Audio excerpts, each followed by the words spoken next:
9, 8, 7, 6, 5, 4, 3, 2, 1, 0. Women's Wrestling Talk, the #1 women's wrestling network on the planet.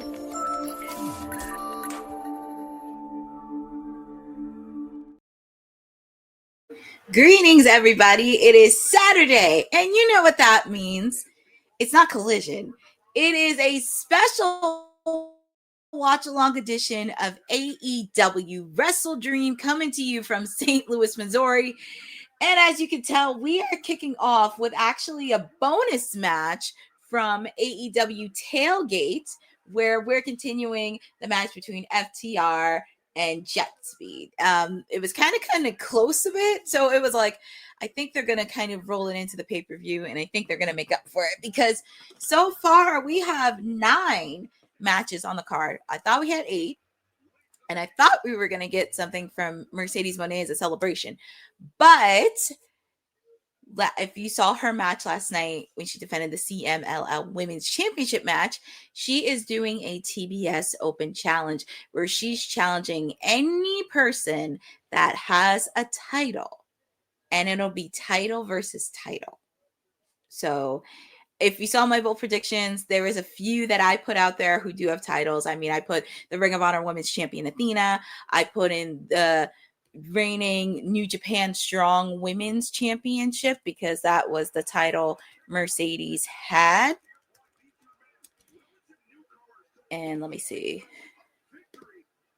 Because, yep, the person that has it is Saya Kaminati is the reigning. And then, of course, we know who is the reigning IWGP Women's Championship. She actually won it a couple days ago.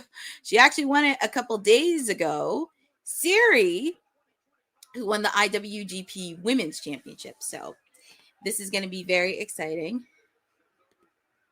Hey, Boza. This has to be the first bringing them into. Well, it's very interesting, Boza, you mentioned it, because this actually, I want to say this is the second time it's happened, because the first time they did it was actually at Wembley Stadium in 2024, and it was a trios match in the ladder match. It was right in 0 hour, and then they put it right into the main show, which was crazy. It was for the AEW trios titles, and that was crazy. But yeah, we're kicking off with a high-flying match between FTR and Jet Speed, and feel free to put in the chat on who you guys got.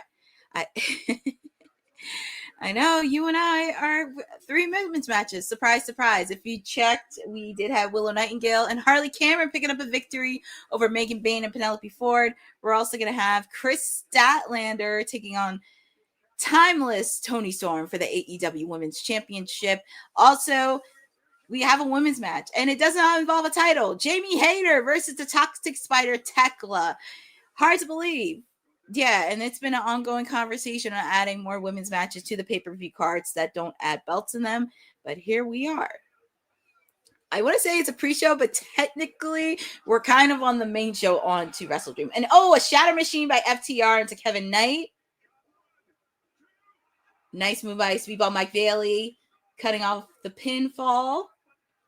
And I can tell Stokely is not happy, obviously.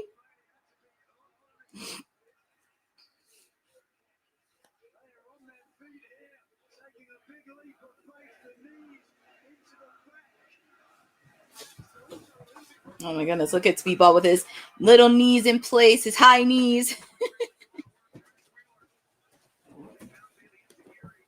Renee broke character on the pre-show. She wasn't a happy camper that John is facing.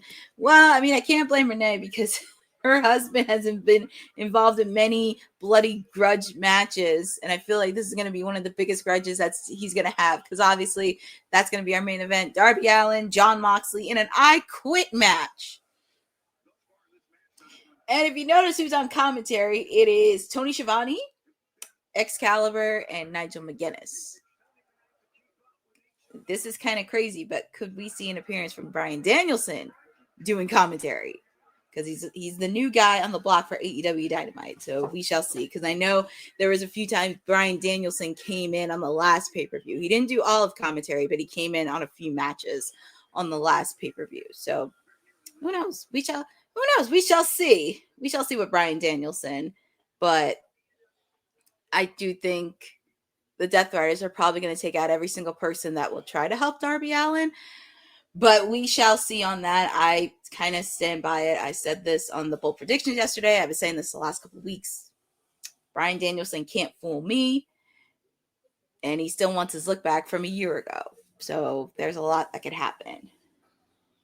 And just facing a little bit of technical difficulties on streaming. So that's the joys of technology, where you have to deal with all these streaming sites and you have to deal with technical issues. But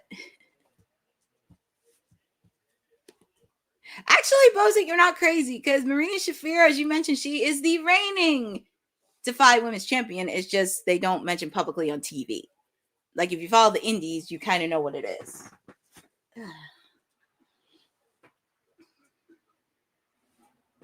Let me see. Just facing some technical difficulties right here. It's kind of crazy when you're dealing with technology.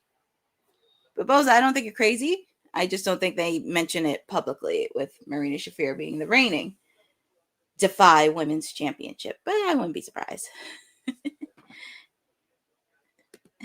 I know, you gotta love technology. You gotta love it. Give me 1 second. We're gonna... This is actually a good tag team match, and I kind of like it.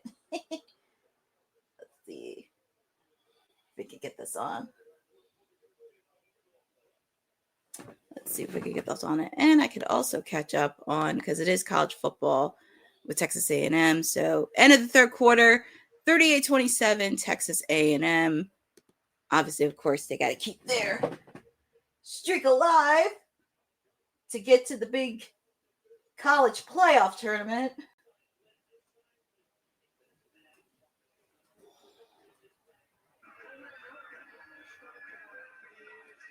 All right, here we go. I got the technical issues right, but the winners of the tag team match is FTR, which is not surprised, because FTR doesn't take that many losses, and very rarely you have teams lose. You very rarely they lose.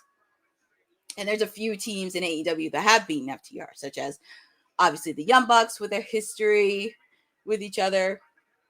Obviously, we did see Brodino pick up a pin. I'm still going to call him Edge and Christian. And also the Acclaim picked up a victory over FTR when they were tag team champions. And look at Dax ripping up the sign for from the fans. I mean, I will say they do a better job as heels. Oh, and that Weasel's on the TV. Just get him off the TV.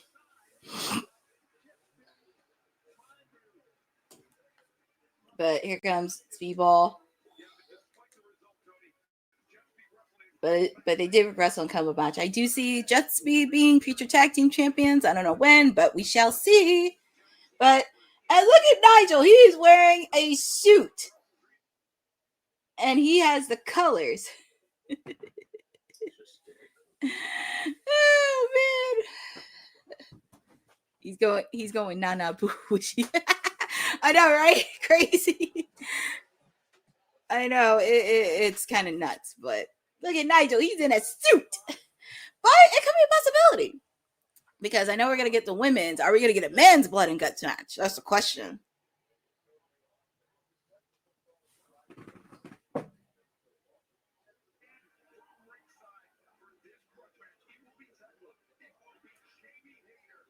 Oh, I didn't think they would kick off with... I didn't think this would be the second match, but all parties are banned from ringside. It would be my gal, Jamie Hayter, taking on the Toxic Spider, Tekla. And I'm just so excited because we finally get a singles match where it doesn't involve a women, any championship match for the women.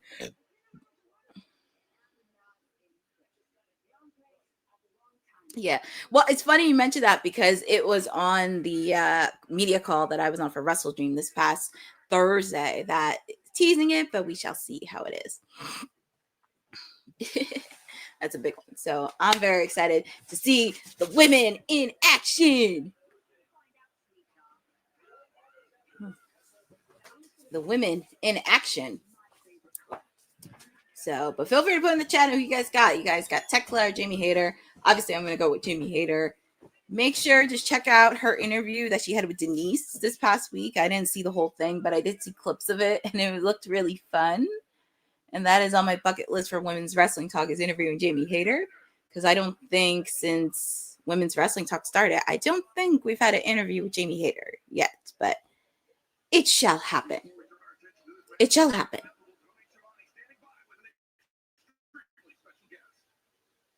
Special guest. Oh, yes. Yes. Tony Schiavone. Tony Khan mentioned this on the media call that the late, great Lou Thesz's wife will be at ringside at WrestleDream. You should know who Lou Thesz is. He is one of the well-known people of professional wrestling and paved the way for many people.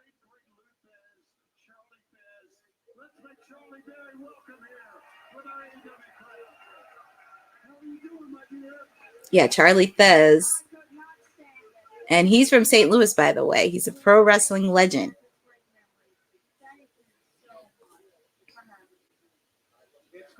And I'm happy that Tony Khan, because if you saw on AEW socials, she took a photo with Tony Khan and had the chance to interview backstage.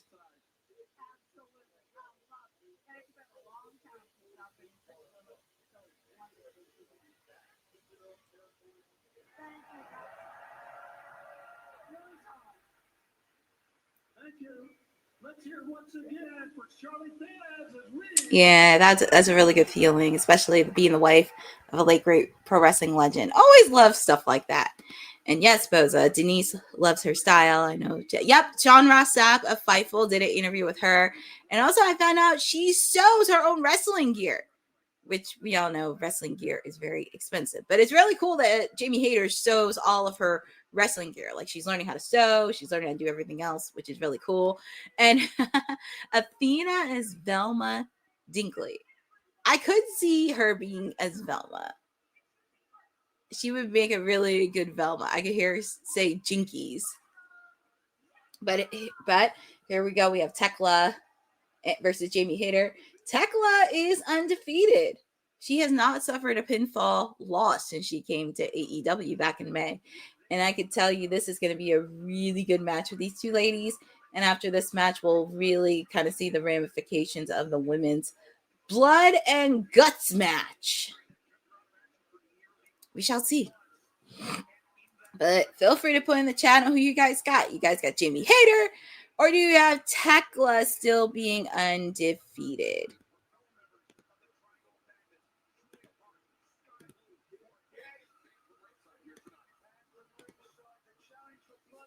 And I hope Tony gets enough sleep, because I hope that it just ends before midnight, because he has to do this. He has to do the media scrum, and then he has to get on a plane to go to London tomorrow, because the Jaguars are facing off against the LA Rams tomorrow in Wembley Stadium. So yeah, he's going to need a lot of caffeine and coffee for that plane ride. But here comes Jamie Hayter. She's ready for battle. She's ready for fight.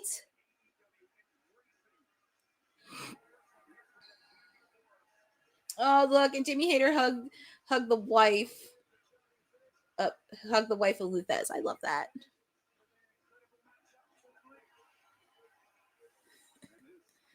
I know, it's crazy. We could have had it with 8 matches, but Tony likes to add in more matches. But I'm like, hopefully he gets at least some sleep when he travels, because that's the first game that's going to be on tomorrow morning. But here we go. And this has been a few months in the making. And I love that they're getting a spotlight onto WrestleDream.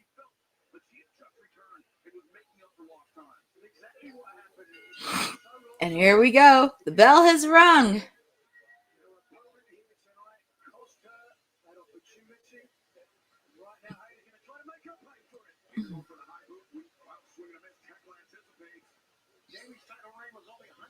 And I'm looking at the tweets here. Since I started doing it the last couple of weeks, one of the tweets said, "The crowd is fire. Hashtag AEW WrestleDream." What a great way to start off AEW WrestleDream.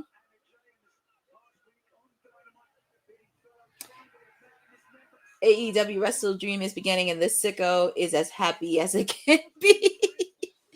I think they're taking the vibes from 2300 because there was a shirt that says AEW's for the sicko, so I guess it's living up to its name. Well, that's quite the exquisite way to start a pay-per-view. They're talking about Jet Speed and FTR ending the tailgate brawl and just going right into the pay-per-view. Look at that.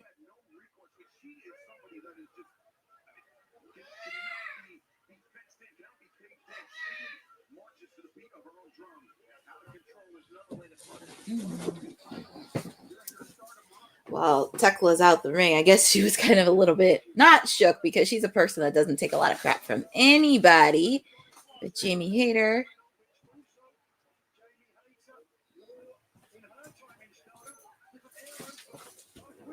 Oh, nice counter by Tekla.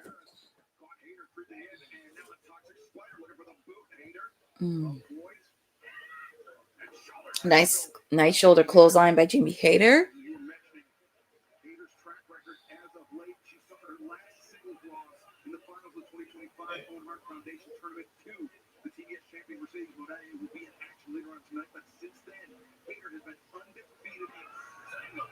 Oh, that was a nasty hit Tekla took. That was a nasty. And then she's doing it again. Yeah, the safety rail. Tekla took 2 hits on the safety rail. I will say these ladies are going to give it their all, regardless of the outcome.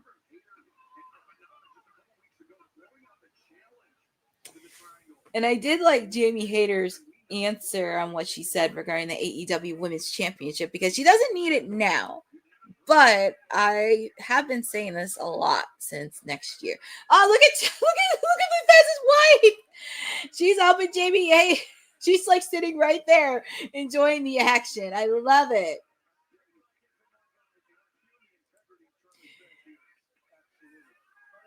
Charlie Thiz is just having the time of her life, sitting in the front row, and Jamie Hayter gives her a handshake. She's just having the time of her life, sitting in the front row of St. Louis, of WrestleDream on a pay-per-view. I would probably be the same way. I would be enjoying myself and have the time of my life too.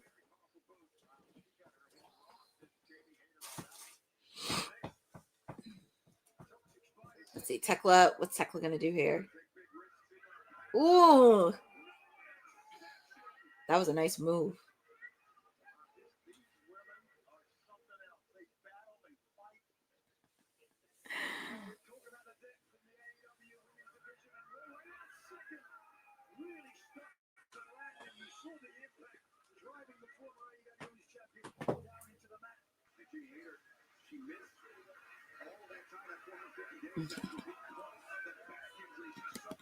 Full Gear. Oh, yes, I did see that. I think we're going to be getting our first match of Full Gear.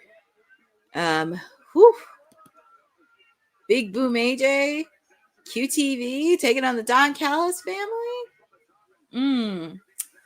We shall see. That I know that's been brewing the last couple weeks on Ring of Honor lately. I'm looking at Charlie. Oh, look at Tekla. She's looking right at Charlie. She's sticking out her hand. Oh, she didn't give her the handshake.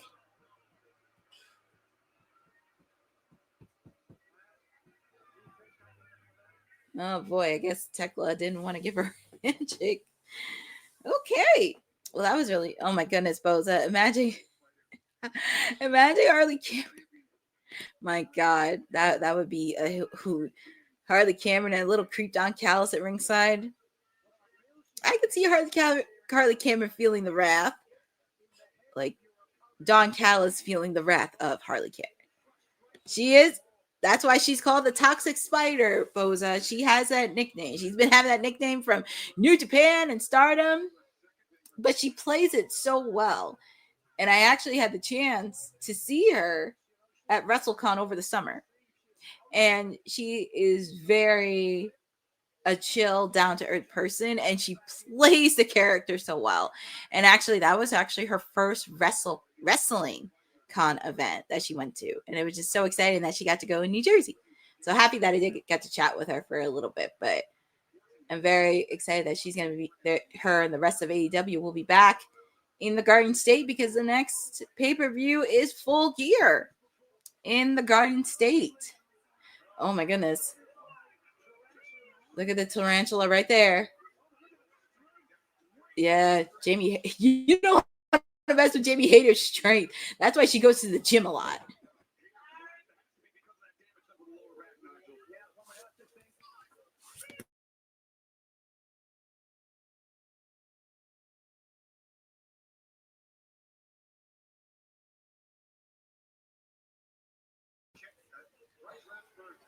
Okay, let's see. Tekla standing right outside the ring. She's just taunting. She's taunting one of my ladies, Jamie Hayter.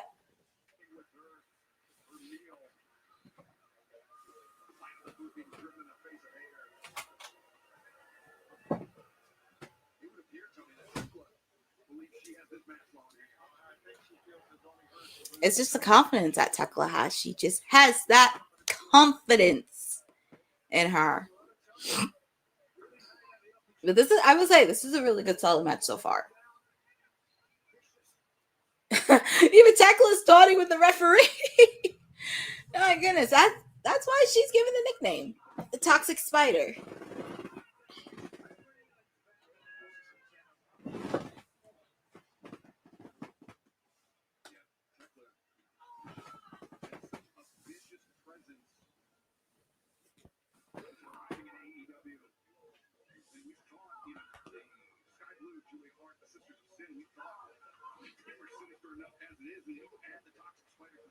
It's gonna be very interesting when they do, because I know we've been talking back and forth about the women's Blood and Guts with the Triangle of Madness because they're very toxic in their own life. Like, who would team up with them? I can do see Megan Bayne. Megan Bayne is probably somebody I could see them teaming up. Also for the last spot, because this is really interesting. I was kind of going back and forth this because if you have the Triangle of Madness, Megan Bayne, I'm going to say this for the Blood and Guts. I have either. I'm actually going to put Mercedes Moné in that list. Because when you really think about it, she does have all the belts, but she does provide a lot of nuclear heat. And that could be an that the Triangle of Madness needs, having that heat in them. Now, it's going to be very interesting on who's going to team with Jamie Hayter because Queen Aminata is suffering a knee injury. I'm not sure how serious or the time frame or whatever that's going to be. So that's going to be very hard to do. Depending on the outcome between Chris Statlander and Toni Storm, I do stand by what I say that I could see Chris Statlander joining the Death Riders and taking out Tony the same way Moxley did Danielson last year at WrestleDream. Not like the exact same way, but something similar. So it could be Jamie. You could throw in Willow. Harley, you could throw in. For the last two, it's a toss-up because I could see a mix of like Mina or Alex Windsor in one of those spots. But the final spot, I could see Athena taking that. Because I could get her ready for Ring of Honor Final Battle. And we can figure out who's going to be facing her next. Let's see. Tekla on the top rope. Oh, nice counter by Jamie Hayter.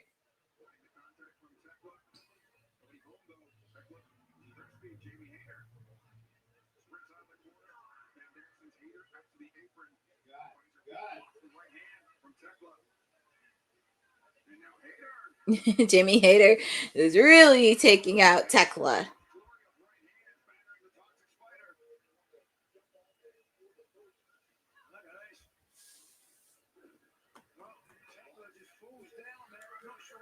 Oh man, look at Tekla. That's why she's the toxic spider.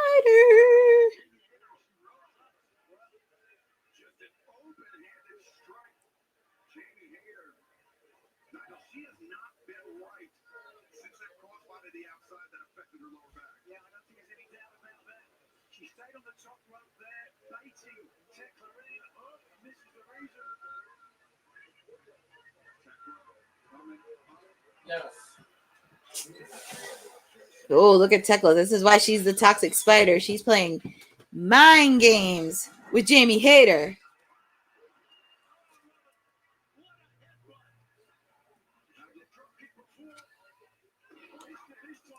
Drop kick by Jamie Hayter.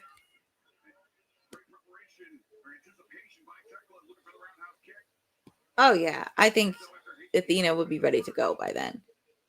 She'll be ready after she does her event, which is very popular, by the way. This is the second of all women's event she's done. So kudos to her. Crazy enough, 3 women's matches. Well, the interesting part about it is we thought Mercedes was going to do a celebration, but after the victory she had at CMLL last night, she did put out the announcement. Because I really thought they were going to do a celebration and be done with it, but she wants to have a match. Can't blame her if she wants a match. But she did put out a match to anybody that's holding a belt right now. Any person that's holding a belt. So we shall see. And Boza, that's actually a good solid prediction. You put Marina Shafir in. Because people would have not known that she's the Defy Women's Champion. They just don't say it publicly on TV.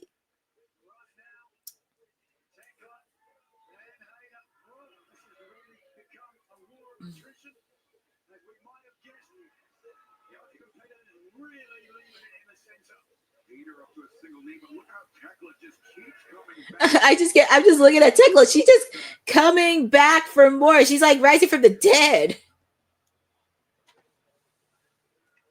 Like the spider tactic.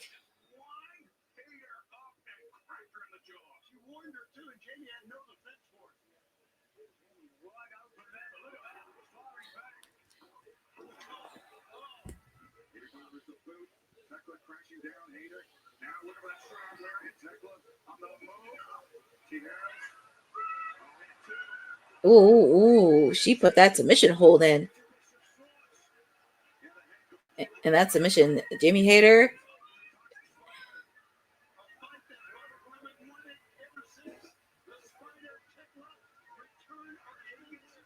Oh my goodness, she's putting on it, but Jamie Hayter's trying to fight back. Could this be it? Ooh, a nice backbreaker by Jamie Hayter.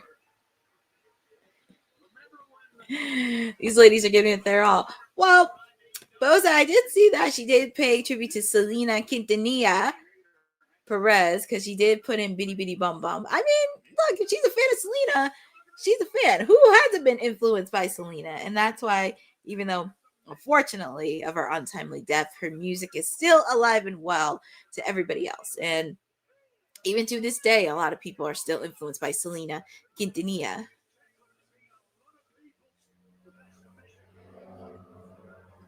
Oh my goodness, and Tekla's fighting with the referee.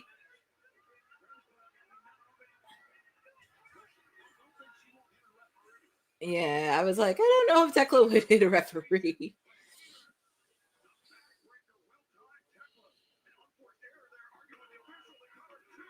Kick out by Tekla.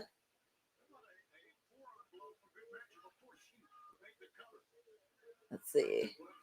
Nice counter by Tekla. Oh, that's why she has those spider tactics. Both of these ladies are really giving it their all. And it's nice that it's actually, I didn't think it would start this early, to be honest. But it has been a good solid match so far by both ladies. I'm really happy they are showcasing that.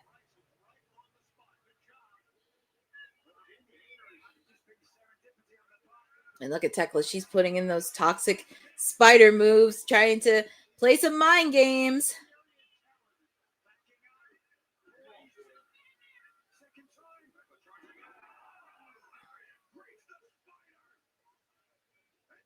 And also, oh my God. And your winner, Jamie Hayter with the Haterade, and she gave Tekla her first pinfall loss. But and here comes Queen Amanada to celebrate the victory with Jamie Hayter. She did get her revenge, but then we'll see what happens with. But then we'll probably get a bigger picture with Blood and Guts, because we need to see what's gonna happen, and also pay close attention to Mercedes TBS Open Challenge, because it's gonna be very interesting to see.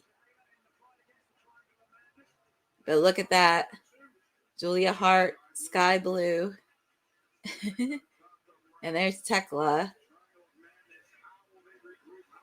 It's going to be very interesting on how they're going to regroup, but I still think Megan Bayne is going to be a part of it. And up next, I really thought this match was going to kick off the show. It's going to be the 500K match, the return of Jurassic Express against the Young Bucks. I mean, we did see the return of them at All Out in Toronto.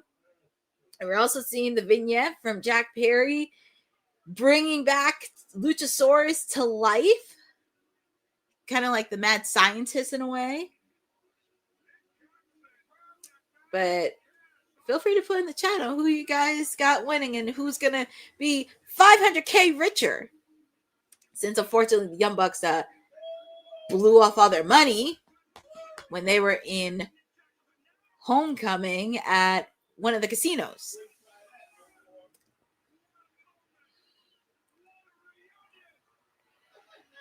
So happy to see a man and his dinosaur could get 500. Yeah, that's a possibility.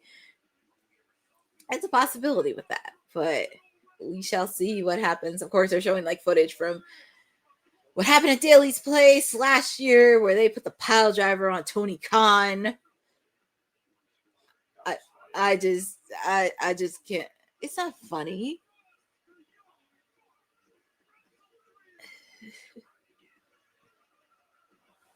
But this is going to be a good match. And also the first pay-per-view match for Jurassic Express. All right, let's see. Young Bucks entrance. It's pretty much calculating all the bill, all the total expenses. My God. And the current balance is $32.17. That's from the current balance that they had from the previous money match they had. Insufficient funds. Transaction denied. So I guess they won't get their pyro back or their Titantron.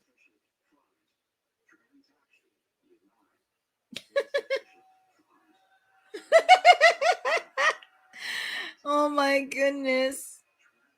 That is hilarious. Transaction denied. That's their entrance.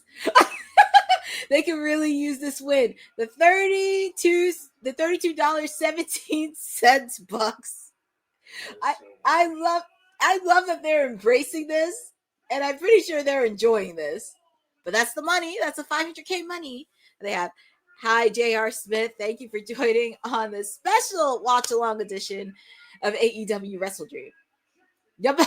I'm looking at the fan side. They're giving the money donations on the fan sign. They're giving the money. Are they really giving them money? I see people pulling like dollar bills. I'm surprised they didn't take the money. But they're looking at that bag of money.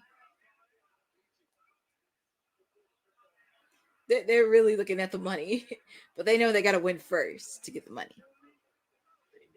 Oh, man. I just don't understand how Nick Jackson could blow off their money at a casino. I just don't understand. But here we go. We have the reuniting of Jurassic Express, Jack Perry, Luchasaurus, and former AEW Tag Team Champions. 13 wins in past 14 tag team matches. So it's just nice. They got their old theme song back, and everybody's like waving back and forth. kind of go back to the early stages of when AEW first started. Because, of course, the Young Bucks were there. You had them. You had Private Party. Yeah, obviously the best friends. And look at that money.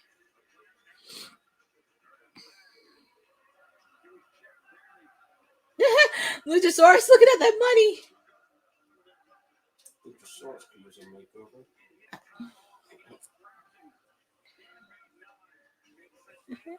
Thank you. I'm happy that I'm here tonight with all of you, giving you the play-by-play for AEW WrestleDream, because there is going to be a lot happening.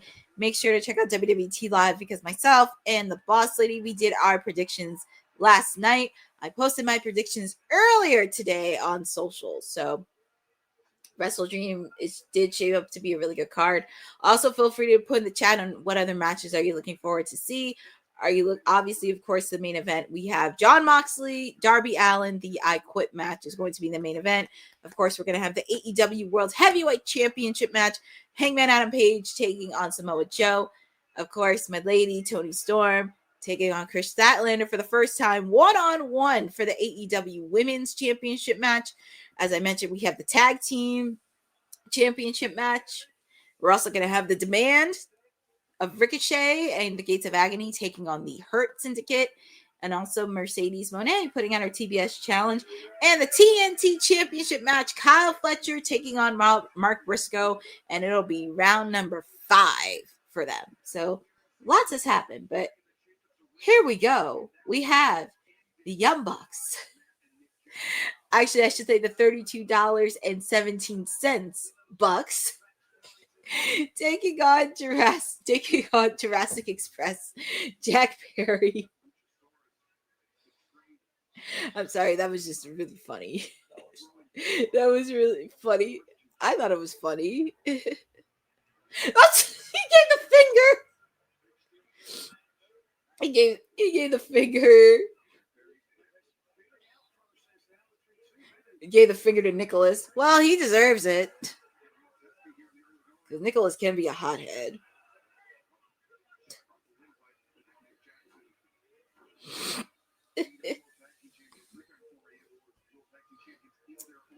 Tag is made to Matthew Jackson.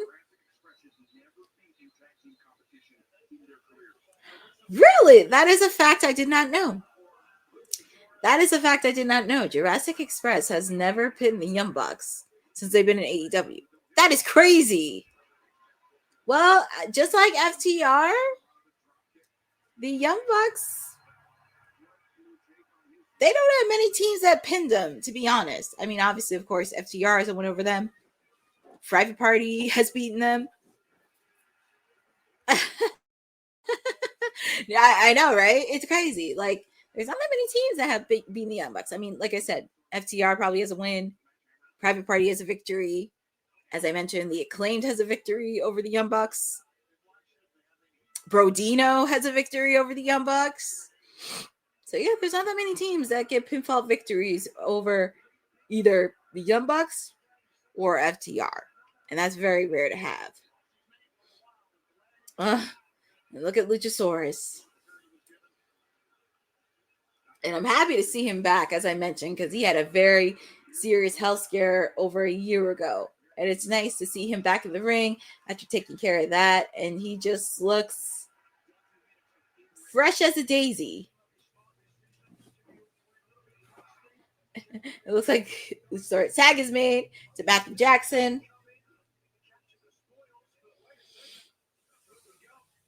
And this is the synergy of the Young Bucks. Luchasaurus blocks a powerbomb onto the Young Bucks. I know, exactly. You can't tell. He is in good shape.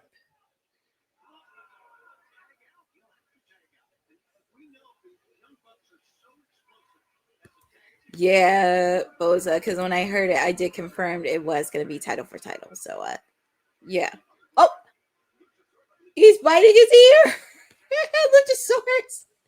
A dinosaur biting one of the Broke Buck's ear.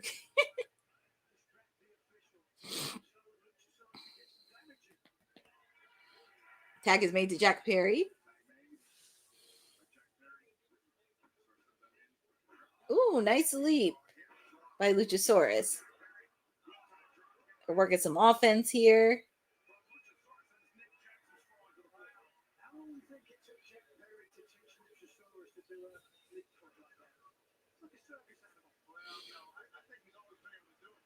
Oh, I don't know why the Yumba. I don't know why the Yumba. I guess the Yumba. Oh, nice!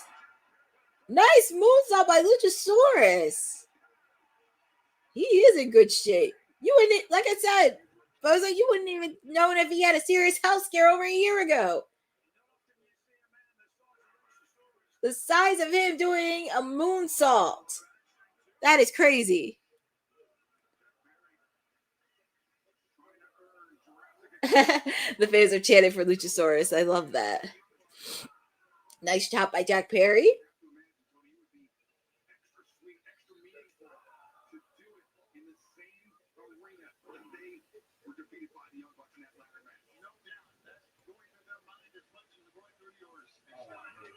Oof.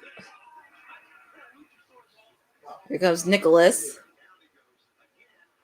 Oof. Nice move by Jack Perry.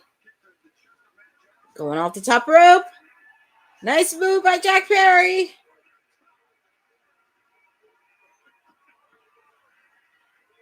Looked like he hasn't missed a step. Looked like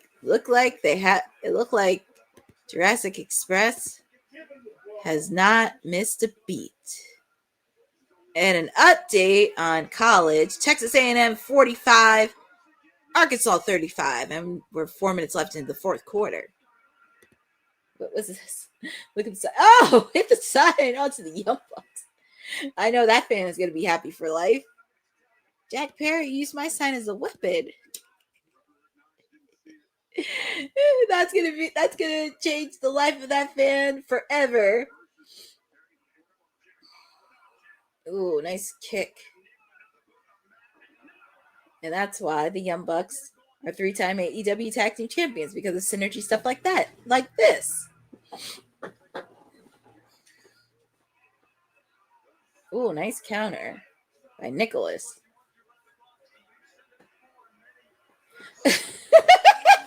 I'm just laughing that they're jeering the Young Bucks. I saw somebody put up a middle finger at them. Oh my goodness. He's sniffing that, buddy. Maybe. Oh my goodness. He's just smelling that money. Go focus on the match first and then think about the money. Yeah, that is true. They need an accountant because they're not managing their money well since they're not EVPs anymore.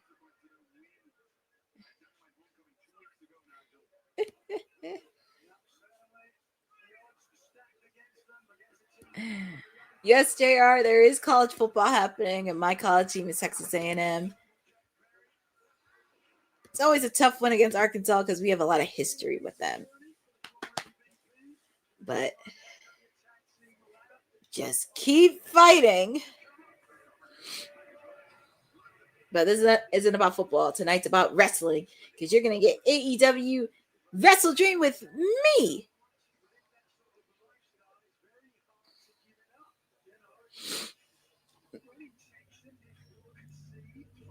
So it looks like the Young Bucks. Thanks, JR. Oh, Texas A&M is going to win. They have 4 minutes left. They can't mess up. They really can't mess up with 3 minutes left. Oh, look at the Young Bucks. They're just mocking Jurassic Express's entrance where the fans wait. I'm sorry. I'm laughing. I'm literally laughing at these fans in the stand. They're giving middle fingers to the Young Bucks. My goodness.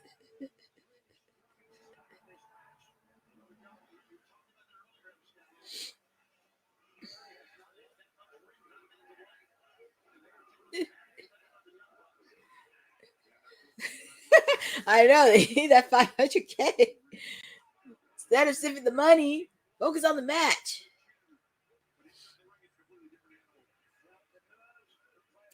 I will say after everything that's going to happen at WrestleDream, it's going to be a very interesting dynamite that's going to happen on Wednesday. Jack Perry running to Luchasaurus.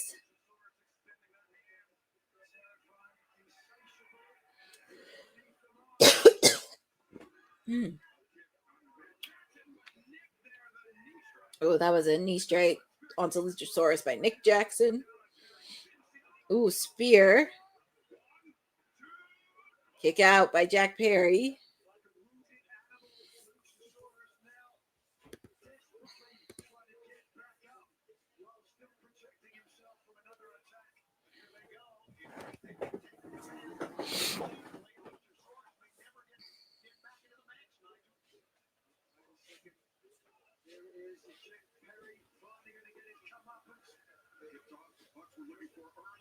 Nice double teaming synergy by the Young Bucks.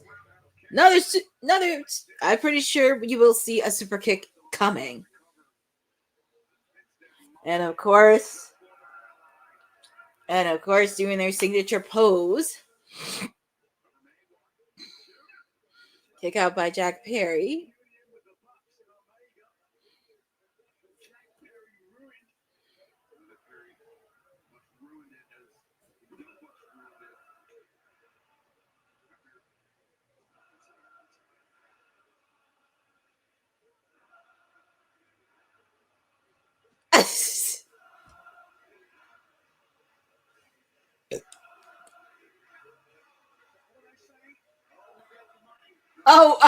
They're saying, "Oh, we got the money."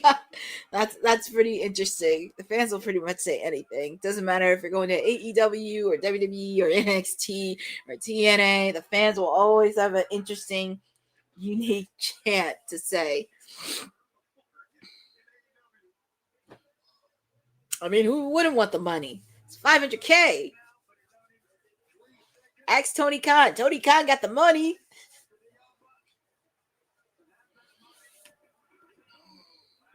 Double team by the Young Bucks.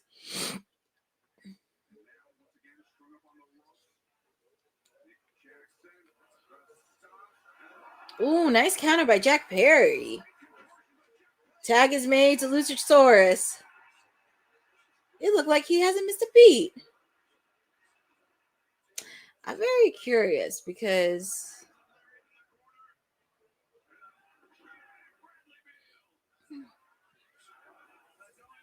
that's funny, J.R. Smith. That is pretty hilarious. And that's very interesting that fans do that.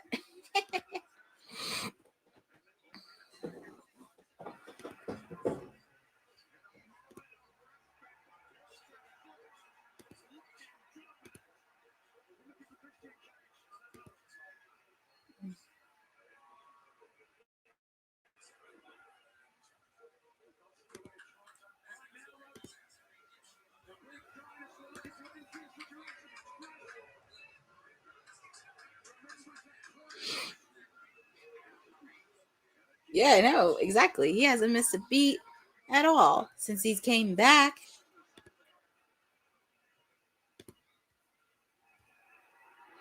Oh, and the Young Bucks are doing their post, but Luchasaurus looks like he's going to go for a chokeslam. Super kick. Ooh, nice counter by Luchasaurus. It's a chokeslam.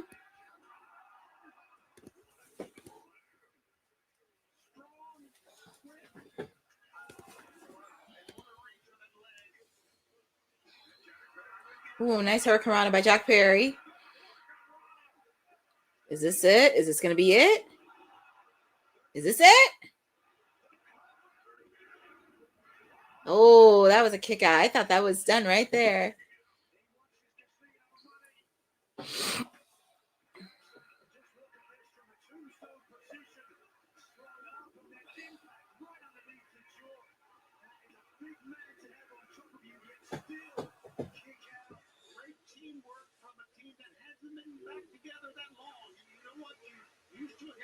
This is actually a really good match. So far, there hasn't been a dud of a match so far.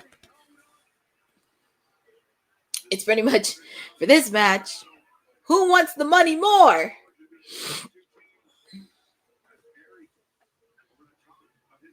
Tag is made. Nicholas. Oh, that was a nice move.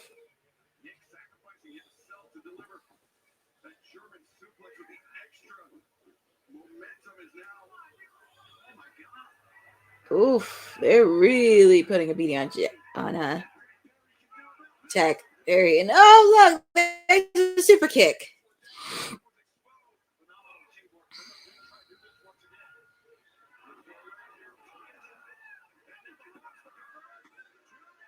Kick out by Jack Barry.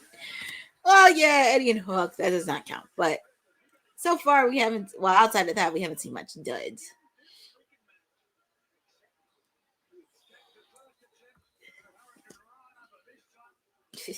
You can tell the money is getting into the Young Bucks' head. I think that is real money, JR. I think that is real money from Tony Khan. But as Boss Lady said yesterday, I hope it's cutting into a check or they sent some of it to Uncle Sam. I would think that's real money. Because I think when Sammy won it, he won a fatal 4-way match that had money in it, and it was real because he talked about it in a vlog. But Ty told him not to spend all of it because all the rest of it was going to go towards the baby. Ooh, chicken fight between Nicholas and Jack Ferry. Chicken fight.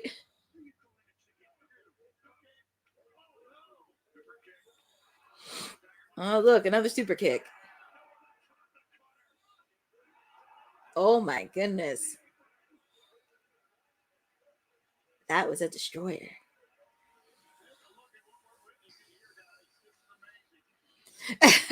Yes, I hope, I would think Uncle Sam would be coming for that money. Well, he got to collect his taxes. So.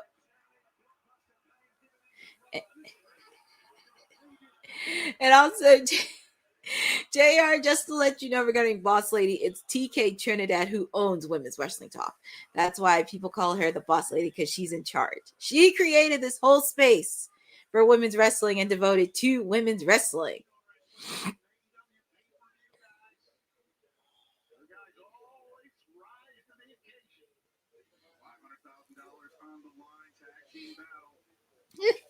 This is actually a good solid match. It's just like, who needs the money?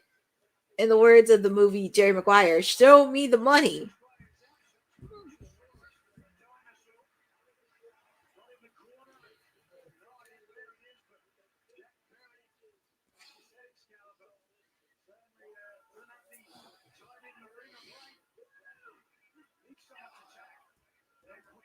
All right, so Nicholas and Jack Perry.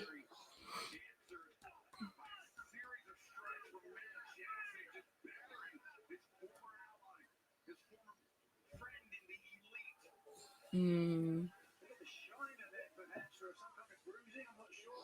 can't mix business with pleasure.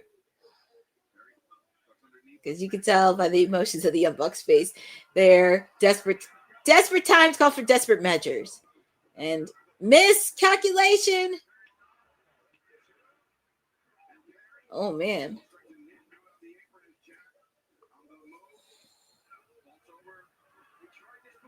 Oh, a powerbomb outside the ring. That has to be it. Yeah, because I don't see Luchasaurus, so that has to be it. Ooh. That has to be it. Oh, Jack Perry kicked out, so the match still continues. The Young Bucks really thought they were going to get that money easily.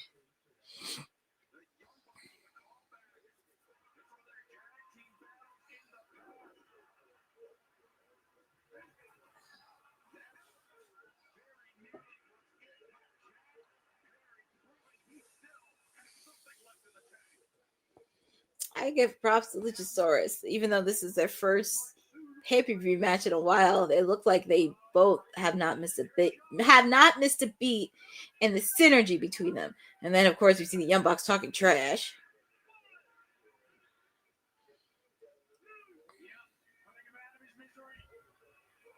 And it looks like They're going to be doing their finishing move. Oh, not the trigger. Jack Perry trying to fight off.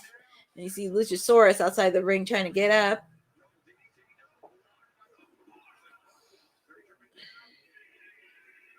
Ooh, trigger right there. Luchasaurus comes in.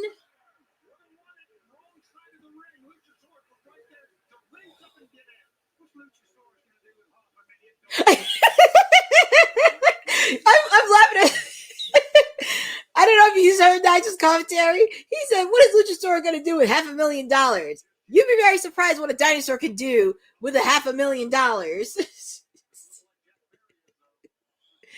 And also, I meant to comment on Nigel's suit because the colors he had were yellow and it reminded me of Cher from Clueless.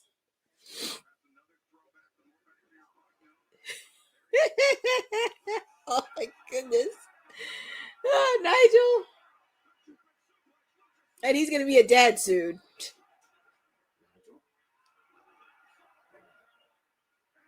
This has to be it.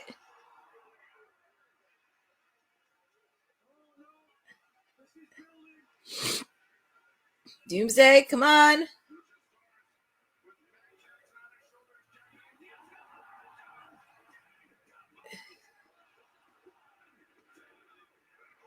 Oh my God, the Young Bucks kicked out. I really thought this was over.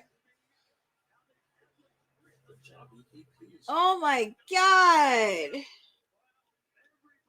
He might buy dinosaur. Oh my, I'm just laughing. You guys in the chat are counting.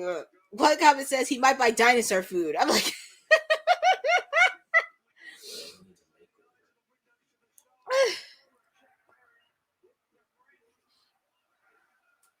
the fans are chanting "Fight Forever." As much as we would love to see the Fight Forever, we have a lot of matches we got to go to tonight. Not to mention we have a particular boss who has to travel overseas the next day.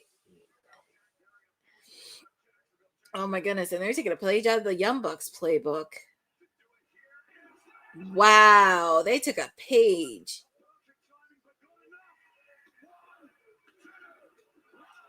Wow. Matthew made the save.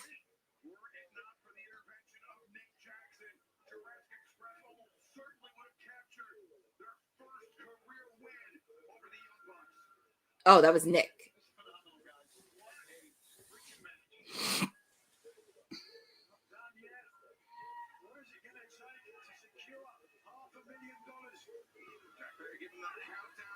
Oh God, is a super kick.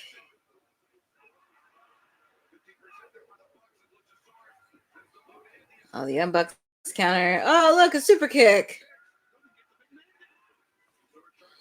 Another super kick. Another super kick. Oh my goodness. Well, kick out made by Jack Perry. My God. And we are at 9 o'clock, by the way. And we still have, let's see, the tag team titles, Mercedes, the AEW women's title, TNT.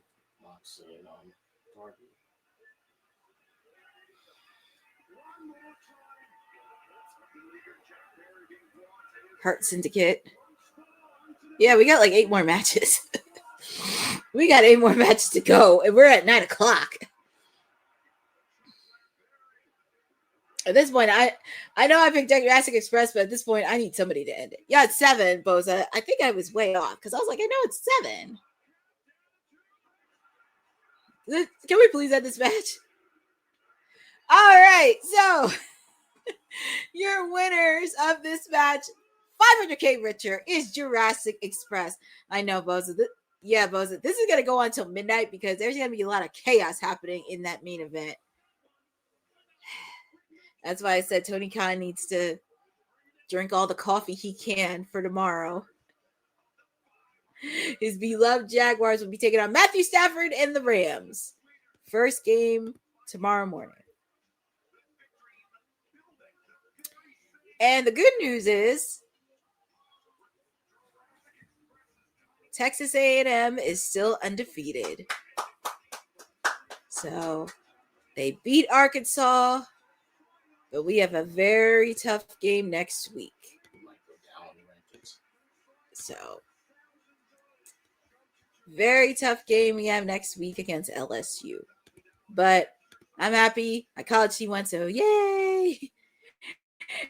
I know, Boza. He has to fly. Here's the thing with Tony Khan. After St. Louis, he has to fly to London. And then once they're done in London, he has to fly out to Texas for Dynamite. Yes, he will. Oh my God. Oh, look at the money. Well, what are they doing? Well, look at this. So after the match, Jack Perry. Oh, he's putting out a head shake. Luchasaurus and Jack Perry are just putting out their hands. And this is the first win they get out over the Young Bucks, too. I will give the Young Bucks credit. They know how to put over tag teams. It's just a follow-up of it. So let's see. And oh, look, they're willing to give him some of the money. See, that's not. Oh, look, the rest of the Don Callis family comes out. Lance Archer, Mark Davis, Jox Alexander, the members of the Don Callis family. Yes, they do know how to put talent over. Oh, yes. Of course they're walking away.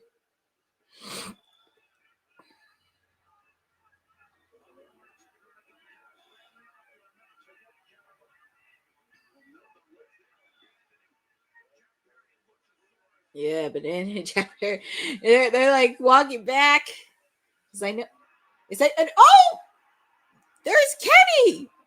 There is Kenny Omega. I know Kenny Omega still has a beef with the Don Callis family. And also his friend, Kota Ibushi, broke his fibula 2 weeks ago on Collision when he faced off against Josh Alexander. So, of course, Kenny wants retribution. But look at Kenny. Kenny's like encouraging. Are you going to go or what? Well, it looks like Kenny's going to go in.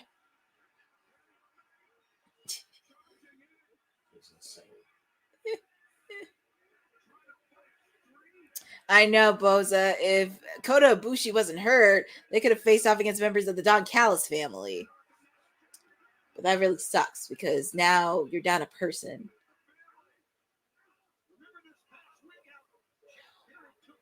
Fibula. Broken fibula.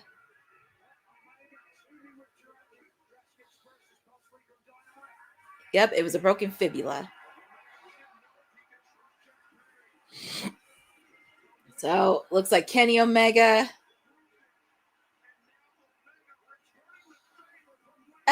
Kenny Omega and Jurassic Express are standing strong. Of course, they're going to still have a feud with the Don Callis family.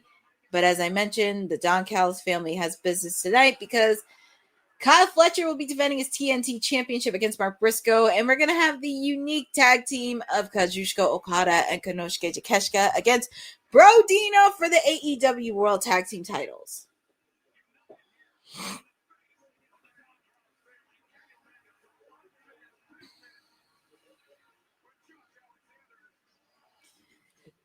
It's a possibility. If they're not going to do like amends with the Death Riders, I could see the Don Callis family getting involved. It's just a question.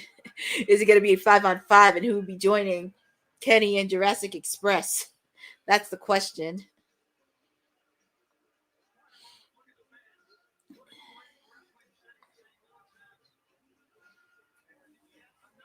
But congratulations again to Jurassic Express. They are $500K richer.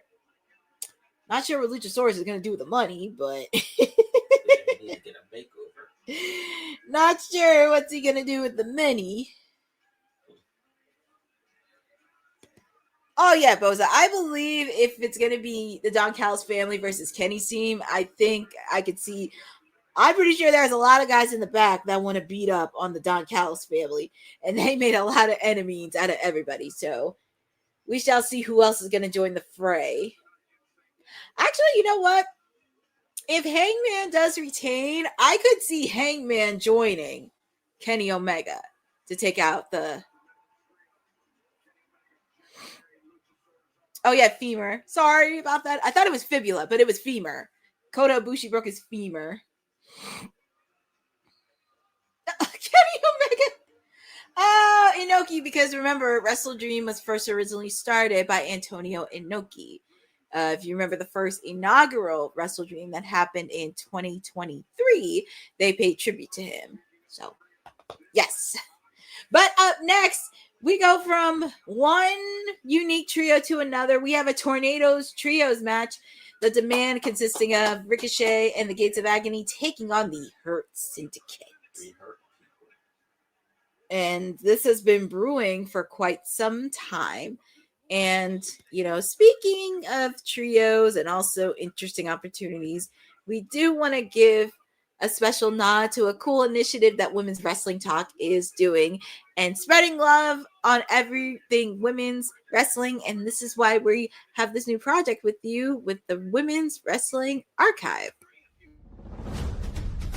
Women's wrestling didn't just show up yesterday in glitter boots. We've been here the entire time, body slamming through history. The Women's Wrestling Archive launches January 1st, 2026, and it's gonna pave the way for all women's wrestling. Because if we don't document it, a man might say he did it first. This has been a passion project for a very long time. Head over to the womenswrestlingarchive.com to donate 1, 5, or whatever you can. It all goes a long way. Let's give these women the spotlight that they've always deserved. Her story belongs in history. Help us preserve it today. Join us at womenswrestlingarchive.com. Support the archive. Support women's wrestling. Donate today. Always make sure to support all the love of women's wrestling all around. Sorry about that. Trying to at least share stuff on WWT's Instagram socials. But here come the Hurt Syndicate coming out for some trios action. And also feel free to put in the chat. I'm laughing at the comments right here. Especially the dinosaur could get a condo if he... you guys are laughing to see what Luchasaurus is going to do with the money. I feel like if they're going to do a montage of I feel like if they're going to do probably a montage of AEW Dynamite, they have to do like a vignette or a video on what Jack Perry Luchasaurus are going to do with the money. They have to. It's just something. And oh, here we go. We have the Gates of Agony and Ricochet wasting no time sneak attacking the Hurt Syndicate, and the referee didn't even ring the bell.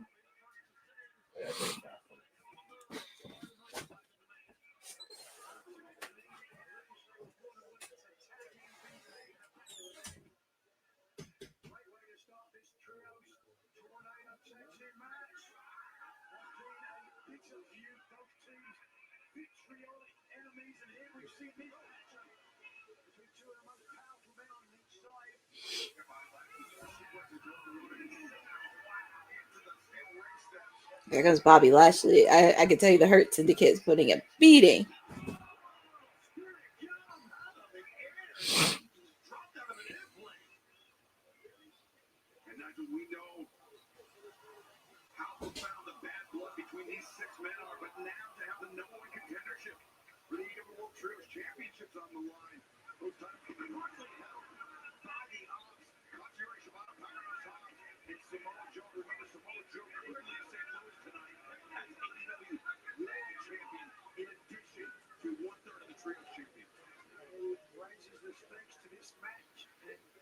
And also feel free to put in the chat on who you guys got in this Tornado Trios match. Do you have the Demand or do you have the Hurt Syndicate picking up the victory?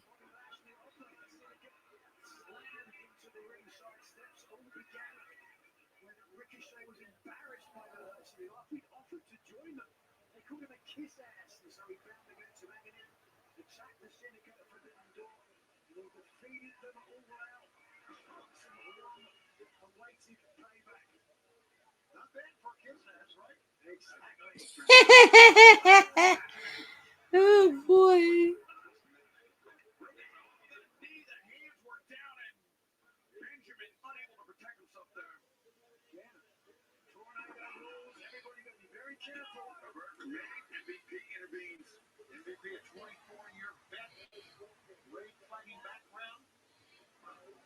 MVP that initially offered Ricochet the business card, the ticket into the Hurt Syndicate. I'm looking at the tweets. Just when I think AEW can't top, they pull it off unreal. The AEW WrestleDream crowd is really popping tonight. Makes it even want to watch more. Tag team match of the year, as referring to the previous tag team match that happened. Hashtag AEW WrestleDream. The most important question of the night: what would a dinosaur do with 250K? Nothing starts off a good night better than a glass full of haterade.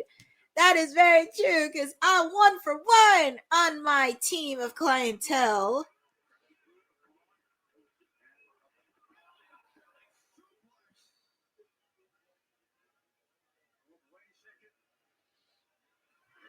Ooh, nice move by Ricochet.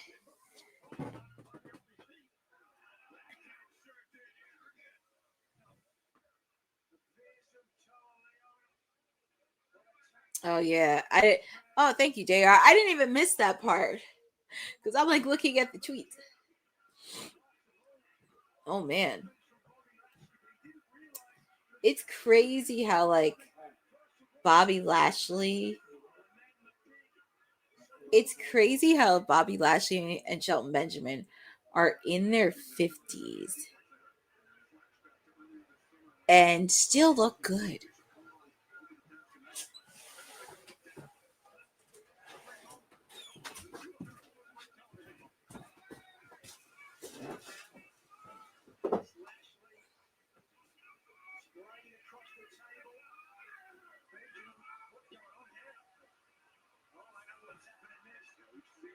Oh my goodness. Oh, yikes. Shelton Benjamin and Bobby Lashley went through a table.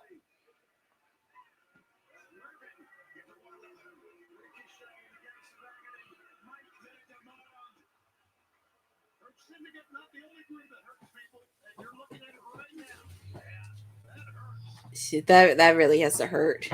I think it's one of the few times I've ever seen anybody reciprocate the Hurt Syndicate. Outside of Brody taking down Bobby Lashley, this is probably the second most.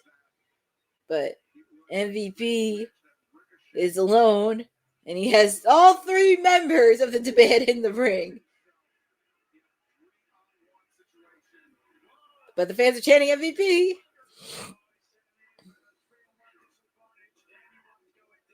Ew.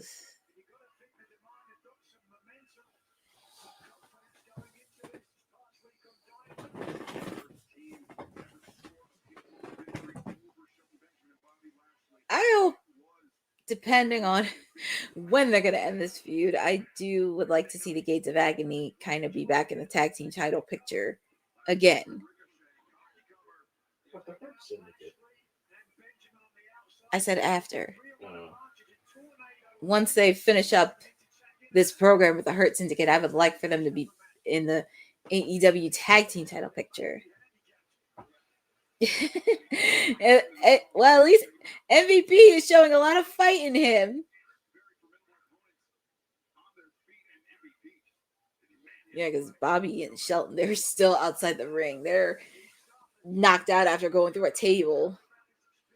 But the demand is taking advantage of every opportunity that they can get.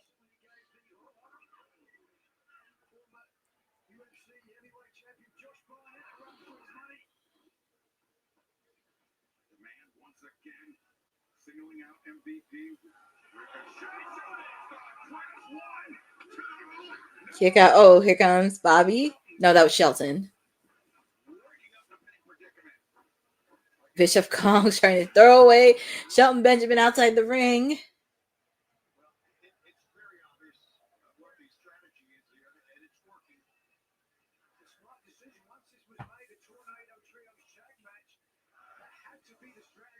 And we do hear the fans chanting, "We hurt people" in the crowd in St. Louis. Oh, MVP throwing Ricochet like, oh my goodness, threw him like a little bird. And I think maybe Ricochet yelped. Well, here comes Bobby Lashley. What's Bobby gonna do here? He's gonna, oof, clothesline out of the Bishop Kong.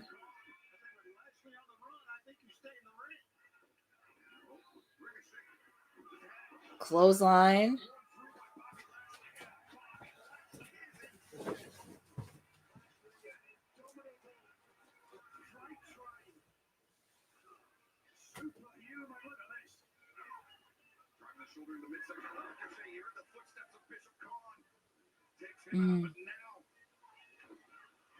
Oh man, what's Bobby gonna do here?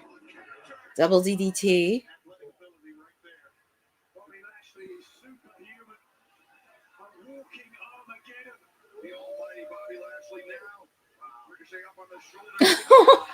He's like, he was like choking Ricochet like a rag doll. Kick out by Ricochet.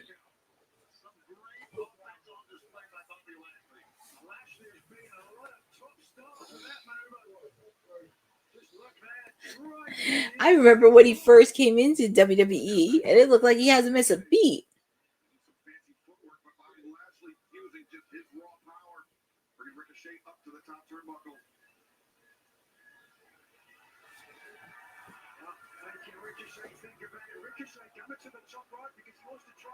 Oh man, look at the power.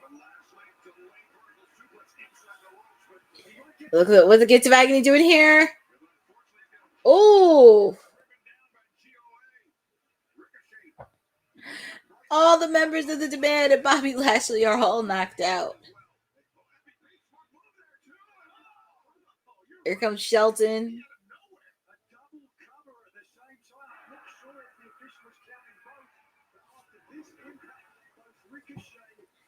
JR, I think we're sure because we talked about this because when Ricochet, well, actually, this is after the Hurt Syndicate rejected Ricochet's services. Ricochet had to find his own staple and he could work with. And also he met with the Gates of Agony and they developed this trio, which I do love seeing it because it does provide opportunity for the Gates of Agony to be on TV a lot more, provide a lot of character development, along with working with a person like Ricochet who's been in the game for so long. Yeah.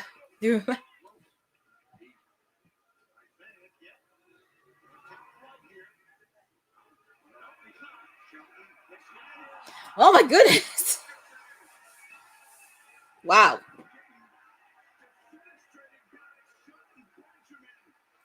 Doesn't shock me at all because Shelton Benjamin's always been that person that just has athleticism. And if you've never seen Shelton Benjamin in action, you are in for a treat. And that's why, folks, because I can name you a few matches from WWE to go look at.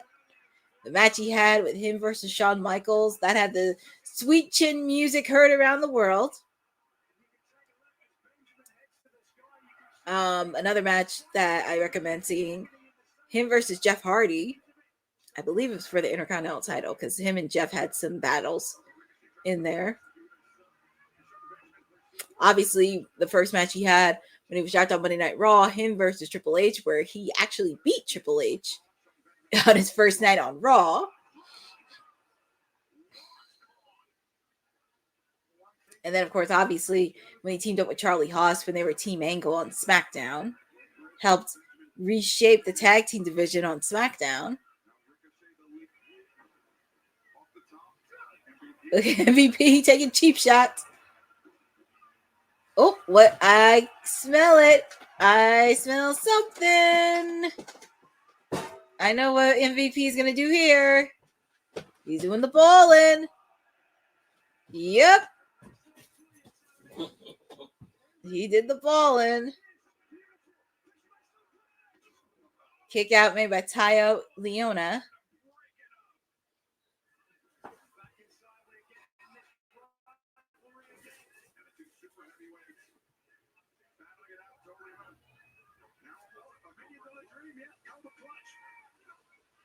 Looks like Cobra Clutch, but Bobby's trying to break it.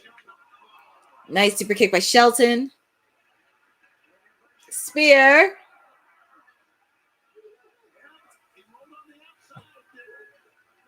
Uh-oh. It looks like the tables are turned because Ricochet, you are in deep, deep trouble. You're like a little rat. Thanks, JR. I knew there were some matches of Shelton Benjamin because I don't mess around on a few things. I don't mess around when it comes to wrestling. Oh, look at Bishop Khan. Bishop Khan getting in the face. An MVP. Shelton Benjamin and Bobby Lashley. Sucks to be you right now. My God. That has to be it. And your winners of this match, the Hurt Syndicate. And it kind of helps because last two meetings they did lose. So it's nice that they get a victory off of this one. I don't know what's going to be next for both of these trios, but I'm sure there's going to be continued bad blood between them. I'm sure we're going to probably see Shelton Benjamin be a part of the Continental. Well, I'm still calling it the Continental Classic, even though it's renamed a different championship. I do see Shelton Benjamin being a part of it since he was a part of it last year. I love that Tayo Leona is just carrying Ricochet out.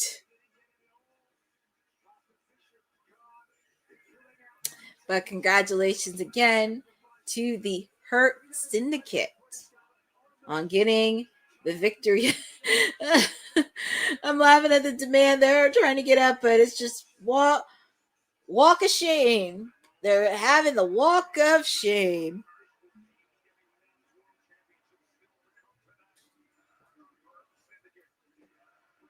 And look at the fans in St. Louis. They're chanting, "We hurt people."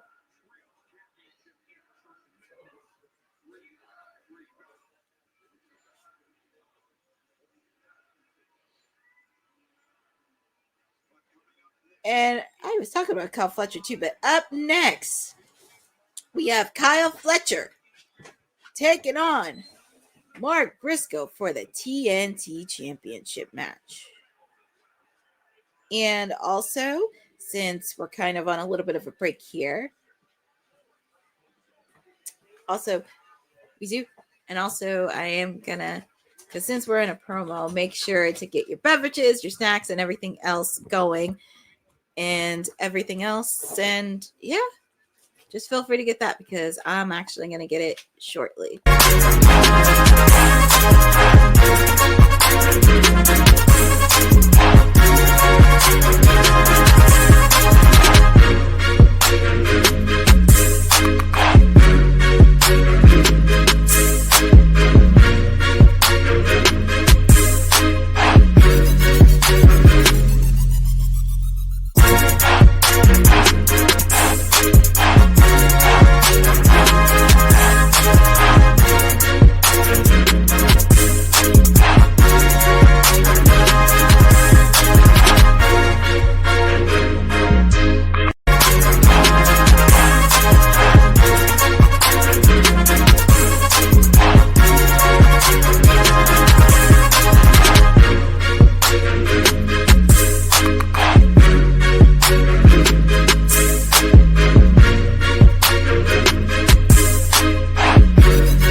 Moxley is the main event. And we are back. We are back, and I had to get some beverage, a few snacks, because we're at 9:30. So we have the TNT Championship match. Kyle Fletcher taking on Mark Briscoe. And feel free to put in the chat on who you guys got. And thank you, JR, for letting people know that they're in the chat with me, because you're hanging out with me, your PR princess tonight, your timeless elite, hanging with you on a Saturday watching AEW WrestleDream from St. Louis, Missouri. I will say so far, the main match card, we've had a pretty solid matches so far. I don't think on the main match card we haven't had any duds yet, but we do have more matches to come. Oh Lord, and I have to listen to this creep on commentary. Well, I guess. But it's going to be a good match between Kyle Fletcher, Mark Briscoe, TNT Championship match. Feel free to put in the chat who you got in this match. As I did my bold predictions, I do have Kyle Fletcher retaining the TNT Championship. It's going to be a good match, though.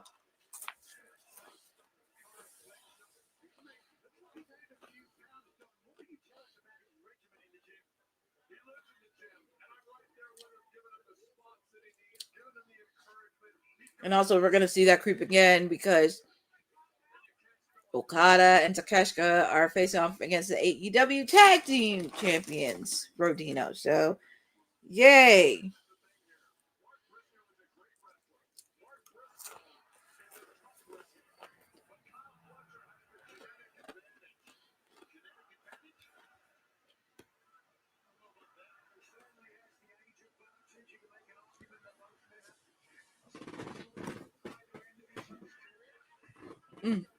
Nice counter by Mark Briscoe.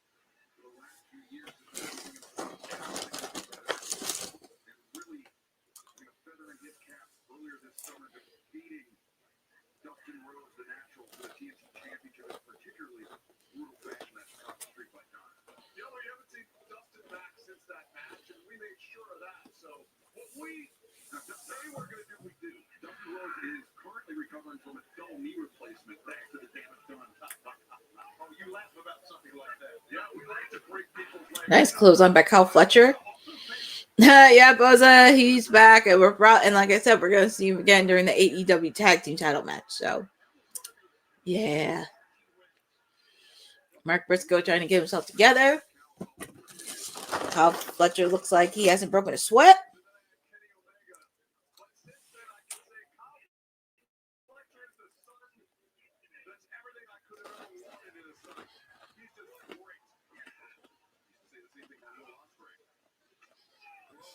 Boza, I don't think that's gonna happen.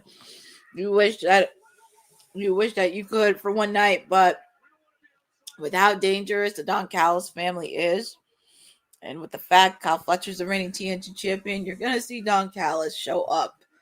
So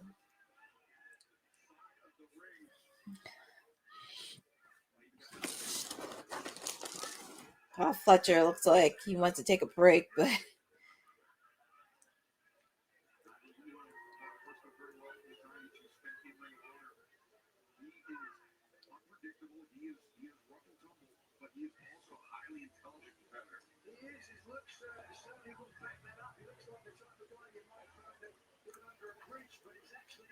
looks can be deceiving.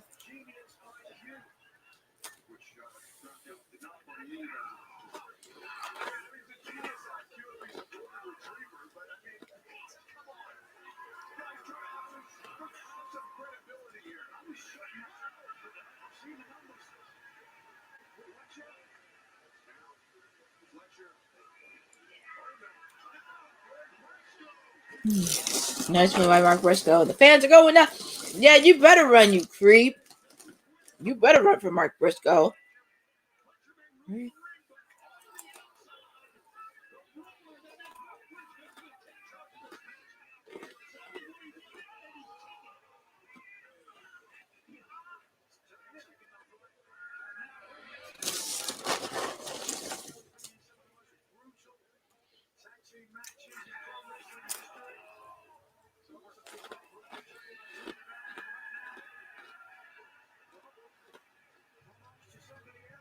What's Mark Briscoe going to do here? Oh, did the Bang Bang tribute to Cactus Jack? Love that homage tribute to him.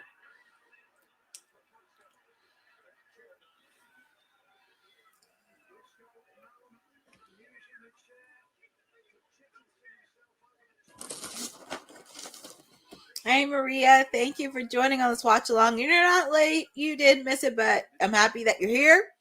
You're joining on this watch along and this chat, and we have a lot of action to cover. We do have a TNT Championship match between the Aussie Protostar Kyle Fletcher and Mark Briscoe, and it looks like Mark Briscoe took out the chair, and we know what's going to happen next. Trying to get the fans involved. Oh, Kyle Fletcher took the chair. He's like, no, no, no. Oh, nice kick by Mark Briscoe.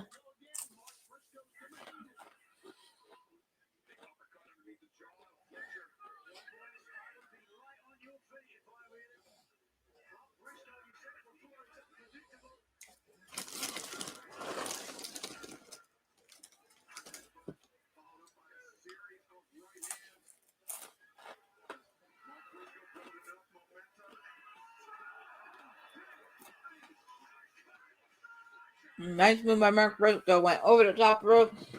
All the fans are going nuts. Yeah, Don Callis better run.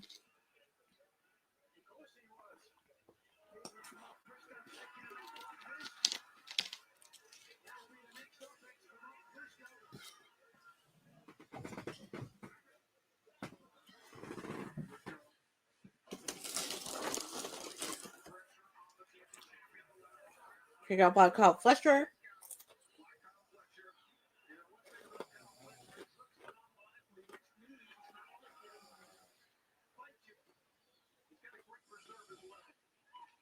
Kyle Fletcher outside the ring.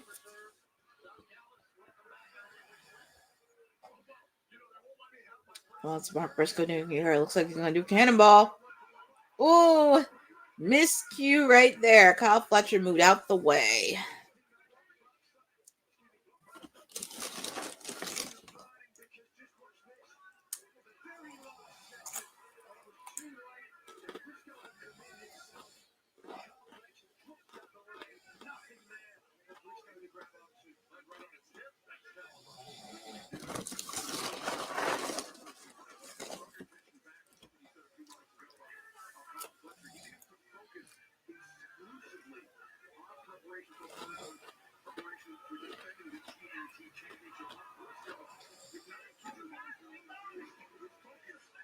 Oh my God, what's Kyle Fletcher going to do? Those steel steps and that devious smile does not help either.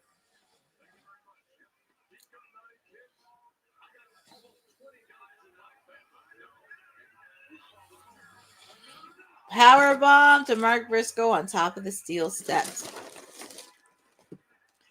Kyle Fletcher, he's showing off his muscles, flaunting, gloating. That's what he's doing as a good heel.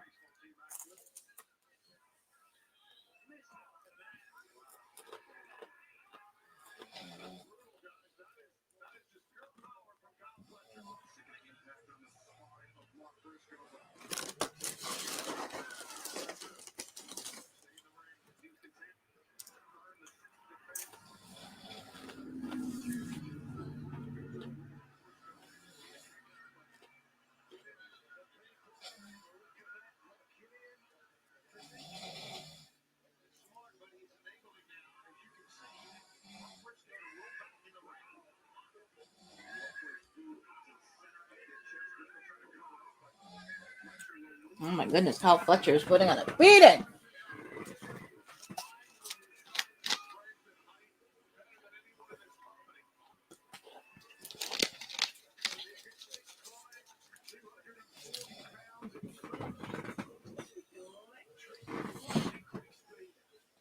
Let's see, Kyle Fletcher. Kyle Fletcher's been dominating this match so far. Aside for Mark Briscoe, at least show some offense on here.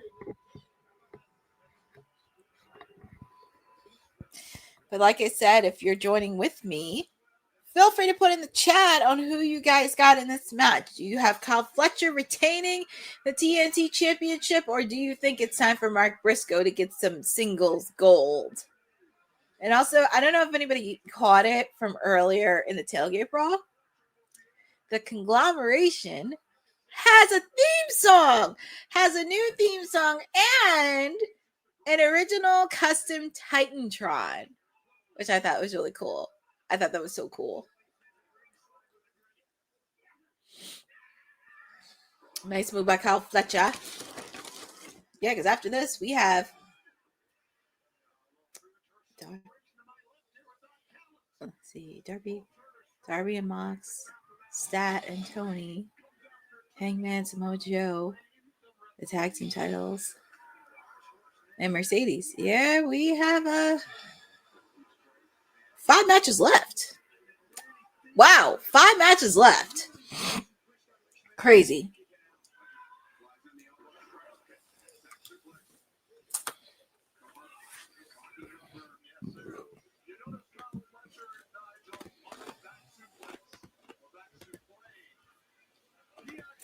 I would not be shocked if it ended right before midnight, but yeah, we got 5 matches left.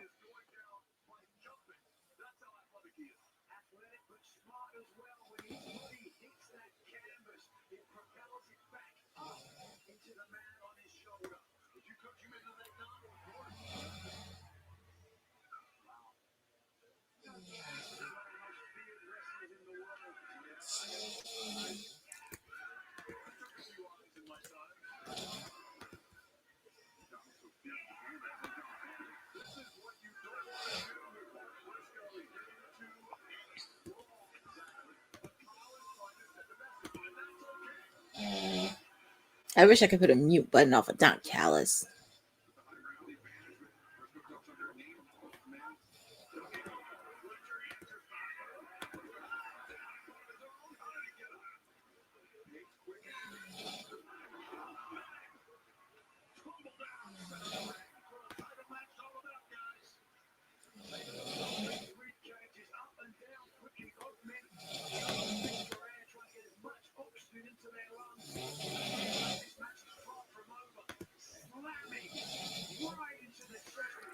Yes. Yes, they did. They had a theme song. They had a Titantron. So I was like, they're in. Oh, that is true. But I still think we're going to see an appearance from Bryan Danielson. It just sucks. We may not see him in commentary, which would it would be pretty funny for him and Nigel to be on the same commentary team, because that would just be hilarious to see. But I still believe Bryan Danielson is lurking somewhere. Because I know people, and I picked Darby because people think Darby has no friends, no allies. You'd be very surprised. Darby's got some allies. And don't say Sting, because Sting's retired. But he has some allies. You just might not even heard of them.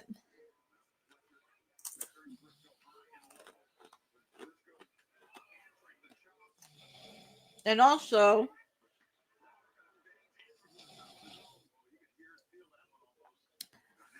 I just realized something, because if you followed the Tailgate Brawl match between the Conglomeration and the Death Riders, you had heard Daddy Magic and Nigel McGuinness on commentary. And Nigel had a lot to say after not only what Daniel Garcia said about Daddy Magic, but what he said about him. And he said, because I mentioned Daniel Garcia called Nigel McGuinness a parasite, Nigel McGuinness said he's still hurt by the words that Daniel Garcia said a couple weeks ago. So I'm just saying, I'm not losing hope, because I said what I said. If you can get the unusual duo of Nigel McGuinness and Bryan Danielson to help out with the Death Riders, my God. I need it. I need boss man Tony to cut the check. I'm just saying.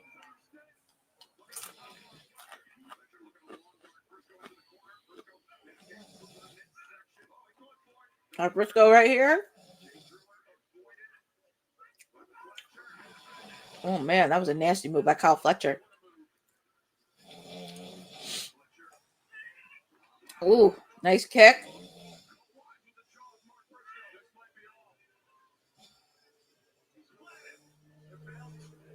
Ooh. 1, 2. Kick out by Mark Briscoe.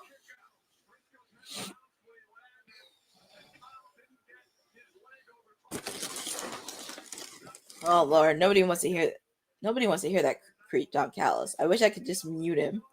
But this is actually, I wish I could mute him, but this is actually a really good match.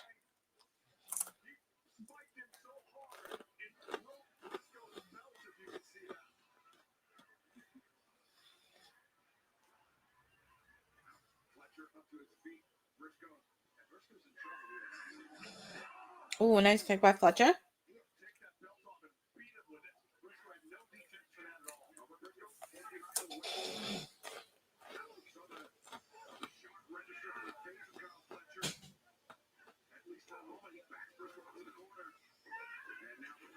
Nice kick by Kyle Fletcher.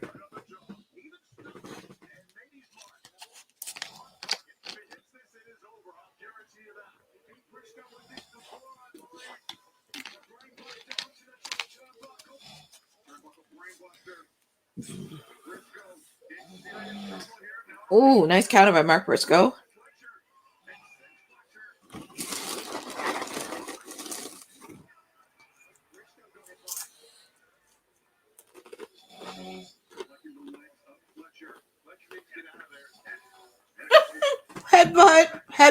Headbutt.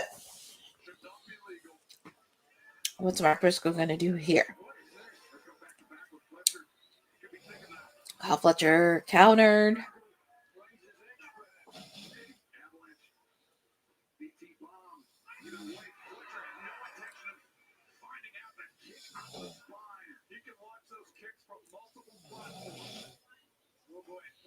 Let's see what they're going to do here.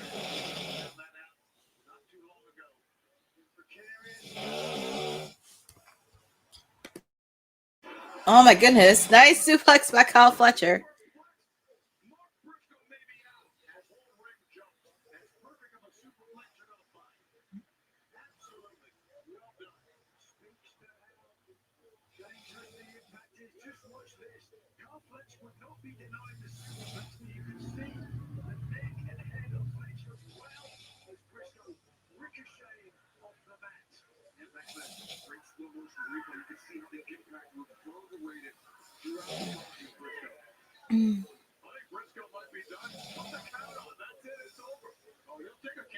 So both men are down. Mark Briscoe's outside the ring.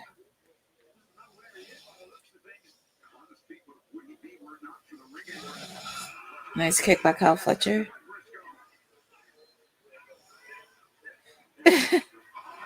Nice kick. Another kick.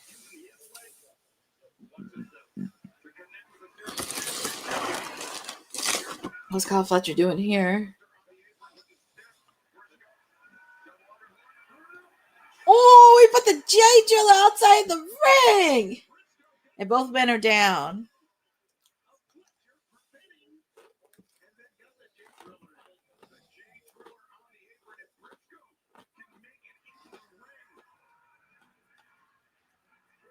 I'm telling you right now, this ended a draw. I can see them going in again at full gear. This is actually a good solid match.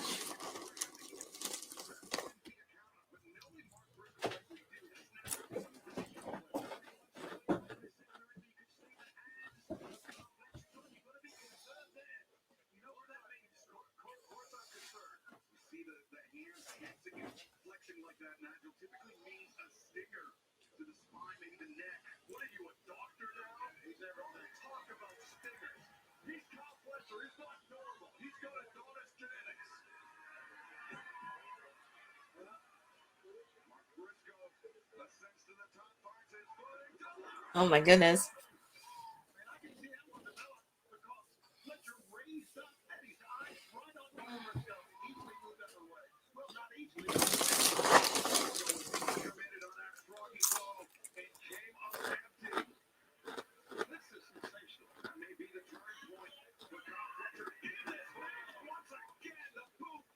Underneath the chin, into the jaw. Once again, the length you talk about, Excalibur. Fletcher deposits Briscoe on the top turnbuckle. Always got to find him. Another suplex. The damage he caused himself earlier. Now, why didn't he change strategy? Briscoe, a series of body shots, now digging his tooth into the top of Fletcher's forehead. What's Mark? Oh God, what's Mark doing? Oh, that answer hurt. And God, Fletcher. My goodness. I think Bert Briscoe is trying to do things he never did before, which I love. Oh, Froggy off the top rope.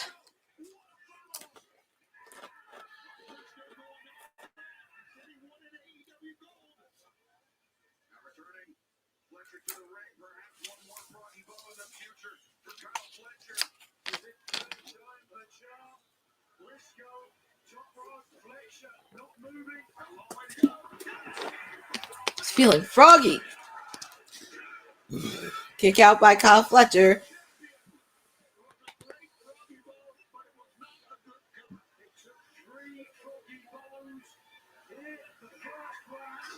My goodness, 3 froggy bombs, and they're showing the replay of it.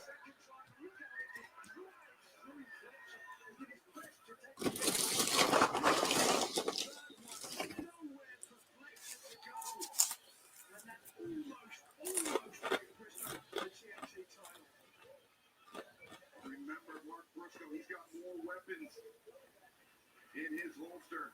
That's just the Jay Driller. Oh my goodness, Kyle Fletcher. What's he doing here? Check it out. Roll up.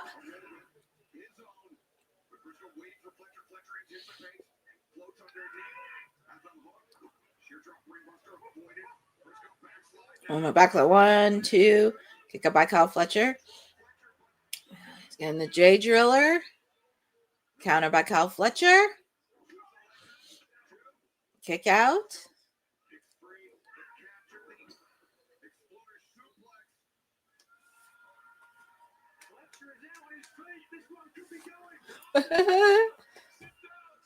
Is this it? Is this it? Is this it?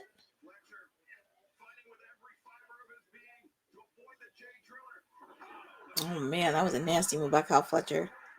Clothesline. It's hard to believe this is the 5th time they've met. Jay Driller, is this it? Both men are down. Is it a new TNT? Kyle Fletcher had his finger on the ropes. Too close. All right, I'm going to stick a listen to Don Callis. He needs to go kick rocks.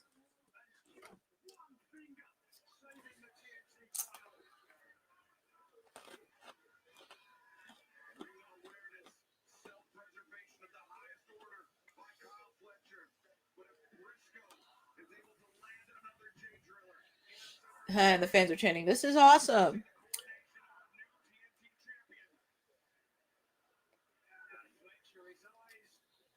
My goodness. His reaction face. That just tells a picture. What's Mark doing right here? Ooh.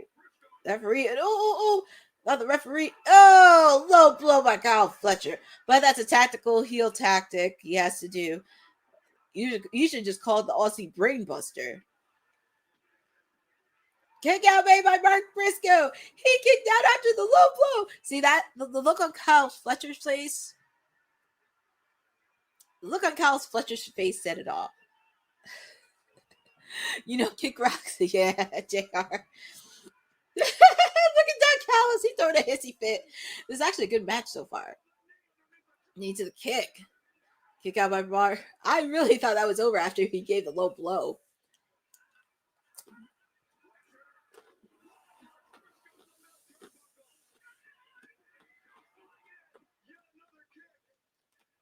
I know, JR, even though I picked Kyle Fletcher to retain, I would love to see Mark Briscoe get some singles gold.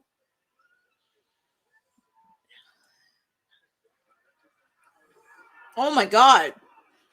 Brain buster off the top rope. I hope Mark Briscoe's okay after this match. That has to be it. Yeah, JR, it's very dangerous. I just hope Mark Briscoe's okay, but your winner and still TNT champion is Kyle Fletcher. It was a good match, by the way. It was a really, really, really good match between those two.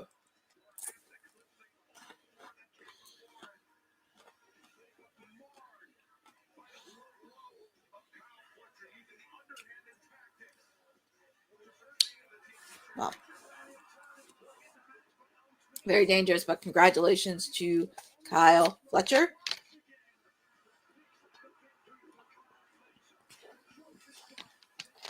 I just hope they do check out Mark Briscoe to make sure he's okay. Congratulations to both men. Get that creep out of here. So, Kyle Fletcher got the victory. Very curious on what's going to happen to him next, since he is the official face of TNT. He's the unofficial face. I know, even after the Kota Ibushi injury, that's really hard. Because Kota Ibushi was supposed to be involved in the feud with the Don Callis family to help out his former tag team partner, Kenny Omega. He does, Bosa, and plus we got to see Don Callis once more because of the AEW tag team titles. So that'll happen in a little bit. And it's hard to believe we only have 5 matches left. And it's almost 10 o'clock.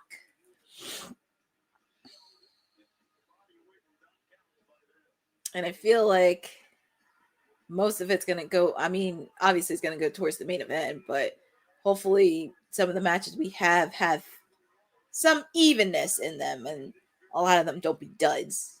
Just got to keep the crowd going. But congratulations again to Kyle Fletcher on retaining the TNT Championship. Very curious on what's going to happen with him. And who's going to step up to the plate and challenge Kyle Fletcher? Oh, yeah, the evil clone of a hologram. Because hologram's out for the rest of the year.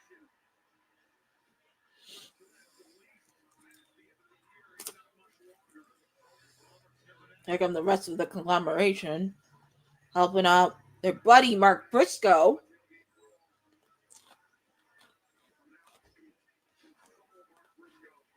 Because it looked like he really took us serious on that brain buster off the top rope. So my man OC Freshly Squeezed helping him out. So hopefully the rest of the conglomeration take him to the back. But up next we have the AEW Women's Championship match. Chris Statlander taking on my lady, one of my clientels, the woman that got me into AEW, Timeless Toni Storm. First time ever they are meeting one-on-one. Well,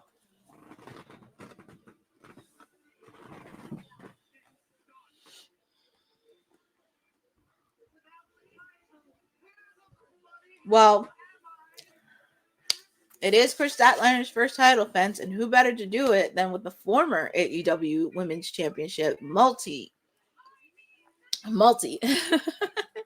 I know, in the role of a challenger, but this is not no challenger. She is a multi-time AEW Women's Champion, and this is going to be a very interesting fight with Chris Statlander. As I mentioned, do not be surprised if you see that run either Yuta or Marina Shafir be at ringside. Because I put a prediction in yesterday, because even though Toni Storm, I love her dearly, she is one of my clientels, but I'm picking Chris Statlander to retain. And if it does happen, and I will say this, because let's just say Chris Statlander to retain, I would not be shocked if she took out Tony the same. I would not be shocked if she took out Tony the same way Moxley took out Danielson. So keep a close eye out for him. It's gonna be a good match, though. Marina may pick who. Yeah. And it's probably towards Chris Statlander. And also, and I will say this because you can also help. Tony could also help. Tony could also help fighting up the Death Riders too, because they need another female to help out. Oh, this is our promo.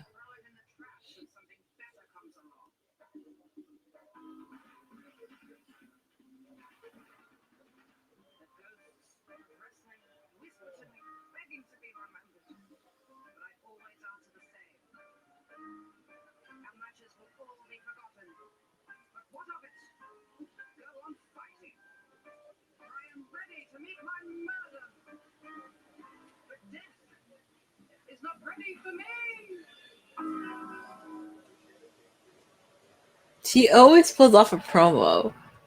That's what I want for the rest of the women's division, to pull out promos similar to this. But here she is.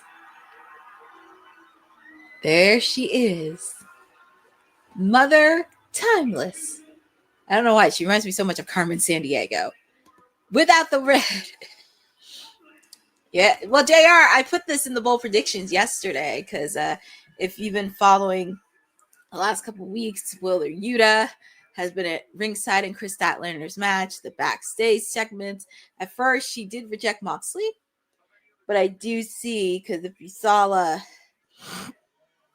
not this past week, but the week before with Collision, Wheeler Yuta was in a backstage segment with Harley Cameron, and then Tony Storm got involved, and it's like so much chaos. Because I know Harley Cameron also wants to beat the crap out of Wheeler Yuta as well. So, Tony.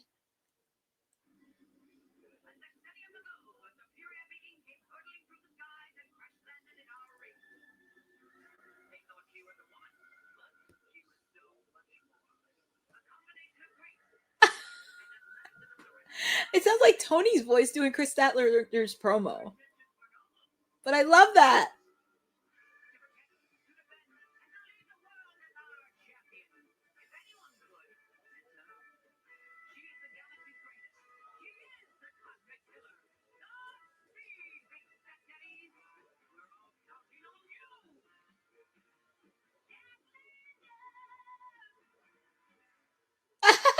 If you heard the singing part, that was Harley Cameron. Kristen! That was Harley.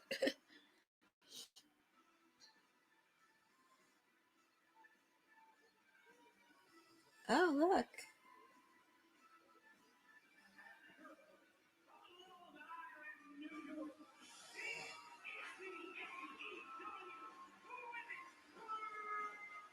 There's Chris Statlander.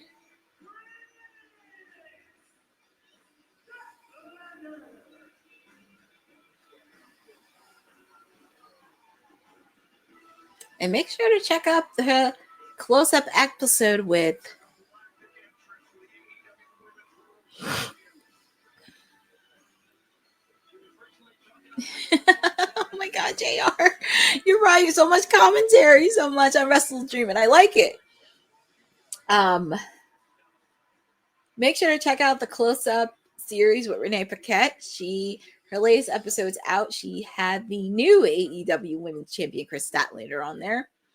No cure for Saturday Night Fever. It is going to be a good match. But do not be shocked if Wheeler Yuta comes in. But here we go. Tony Storm. She does remind me a little bit of not Harley Quinn, but like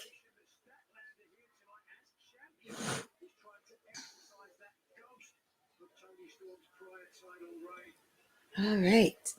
Here we go. Chris Statlander. Mother. Timeless. Tony Storm. We're about to see an alien take on a movie star. What a time to be alive. I'm laughing at some of these tweets on TV.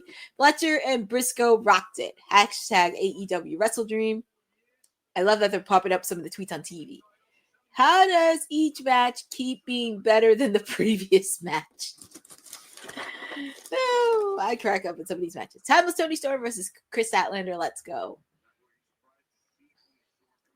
Well, yeah, because Chris Statlander, when she first came in to AEW, when she was with the Best Friends, she was the alien. And I'm happy, which they should have started embracing it when she won the TBS title after Jade, but I'm happy they're kind of revamping the alien character she had when she first came on AEW.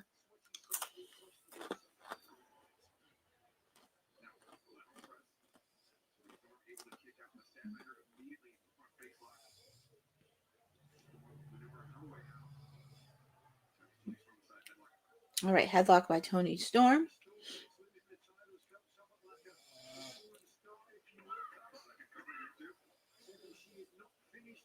Can the alien survive Carmen Sandiego?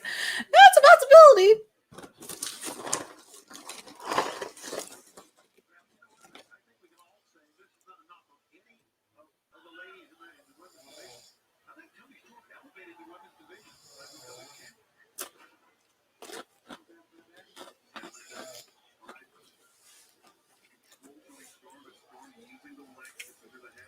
I would say yes, JR, because like when you watch WrestleDream, they have a section on the TV screen where they pop up on the tweets, and I guess they get it from their Twitter page. So yeah, they're real. And some of them are like, what? I know, only 4 matches to go. It's kind of crazy because we still have the AEW tag team titles. We still have Hangman versus Samoa Joe, Moxley and Darby Allin. And we do have Mercedes Moné TBS Challenge. And remember, she made a call out to any female that is carrying a belt. Have to carry a belt. And she's willing to put that TBS title on the line. So we shall see on that.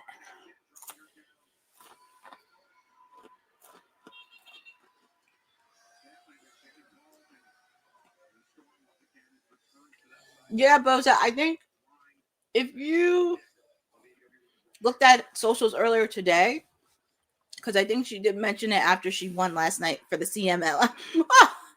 I think Tony Storm just dropped the F-bomb. Sorry, I was just looking. It's kind of a one-on-one. Anything you could do, I could do better.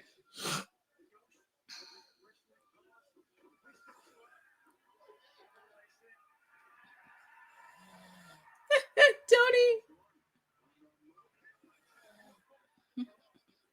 Yes, she does, Bozo. She knows very well how to go unfiltered.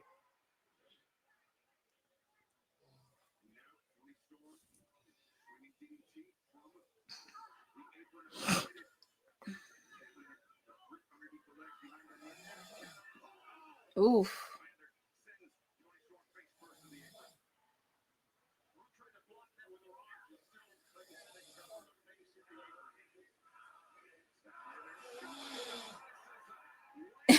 Who knew she had a mouth? Well, trust me, Boza, she has a mouth of a sailor since she's been timeless. Don't be shocked. But the fans are going for... It's crazy because they love Chris Statlander, but the fans are going for Tony.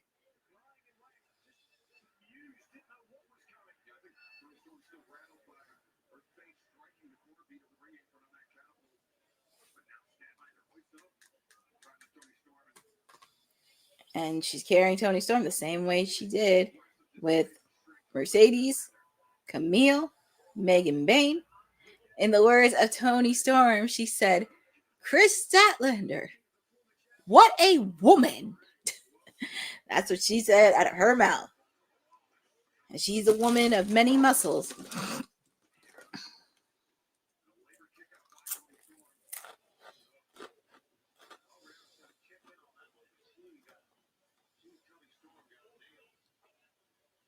it's very interesting, Boza, you messed that up because I don't think many people are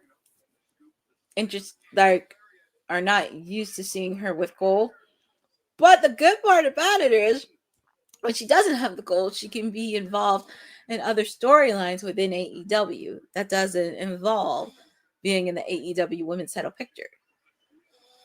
And also, depending after this match, I have a feeling she may be in.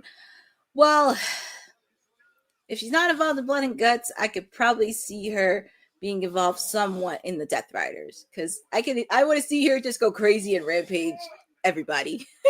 That would just be fun to watch for me. Just see her go crazy and help out Team AEW. But also with the fact too, it's like thinking of what storylines to do it. I think like after Swerve lost, like when Swerve lost his AEW title, they kind of had to figure out what storylines they could put him into next, find ways. And I think with Tony's case, it's just finding ways to put her in storylines that not only help elevate the brand, but also find ways to help elevate the entire roster within AEW. That's why I have a feeling. Do not be shocked if that Rump Wheeler Yuta came out after this match.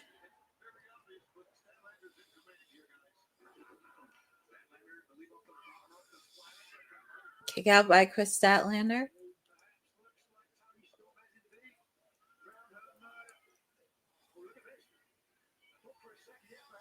And also, the other thing is, I know Mercedes Moné wants the AEW women's title, but I would be pretty bitter too, because could you imagine Chris Statlander did something that you couldn't even do? And that was beat Toni Storm. Not once, but twice. Could you imagine if that happened? I mean, if I was Mercedes, I would be a little bit irate. And that could help in her character being unhinged, because that would add another layer of character development within the CEO. Like, yeah, you have all the belts, but you can still be unhinged. But nice suplex by Toni Storm.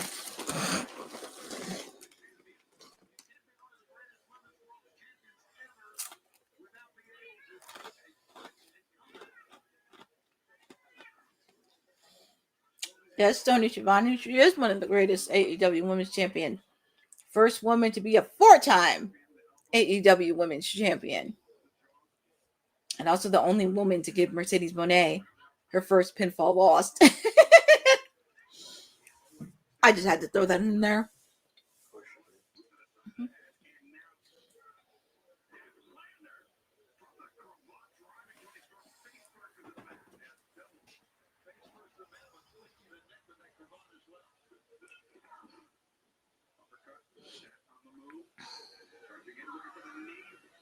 Let's see. Nice DDT.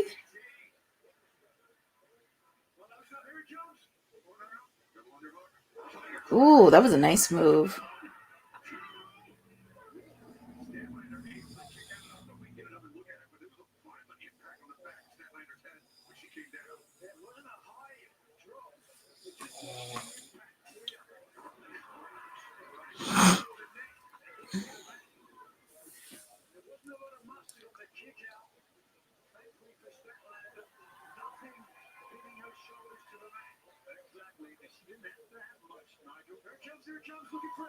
Oh, man.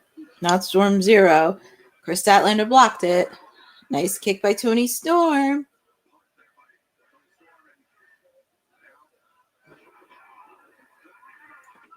Oof, that was a nasty kick out made by Chris Statlander.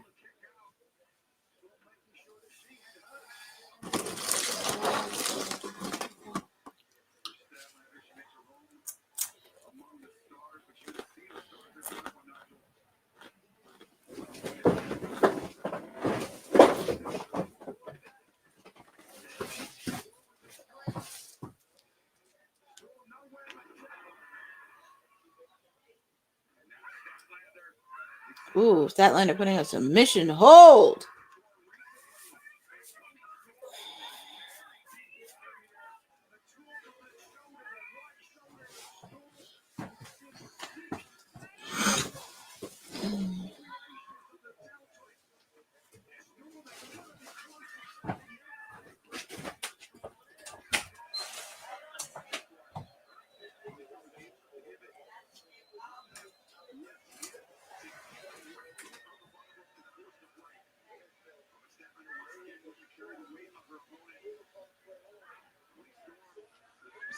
Oh man, I feel like it's a battle of submission holds.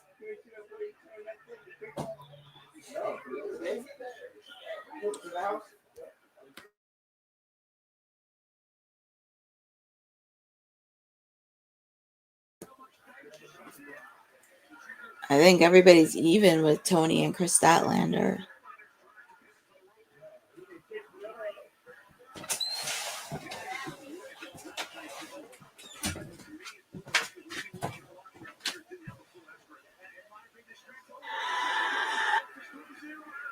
Storm Zero.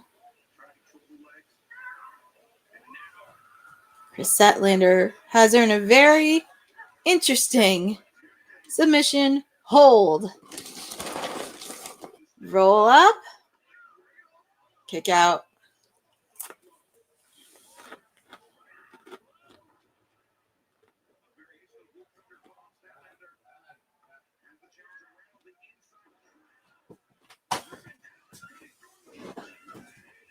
Kick out by Tony. Hey, Courtney. Did I miss the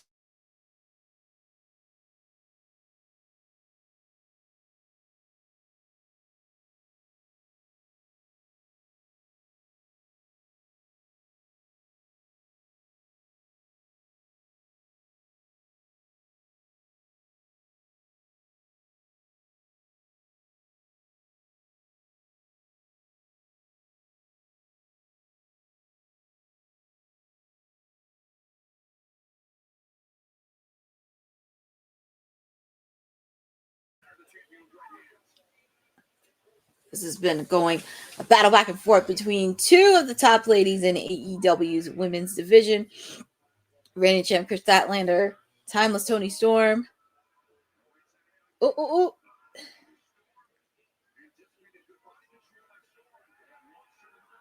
Tony.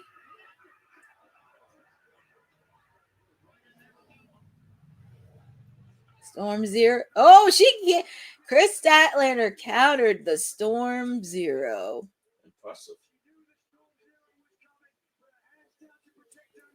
But Chris Statlander is going to put big. She's going to need to do a lot more than Saturday Night Fever if she really wants to beat Tony Storm. Kick out by Tony.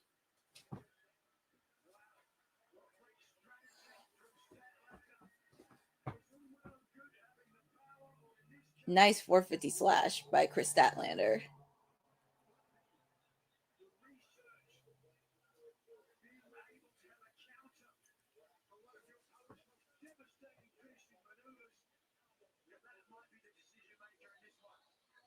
Is she going? Not yet. German suplex. Storm Zero. Kick out by Chris Statlander.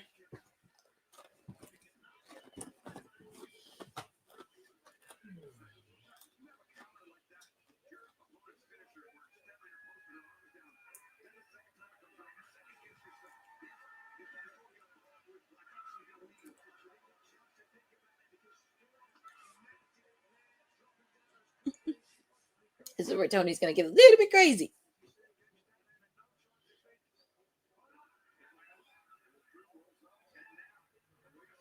Oh my goodness. Ooh, because that was the pin that got her to win the AEW Women's title at All Out Toronto. German suplex.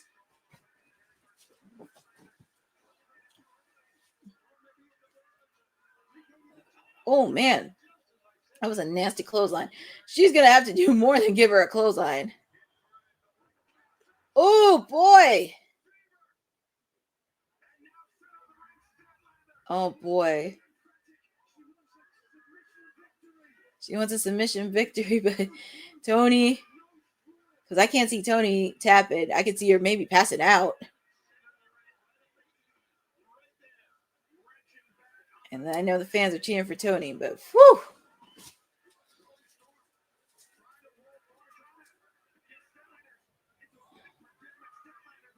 Oh my goodness. And look at Tony. She's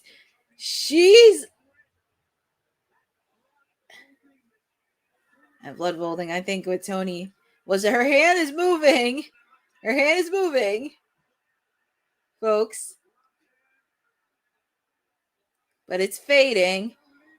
Fading. Fading. Oh boy. Fading. Oh man, she looked like she's about to choke her. Tony's trying to get out of the hold.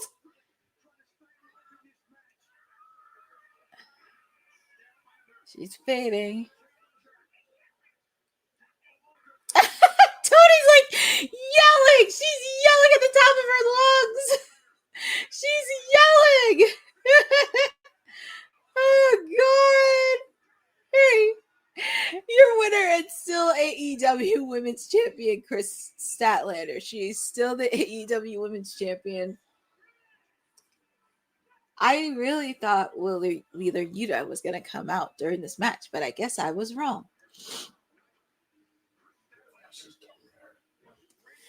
But I'm happy. Actually, I'm happy he didn't get involved because it was actually a good match. But I know it's I know it is kind of funny. I know you would think, but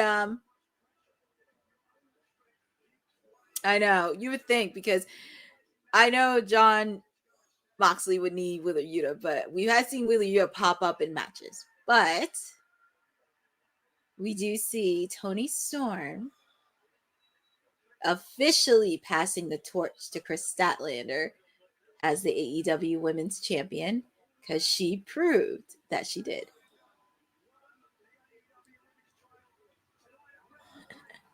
I mean, I'm not upset that Toni lost because you know what?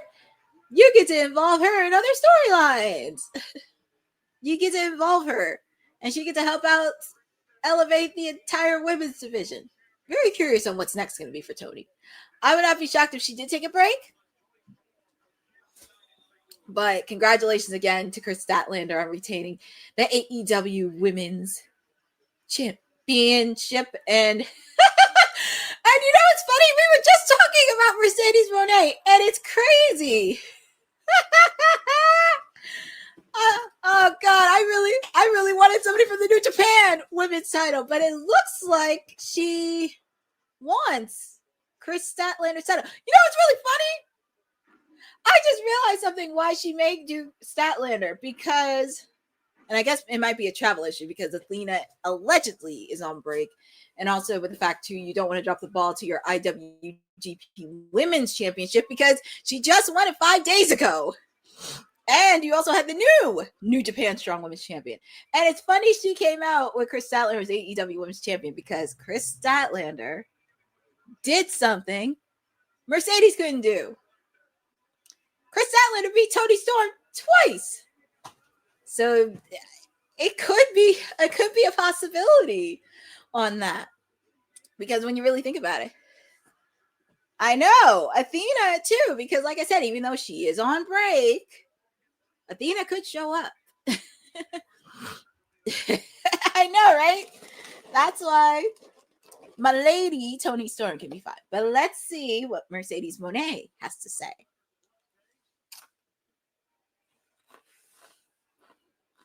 Say hello to your CEO.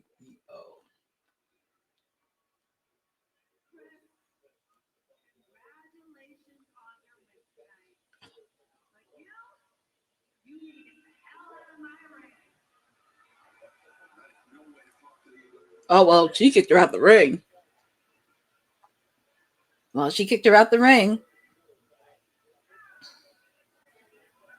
It's funny she didn't say that when Toni was AEW Women's Champion because Toni put her in her place. I'm laughing at some of the male models. I think she has some of the frat boys.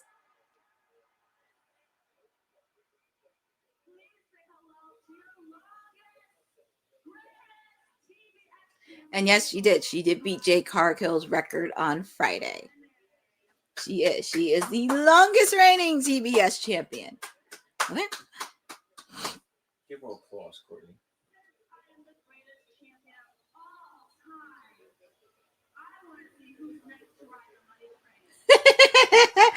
Well, I guess my theory's out because I thought I had either the Ring of Honor champion, I had either the New Japan Strong Women's champion, or I had the IWGP. So, well. Oh! Mina? Oh, yeah, I forgot. Mina Shirokana is the interim Ring of Honor Women's Television Champion. I forgot about Mina. Because Mina was the last person I would see because I know she was in Mexico because she just got her passport to wrestle in Mexico. I really thought it was going to be Athena or someone from New Japan. But I'm happy to see Mina back.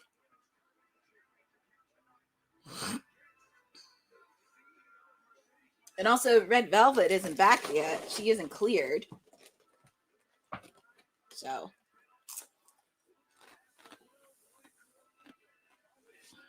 I was just realizing this. Because if she beats Mina, she could face off against Red Velvet. She could make a pit stop at Ring of Honor. Because I just realized since she's been in AEW, she has not made a pit stop in Ring of Honor. I mean, it could be interesting for her to be in Ring of Honor.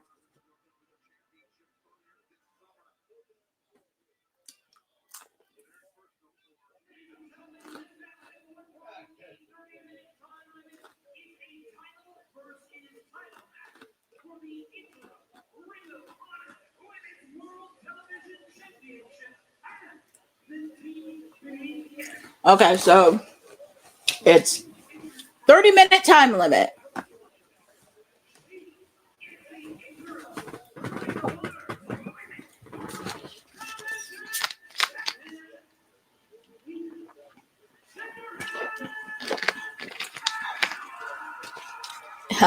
Mina.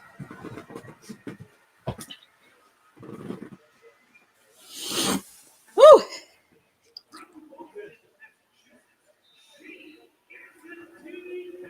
Yes.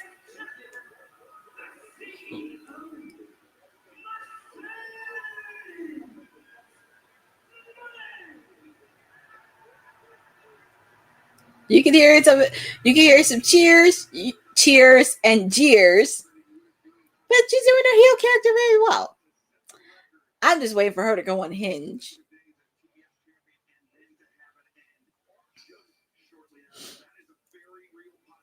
I mean, it is a possibility because she could go to Ring of Honor because like I said, she has not entered the Ring of Honor space since she's been here, and she can help out. Well, it's gonna be very interesting too because they have the Ring of Honor Pure Women's Championship tournament happening right now. Obviously, Athena surpassed the 1,000 day mark. Ooh.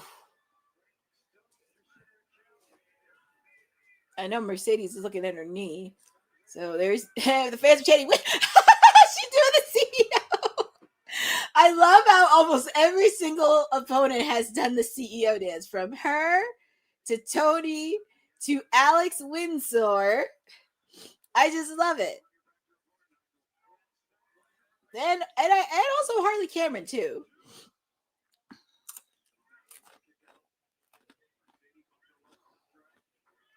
Oh, that is true, both because she is wrestling in Canada tomorrow. So,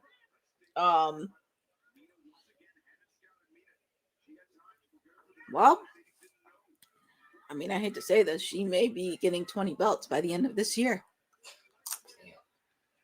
It is a real possibility.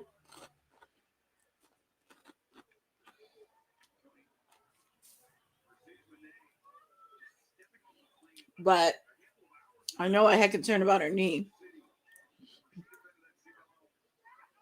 That is true. Neck injury is no joke.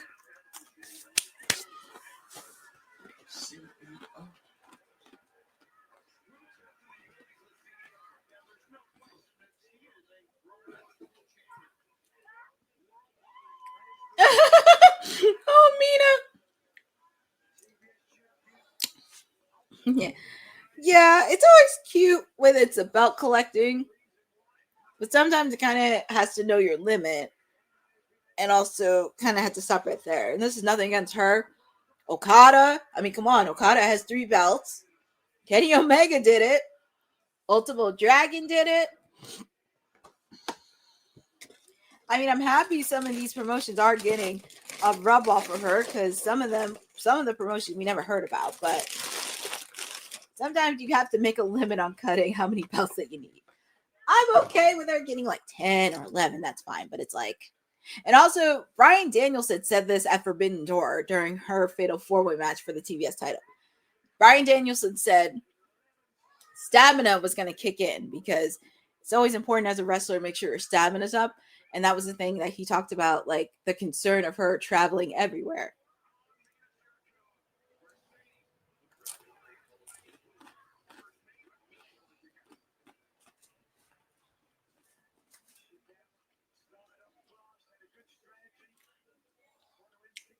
Because I think this is something Bryan Danielson, as I mentioned, because he had concern about the stamina. Like, she is getting the reps, but I think Bryan Danielson had concern about her overdoing it with the stamina and traveling back and forth, especially carry all those belts. I mean, it's great to carry all the belts, but sometimes you don't want your stamina to kick in and then your body starts to shut down. And that was something of a good point Danielson addressed during Forbidden Door in London, which I thought was very interesting.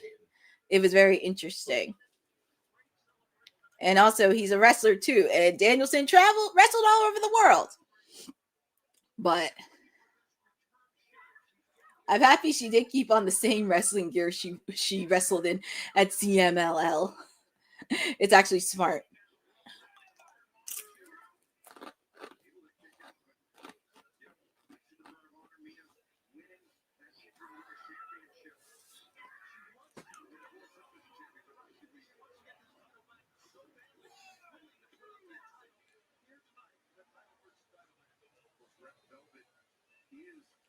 Yeah, exactly. At least you get the same one from last night.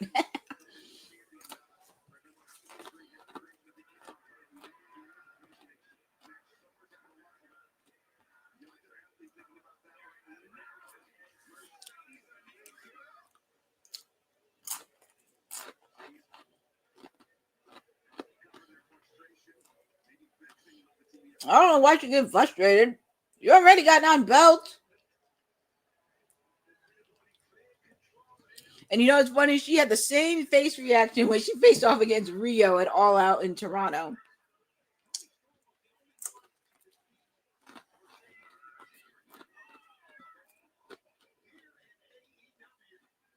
Nice CDT by Mina.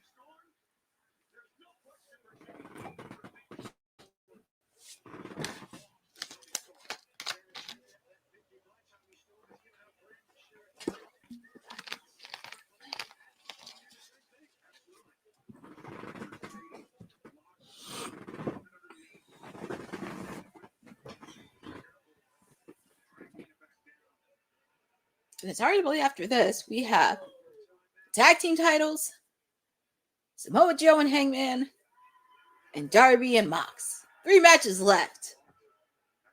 And it's only 10:30. Oh my.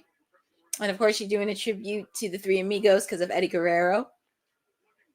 That is one of her wrestling heroes, Eddie Guerrero.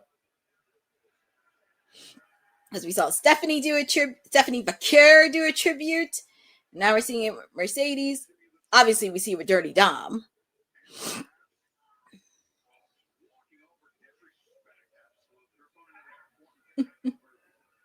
Well, I still have hope that Alex Windsor is going to be the one to take away the TBS title.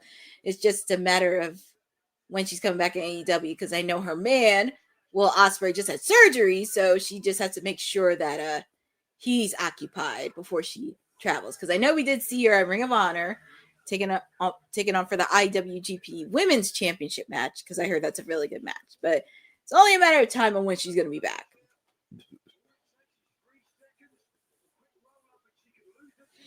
You see Alex being Athena. Oh, you see Alex Windsor being Athena. Well, we shall see either way, because Alex is going to be a champion sometime soon. I would not be shocked if Alex Windsor and Athena go. I would not be shocked if Alex and Athena go round 3 for Ring of Honor Final Battle. And Boza, you think Mina has to beat? Well, we shall see, because this is a 30-minute time limit. I would not be shocked if this ended in a draw.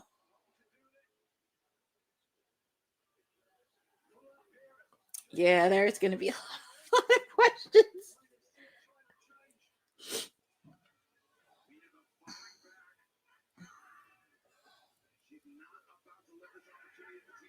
But I feel like, in my own imagination, I do see, yeah, like I said, I wouldn't be shocked if Alex Windsor and Athena did go round 3 for Ring of Honor Final Battle. Yeah, I know. Our wonderful co-host really wants to. Well, I mean, I give her credit for being an advocate for Mercedes Moné. Can't knock her for that. I can't knock her for that.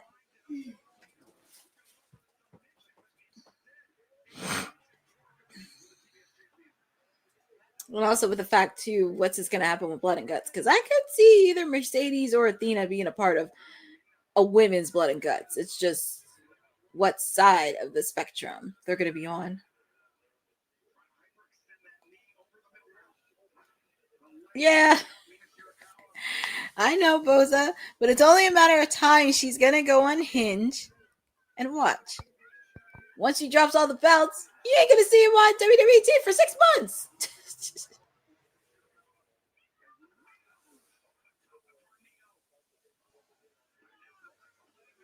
I know, Boza, but I wouldn't be shocked if either one would be involved in the women's. Because if this is like a first ever women's Blood and Guts, it has to be a really good, solid team. And I could see one of them being involved. Yes, Mina is a good friend of my lady Tony. And so is Alex Windsor, her newly found friend.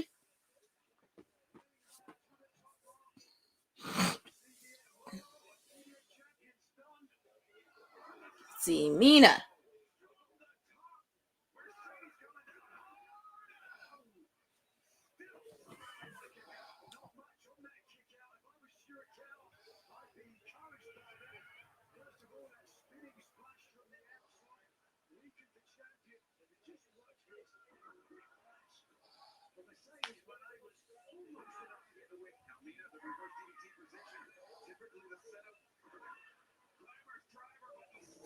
Oh, the glamorous driver, she calls it. I was wondering what that move was. Glamorous driver. Ooh, and she's taking on that knee. Because remember, she wrestled last night at CMLL for the CMLL women's title.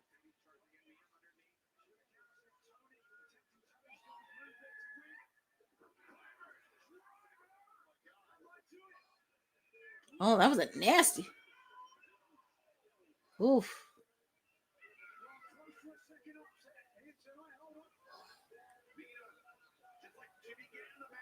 And also, these two know each other very well. So it's nice. It wouldn't hurt her to lose to an opponent that she knows very well. And she put her in a finger 4 lock.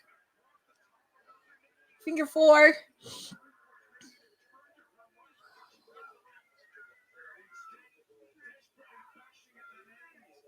And like you said, Boza, for Elevated Champion, do not be shocked when PWI releases their top 200, 250 women. Because this is her first year of eligibility. Do not be shocked if she's in top 5. Or she could take number 1.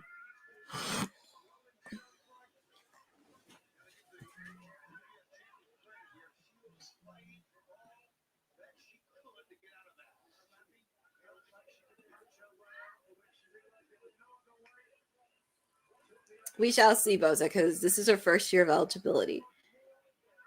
Because I think outside of her winning the belts, the only people that I could see probably taking number 1 is either Tony or Stephanie Vacure.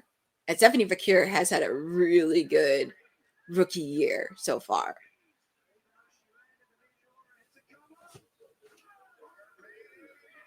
Kick out by Mina.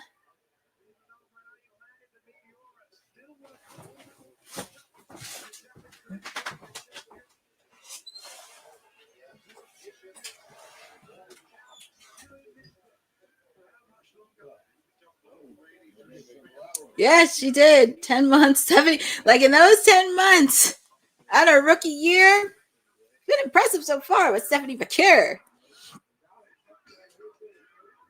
Kick out by Mina. Like I said, I would not be shocked if this ended in a draw, to be honest.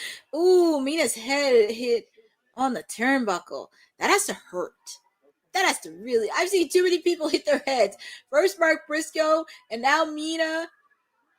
Ooh. Back forearm. She kicked her. And I actually did get to meet Mina. She's very short, but she's very sweet. Yeah, I would not be shocked. Like I said, Bose, I wouldn't be shocked if this ended in a draw, to be honest, because it's a 30-minute time limit. Ooh, she has her in a nasty, nasty submission hold.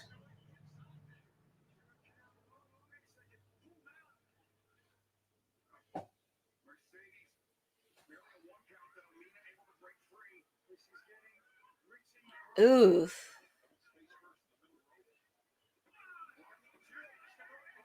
See, I love that she's starting to use her heel tactics and using the ropes. Because remember, and you know what's funny? This is the same referee that she worked with when she faced off against Rio at All Out in Toronto. And remember, she had to deal with the referee too.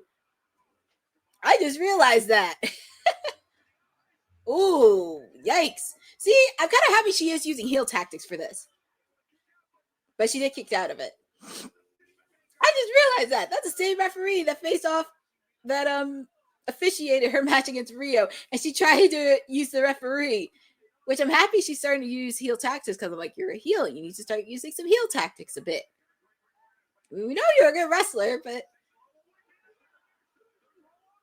oh man. Oh, look at Mina. She has a package. I thought Mercedes had it. Let's see. That's the moneymaker. That has to be it. Oh, Mina has her hand on the ropes. She really is fighting. I wonder how Toni Storm is watching. I know Toni Storm is, I know after her match, but I'm very curious if she's watching this backstage in support of her friend.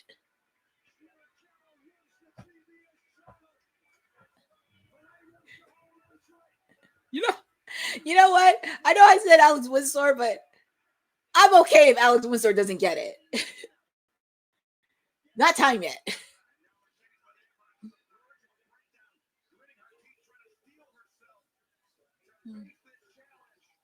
I mean, you kind of put out the challenge, miss. You put out the challenge.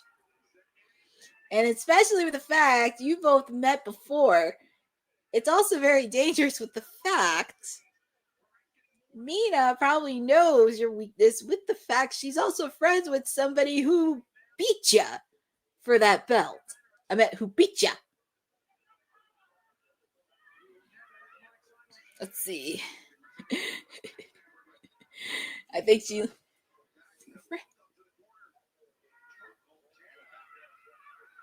Oh, is she going to use Moneymaker?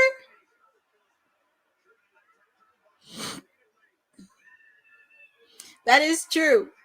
But Mercedes didn't get pinned. So for the news. Whoa. Wait a minute. I got to look at that replay because she used her feet on the ropes and the ref didn't even look. And it looked like a double pin. And it looks like your winner is still TBS champion, but she also has the interim Ring of Honor Women's Championship, which, by the way, means she'll be facing off against Red Velvet. And I think Red Velvet has been wanting to face Mercedes, to be fair. And I'm actually happy she's starting to use her heel tactics because she did have her feet on the ropes, if you look at the replay. But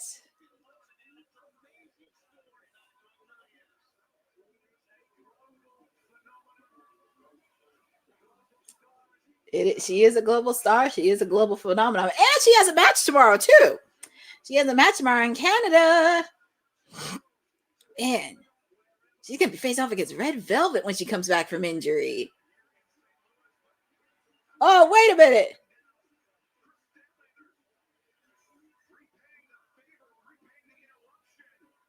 Chris Statlander.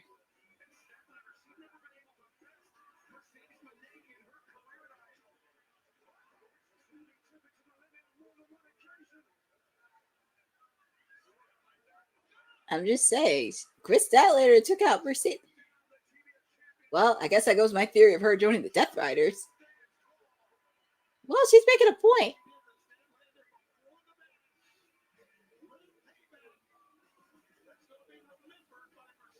Wow.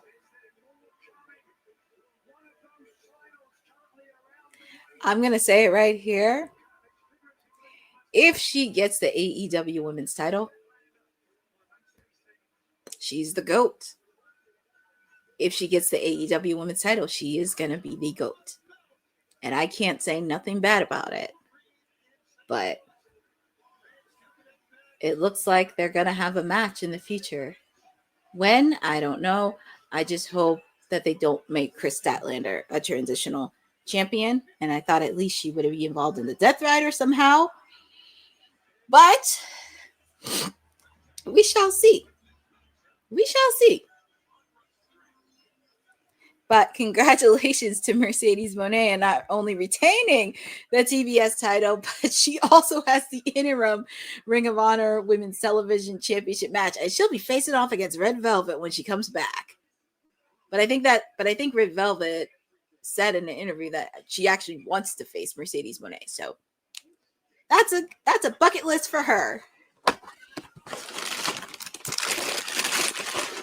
I know, Boza. I know, but think of it as a long-term storytelling. Like, she's collecting all these belts, and she faced a roadblock at All In Texas where Toni Storm gave her her first pin loss and teasing on being unhinged. But then she also wins more belts and more belts and more belts. But then soon enough, she's going to start to get the losses. And also showing a little bit of character development where she drops all the belts until she gets the AEW Women's title.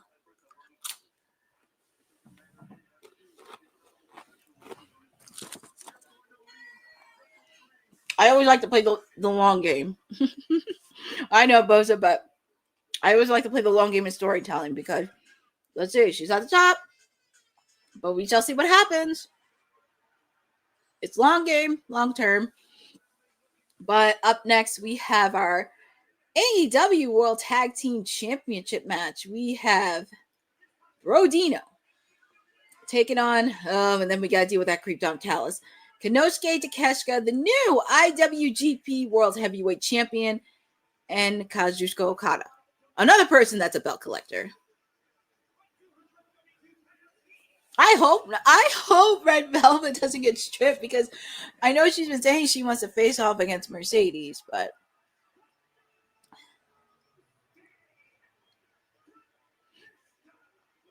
let's play the end game because I know Ced and Will are really happy to see Mercedes get the belts whenever on WWT Live.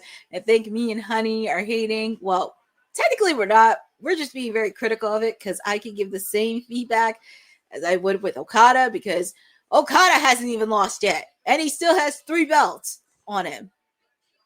And if you're not going to make Konosuke Takeshita the one to beat him, then what are we doing? What are we doing?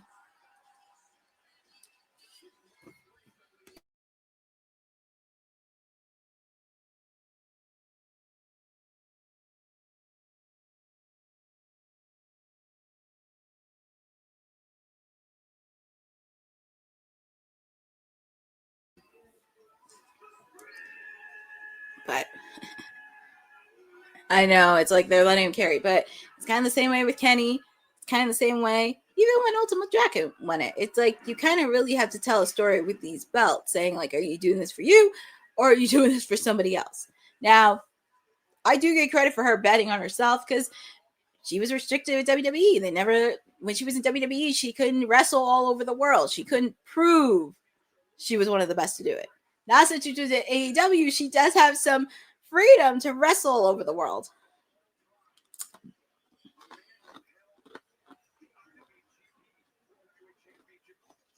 But don't worry, this is long-term storytelling because I still believe Alex Windsor is going to be the one to do it if she doesn't face off against Athena. It's just, I'm just trying to think where are we going with her at Statlander, because I thought at least Chris Statlander would at least join the Death Riders, but we shall see.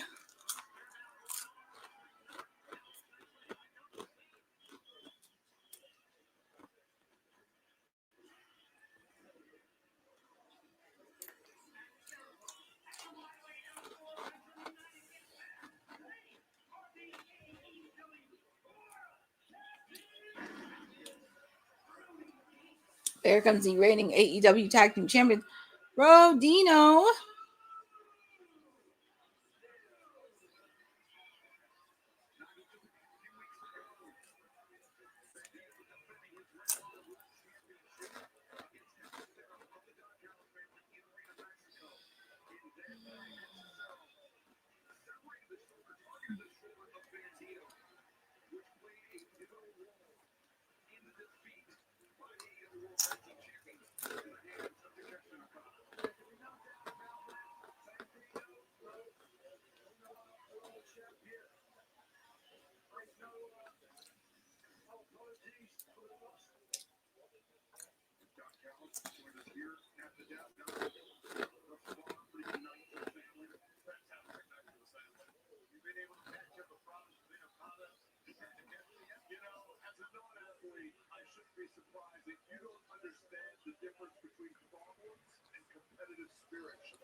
All right, so here we go. We have the AEW Tag Team titles.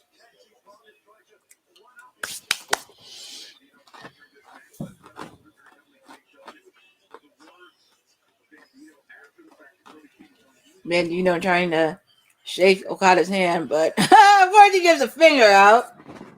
That's really a nice gesture.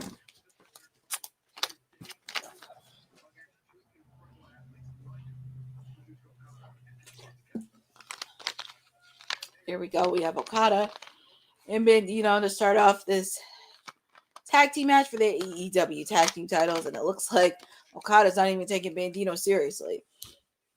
Whew.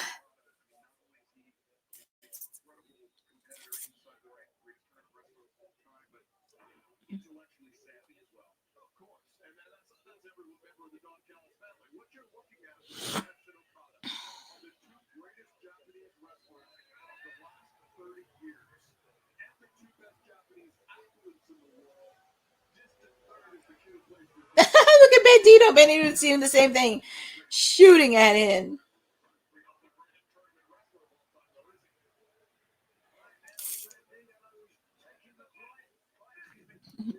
Hi, Silver Star Rocks. Thank you for joining on this watch along of AEW WrestleDream.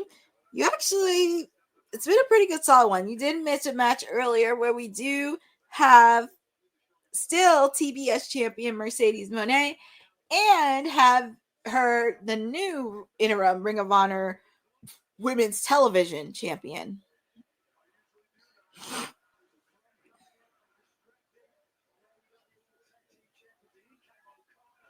Oh, and here comes Okada and Bandito, two guys that know each other very well, especially in that incredible match that they had of Ring of Honor, Supercard of Honor that happened over the summer. It's a really good match.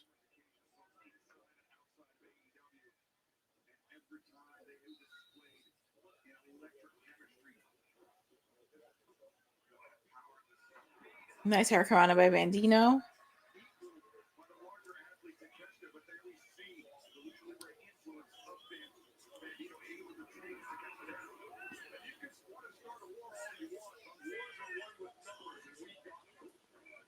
Nice double team by Bandito and Brody King.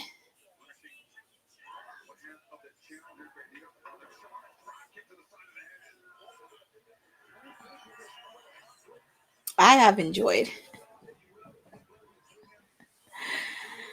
I know, both I know, but sometimes you gotta have to face the music. But for me, I'm thinking of long-term storyline on this because he can brag that Mercedes has all these belts, but just remember what woman is the only person to pin her, and she's not even women's champion at all. I'm just saying. So, and that's the thing. It's really interesting because she went after Chris Statlander. She's a women's champion, but when she saw Toni Storm, it looked like she saw a ghost.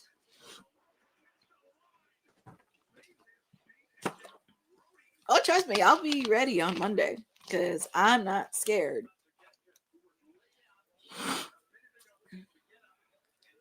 Exactly. So don't feel so bad because in my camp we got to win over the CEO. So I call that a victory.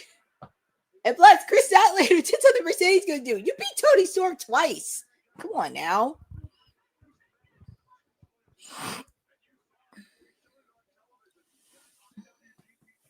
So I'm just saying. Plus, who knows? Maybe, well, if Chris Statlander's not joining the Death Riders, maybe she could go to Toni Storm for some advice if her Mercedes has to battle it out again. I mean, that could be a thought. But we're going back to the tag team match. Brodino taking on Okada. Between Okada and Takeshita, it's going to be very interesting to see how they work together. Because I have Brodino winning this because it's only a matter of time we get to see Takeshita. Takeshita and Okada go one-on-one.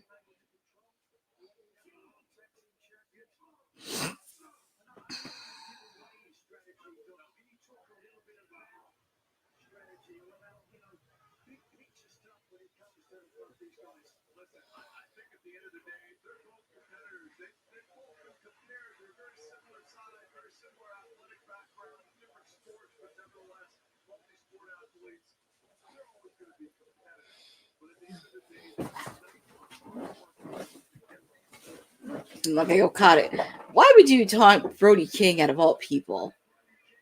Why would you want to taunt him? Slap in the face. Brody King gave him a chop. Blind tag by Takeshita. Boot to the face.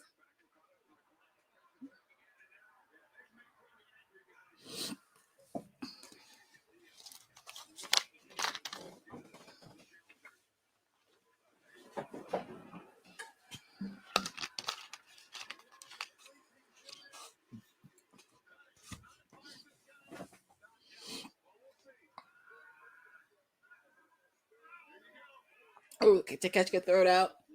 Bye-bye. Well, I thought Okada was going to get thrown out. Nice close up at Brody King. Actually, you know what, folks? I just thought of something. For the TBS title, because it's not Alex Windsor. And I know this is not going to happen, but I mean, they need to find something to do with Toni Storm, even if she takes a break. Have her be TBS champion.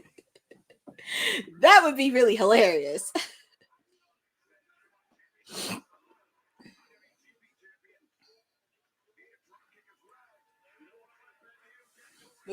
Look at Bandino and look at Brodino working together.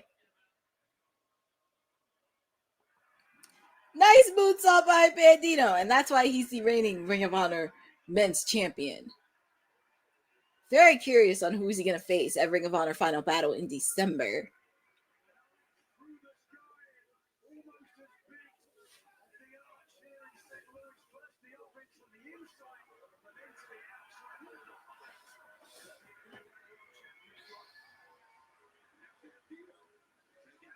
Oh, on the guardrail, Bandino took out Takeshita. Oh, and Okada and Brody, they're on the other side, outside of the ring, through the crowd. Well, not the crowd, but near the guardrail. What's Bandino thinking? Excuse me. What's Bandito doing? Ooh, nice drop kick onto Okada.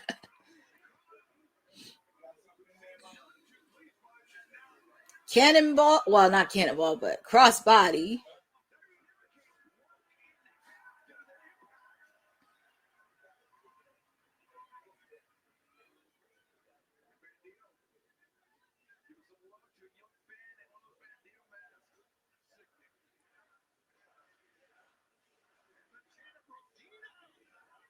I love that the crowd is getting behind Brodino.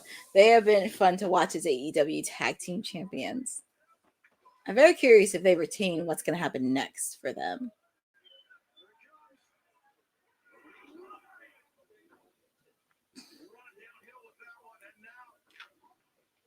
Nice double team. I love that they're on the same page. Wait. I think I know where this is going. He's been trying to get Brody King to do the Macarena for the last month and a half.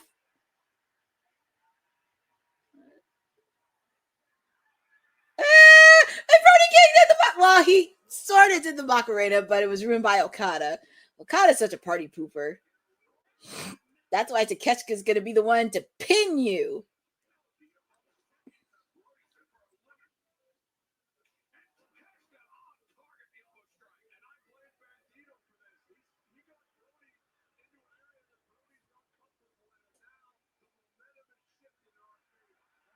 Oh, Lord. Okada's trying to do the Macarena. It is so bad. It was so lame.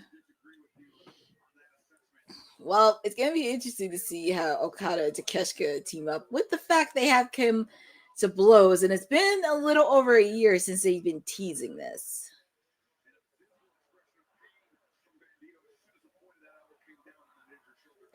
They're saying F Okada.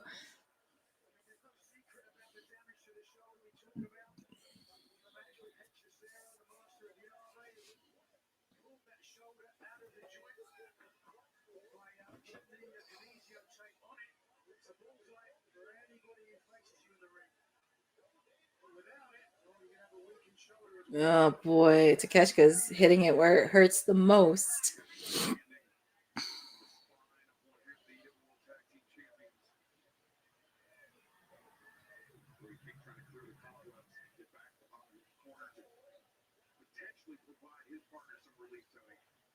Oof. And as I mentioned, Takeshita and Bandito had a banger of a match watching Ring of Honor Supercard of Honor. It was really good. And I know referee Aubrey is checking on Bandito's shoulder because that has been a little bit of a flex.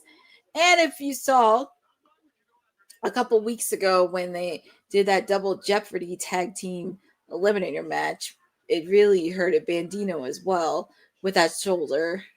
And this is going to be a test for them because you're facing off against two world-class athletes, two current champions.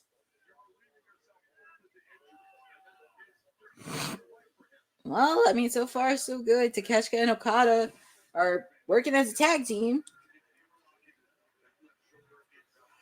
Ooh, and ran into the ring post on Bandito, and I know that has to hurt.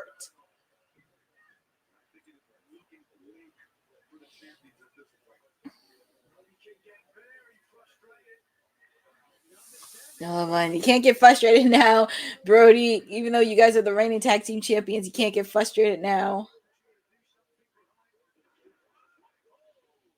And Okada and Takeshita are just targeting that shoulder.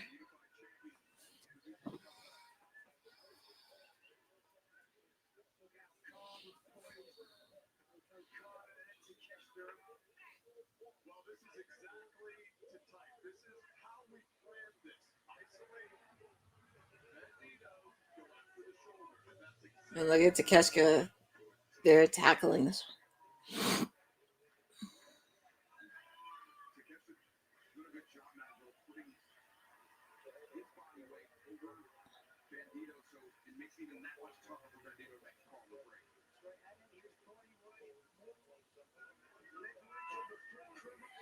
Ooh, and Bandino.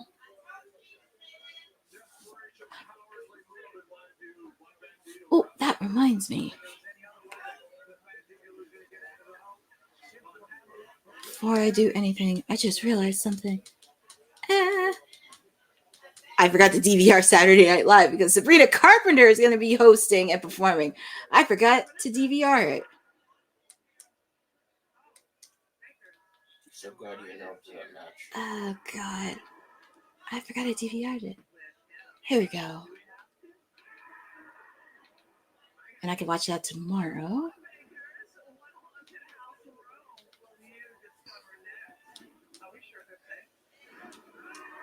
Okay. I just remember that because she's going to be on Saturday Night Live shortly where she'll be performing. And look at this. Oh, look at Takeshka. You can tell there's tense between them because it was only a matter of time.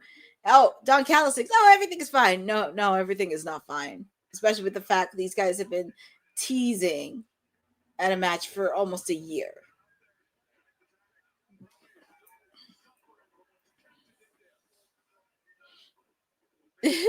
Tag is made to Brody King. Take it out, Okada and Takeshka.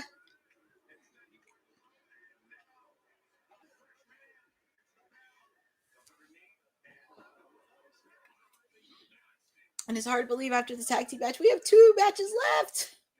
We have the AEW World Heavyweight title. And, of course, our main event, the I Quit match. I would probably say a minimal will probably end around 12:30 at night. Because I know they're going to give a chunk of it to the main event. And also equally a chance for Samoa Joe and Hangman.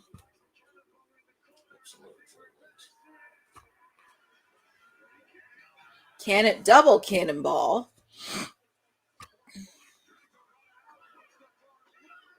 Kick out by Okada.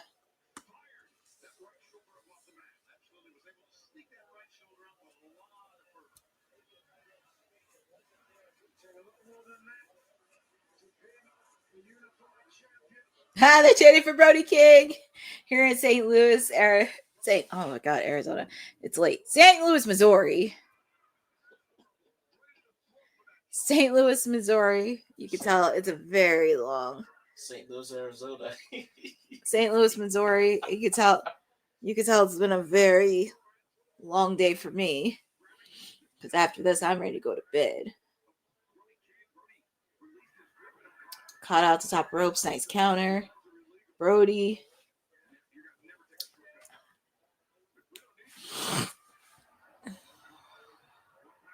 What's Okada doing here?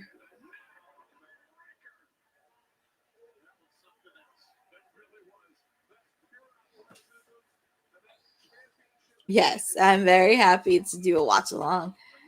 Couldn't miss this one because when I saw the matches on the card, it was like I kind of have to really.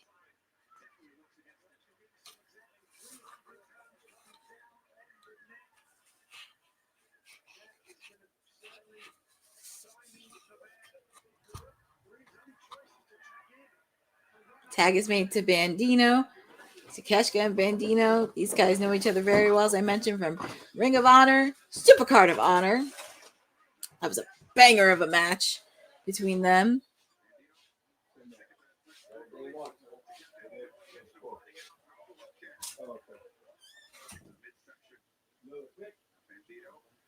Dino right here. Ooh, nice move. Kick out by Okada.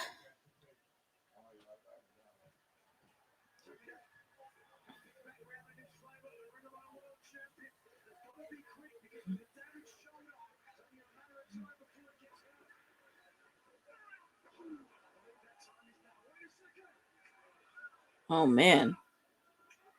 Look at Bandito. Bandito's just fighting. He's reminding me so much of Zorro.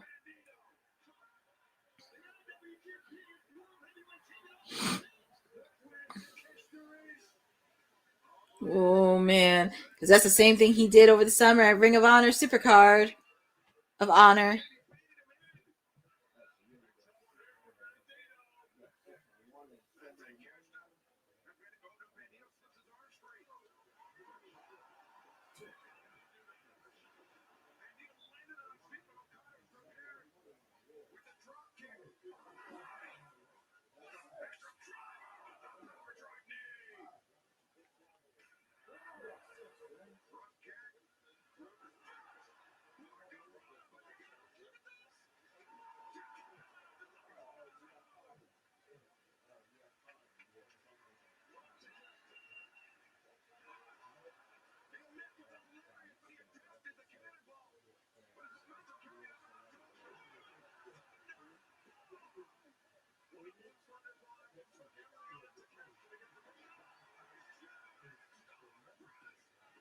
Is that it?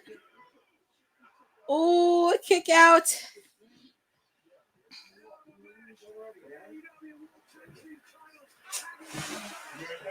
Yo.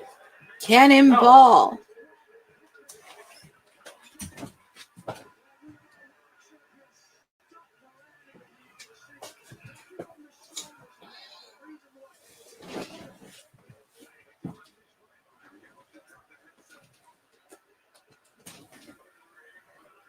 Don Callis, he's up.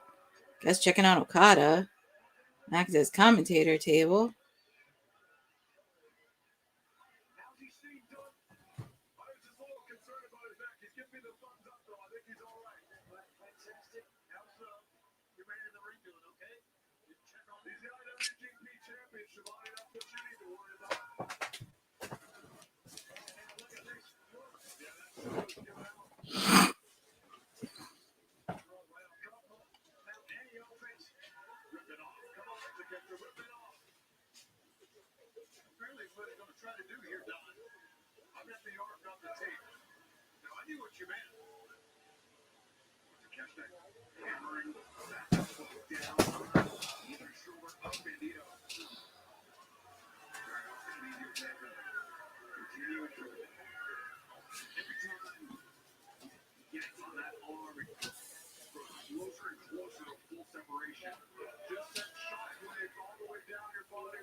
Two.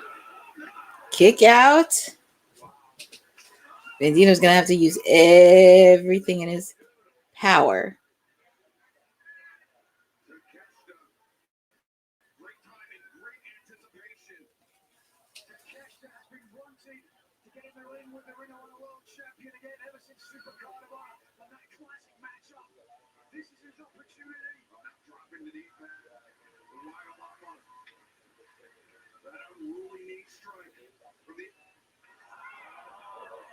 Oh, an unexpected blind tag by Okada.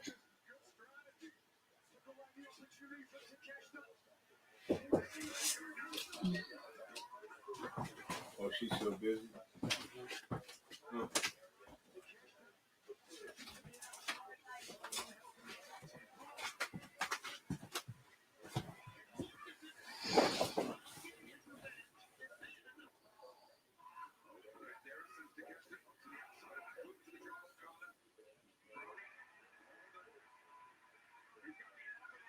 Look at Brody. He has Takeshi on submission home, but that broke.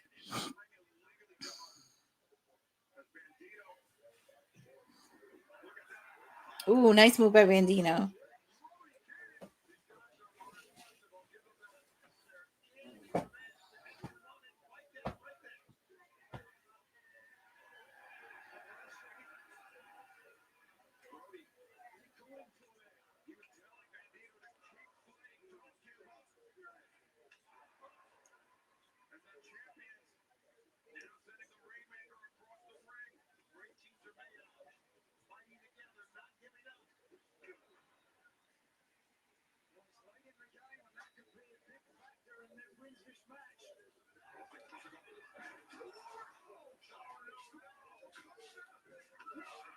Two. Pick out by Takeshka.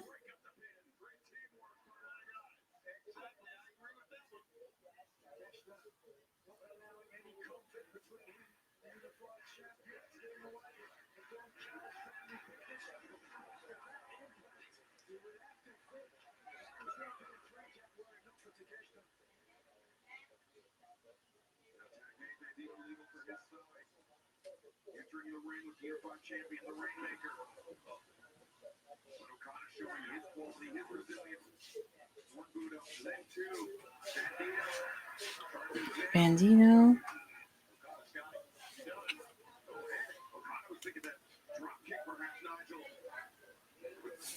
I had to post something on WWT socials, so that's why I was on my phone for a little bit. This has been a good tag team match so far. Getting everybody for the double co-main event that's going to happen.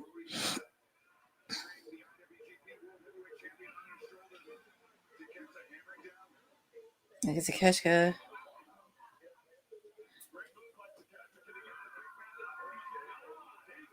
Oh, man. Oh, that has to be it. That has to be it. Oh, Brody's up. Brody King is up.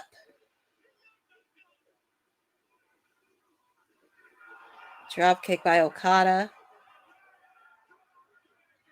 Rainmaker. Oh no, Bandino. Look at Bandino. Woo! Multi-German suplexes. All format. And Brody's up. Oh, Brody was up, and now he's down. All four men are down. This is why this is a good tag team match. This is my pick for sleeper match of the night. Well, it's my sleeper match between this one and Kyle Fletcher and Mark Briscoe.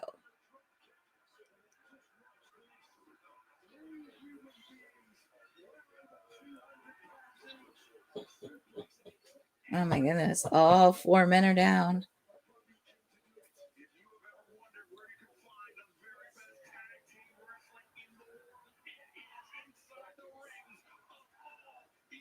Oh my goodness. And the fans are chanting "Fight Forever." I'm like, guys, I love y'all, but we got 2 matches left. And it's almost midnight. Not complaining or anything, but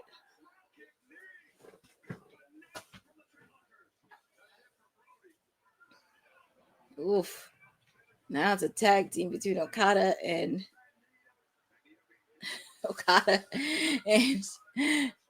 Takeshita. They're just putting a clinic on poor Bandino.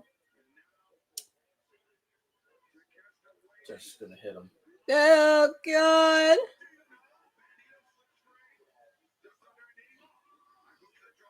Kick by Bandito.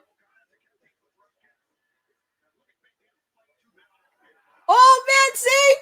It was gonna happen sooner or later in this tag team match. And also, I'm just waiting for the anticipated match between them because yeah, you can tell Okada was not sincere. And look at Don Callis' face on commentary. He better have to fix that up on Dynamite.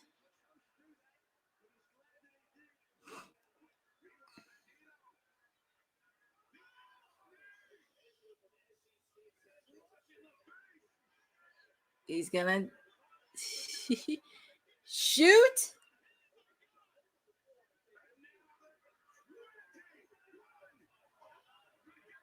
Wait, was he? He's trying to do 21, but ooh, I think that was a low blow right there. Nope.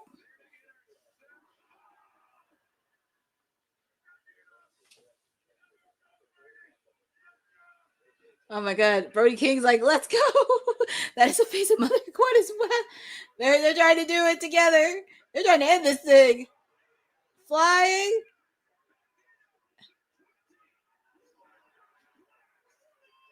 Is it?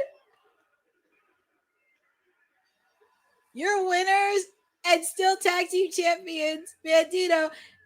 And it is also the first time Okada has had a pinfall loss. So, I know this is going to sound crazy. I know everybody's not into double belts, but is Bandino in line for the Intercontinental title. Well, not Continental title, but it's like the International Championship. I don't see why not. He did pin him. I'm just saying, Bandito could be 3 belts. I don't know about that, but that's what I'm saying, Boza. We could, because when you think about it, and I'm just saying, he could get a shot right before Continental Classic.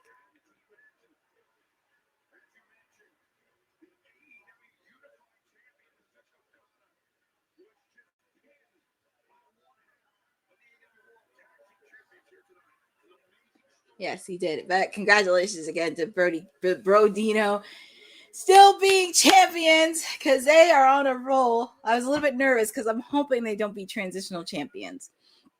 But you can tell the tension between Okada and Takeshita is getting a lot louder. And it's only sooner or later they're going to go one-on-one.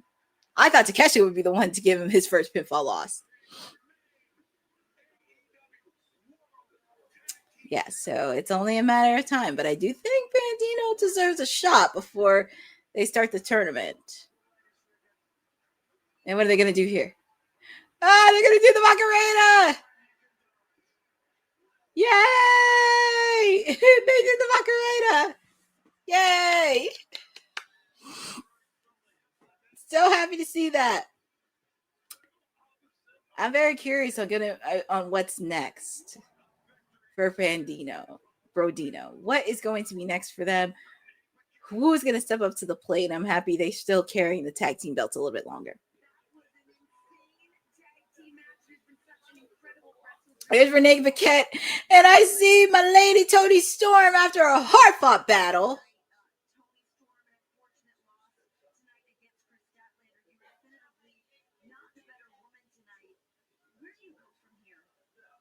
What's gonna be next for my lady?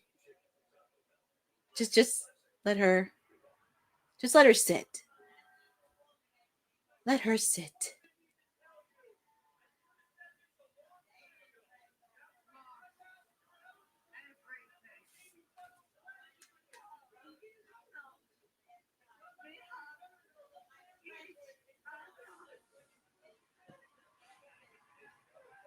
That is true.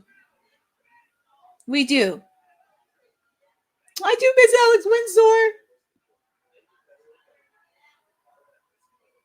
Yes, they do. But I do miss Alex Windsor. I missed him when they were Windstorm together.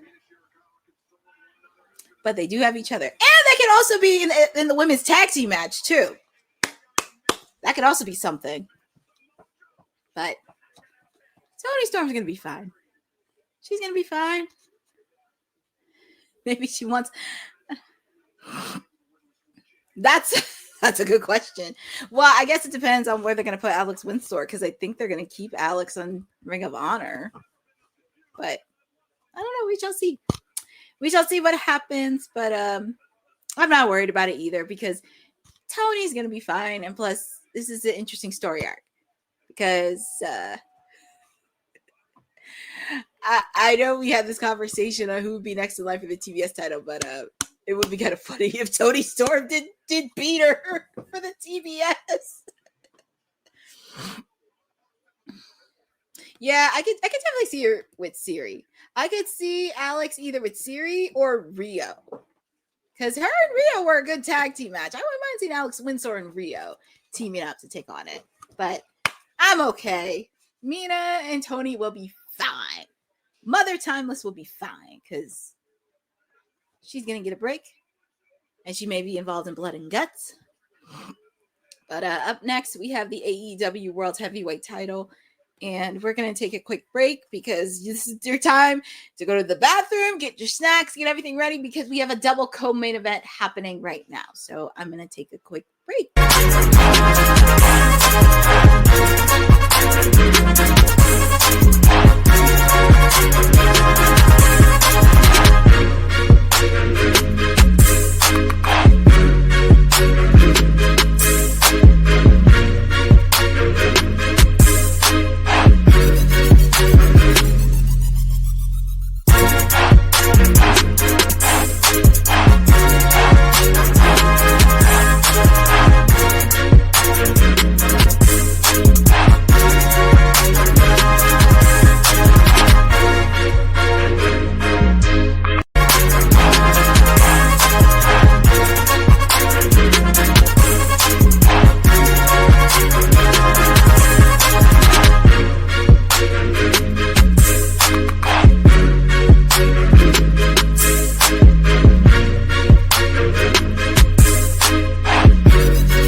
had to use the bathroom really quick and make sure I got settled for this double main event.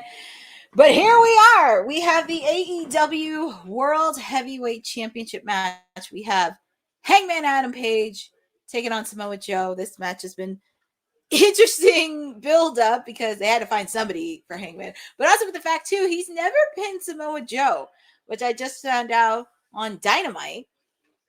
And also feel free to put in the chat on who you guys got in this match. Do you still have Hangman retaining or do you have Samoa Joe? And I feel like Samoa Joe is going to put all the stops and everything. Joe.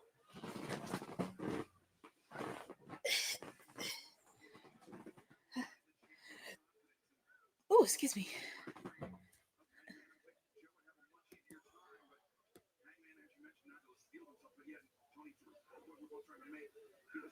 Last year for Samoa Joe to the throne for the AEW World Championship in this very ring. Oh, wow. Taking a page out of Joe's book.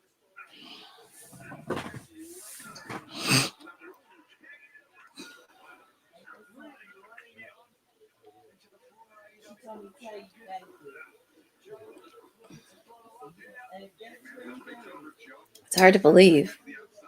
After this, we have our main event. And I know we're going to end probably at 12:30, which is fine.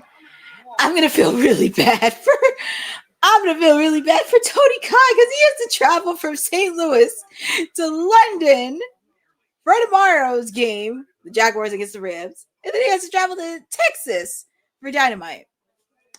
He better get a lot of sleep on the plane. Oh, and I'm looking at the tweets here from AEW's Twitter. Joe versus Hangman really has big fight feel. AEW has the best tag team matches in wrestling, and I don't think it's close. No, I'm going to pump the brakes on that.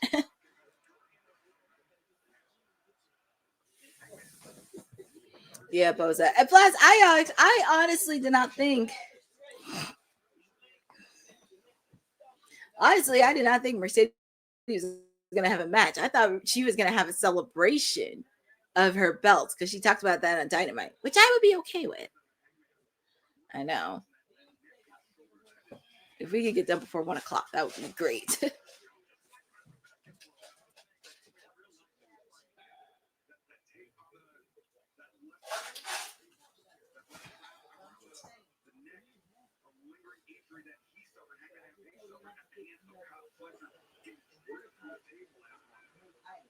So yeah, Samoa Joe is going to be a little bit in the running.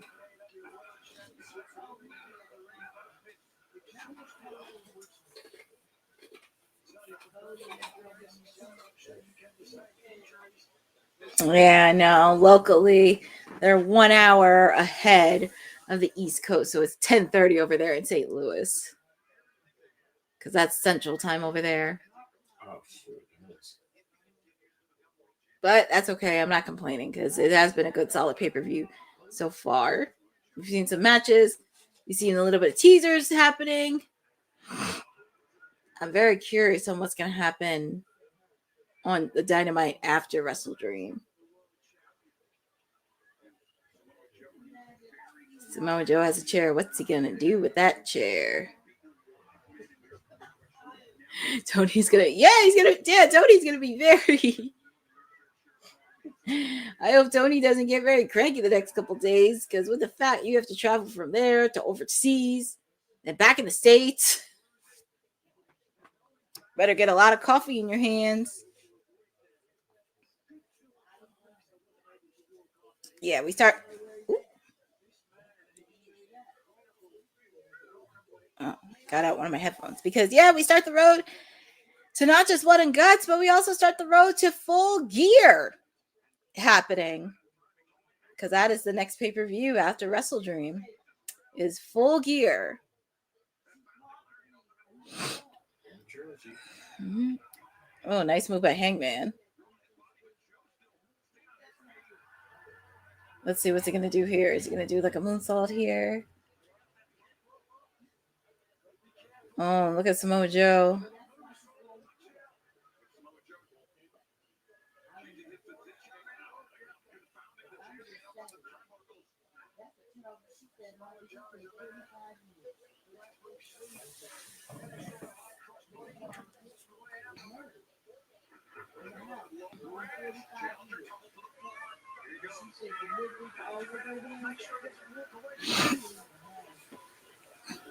Oh, miscue by Hangman. See Samoa Joe trying to get in his head.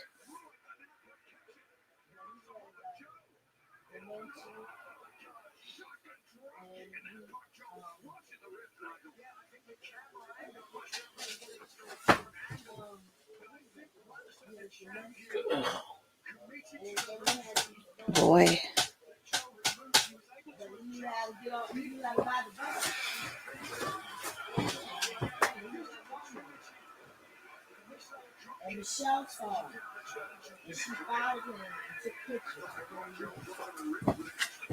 Okay. No. So, yeah, Bo's second year in a row.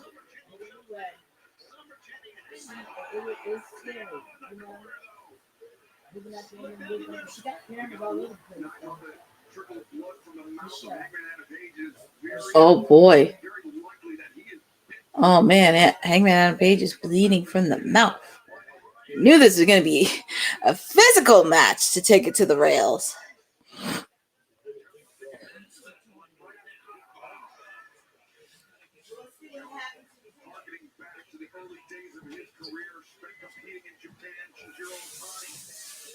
Oh man, yeah, Hangman is bleeding from the mouth.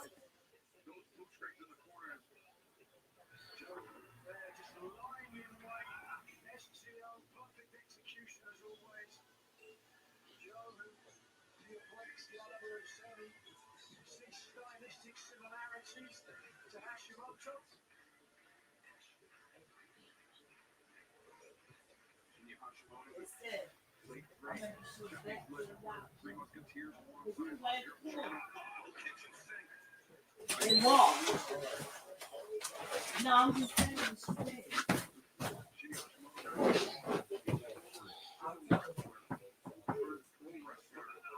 Somebody that Samoa Joe drew a lot of inspiration from.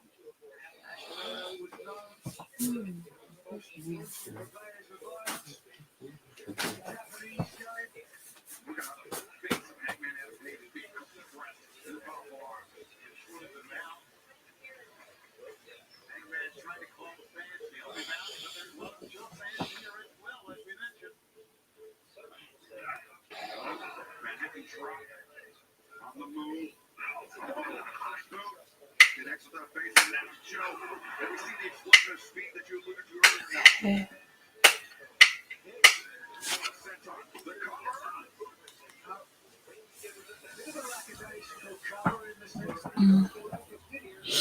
But also feel free to put in the chat on who you guys got in this match. You still have Hangman winning, retaining the AEW World Title, or do you have Samoa Joe? Because it looks like Samoa Joe is really putting a beating on Hangman Adam Page.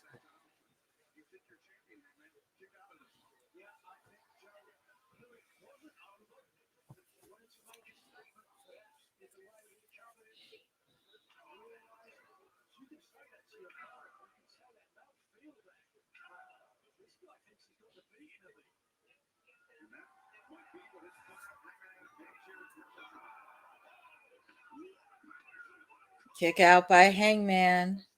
That was 3.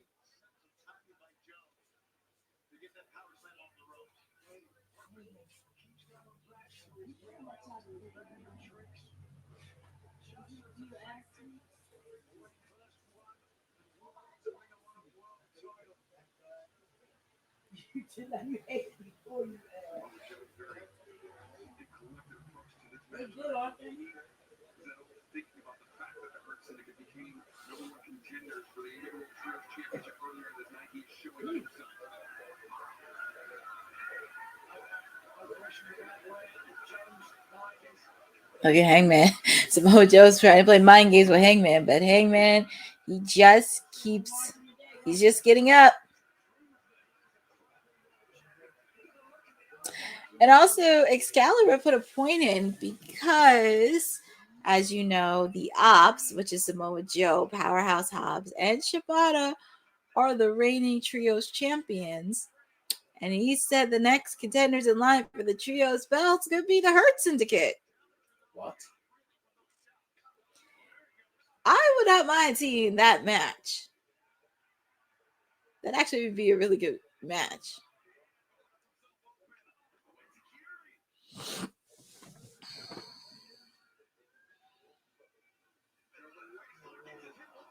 Oh, nice German suplex.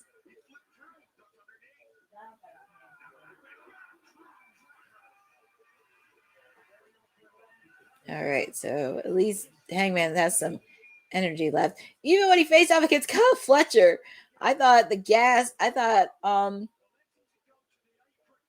he looked a little bit gassed when he faced off against Kyle Fletcher at All Out in Toronto, even though they had a very stellar match. But as I mentioned, Hangman Adam Page has not pinned Samoa Joe. Yeah, Maria, it's been a pretty solid one so far.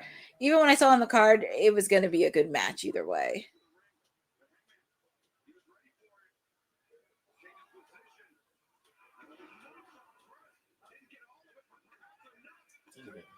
Quick kick out by Samoa Joe.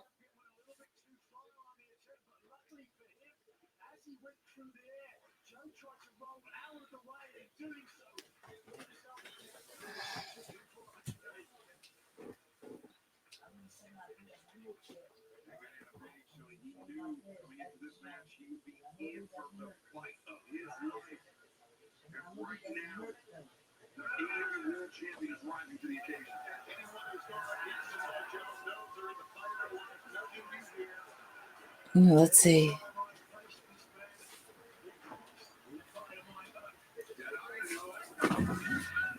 Samoa Joe doing his tactics.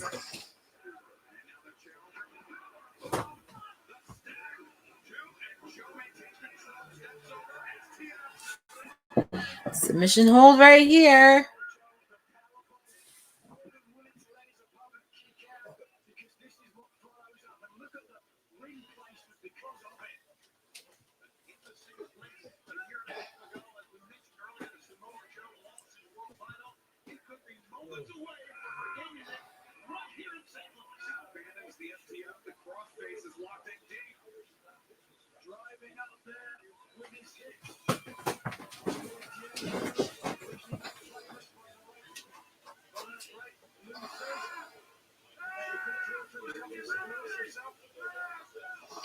Oh man, Samoa Joe really has Hangman out of Page, but he has his foot on the ropes.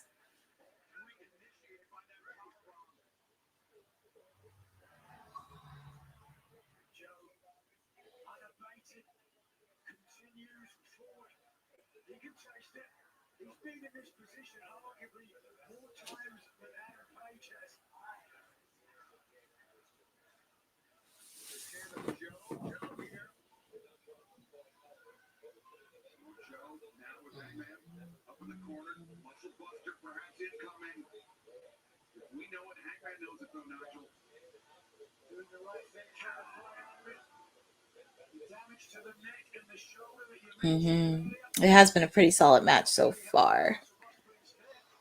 What's Samoa Joe doing right here?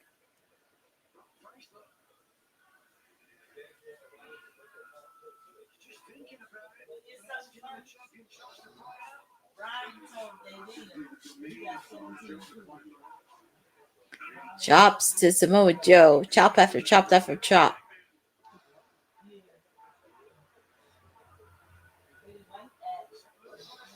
And what's Hangman doing right here? Ooh, a nice powerbomb with Samoa Joe. Kick out made.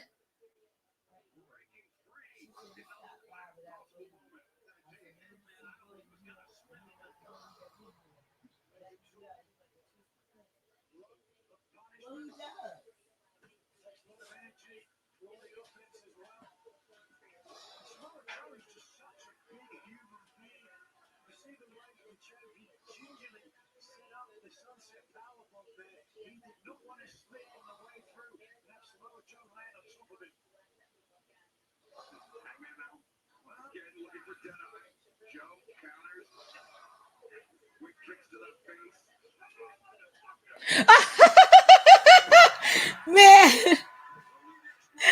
Oh goodness. It was only a matter of time these guys were gonna go unfiltered. And it's pay-per-view, so it's like you can't go there. Oh my god. And I knew these guys were gonna go to the limit. Oh, submission holds locked in. Oh man.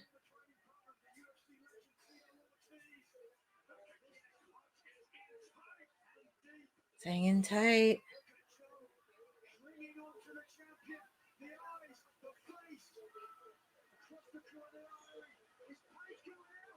Oh my goodness. It looks like he's out. It looks like he's fading. He looks like he's fading. But no, his arm's out.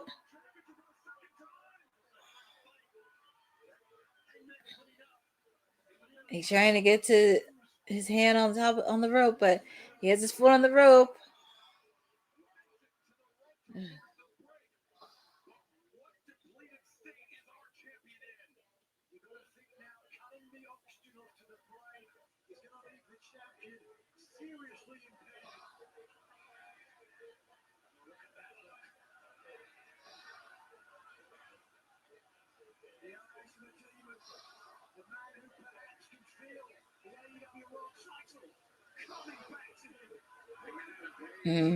Samoa Joe putting headbutt after headbutt after headbutt.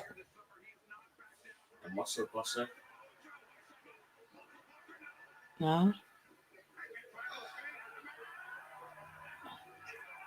Ooh, a Deadeye right there. Kick out by Samoa Joe on the Deadeye. You're gonna need more than one Deadeye to take out Samoa Joe, man.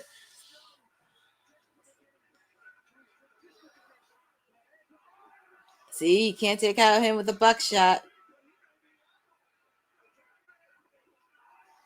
Ooh, second one. Might go for 4, 5, 6 to keep him down. And then he just had one. And he did it. He beat Samoa Joe, but your winner and still champion is Hangman Adam Page. Now, the question is, what's next for the AEW World Champion? Because we are on the road to Full Gear, obviously, with the fact that MJF is at a movie and he may be going on his honeymoon soon. And with the fact, the biggest cliffhanger of all, he still doesn't know what's he going to do with this title opportunity he got from All In Texas. Because he still has that opportunity. So it's going to be very interesting how, not just on Blood and Guts, but how we are on the road to Full Gear. What is next for the reigning AEW World Heavyweight Champion?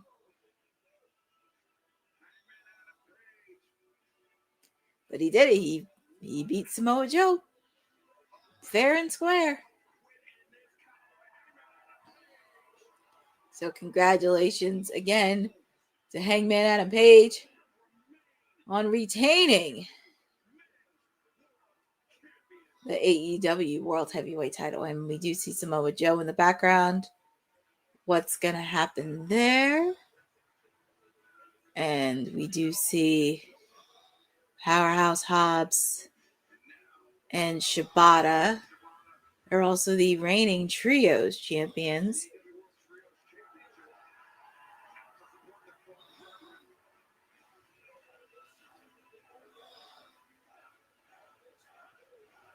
Well, the fans are chanting for Samoa Joe. Are they going to shake hands for respect, or we shall see.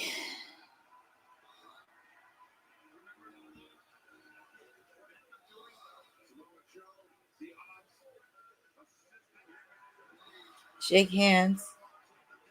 But I think Hangman is going to turn his attention to MJF. It's only a matter of time he's going to turn it to MJF. Because I feel like MJF has something up his sleeves. Oh, and that's really such a surprise. Oh! I thought we were gonna see MJF, but it looks like the ops are. I guess the ops fooled everyone, and they're beating Hangman Adam Page. I guess it depends because I know MJF is gonna be out for a little bit because of a movie, and also after the thumbtacks match he had, he got to do his honeymoon, so MJF's gonna be out for a little bit. But Samoa Joe wants that title.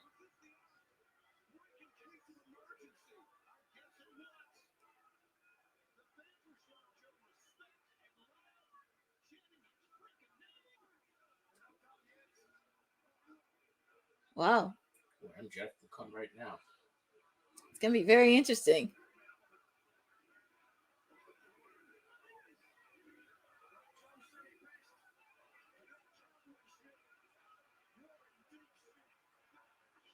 It's going to be very interesting with the ops turning. Obviously with Hangman.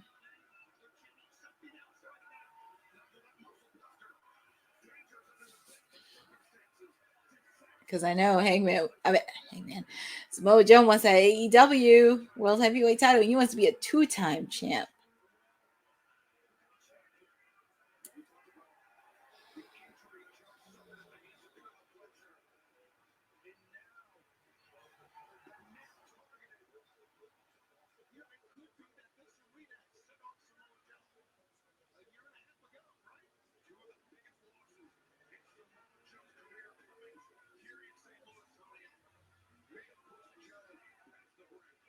Oh, yeah. Wow, Dr. Sampson, the referees are checking on Hangman Adam Page.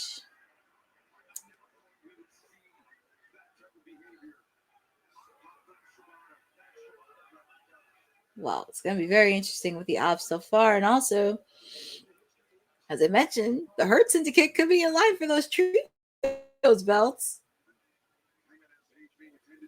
It's going to be very interesting to see with Hangman because, as I mentioned, MJF's going to be out for a while. Well, Ospreay won't be back till next year. Swerve is out for the next couple months.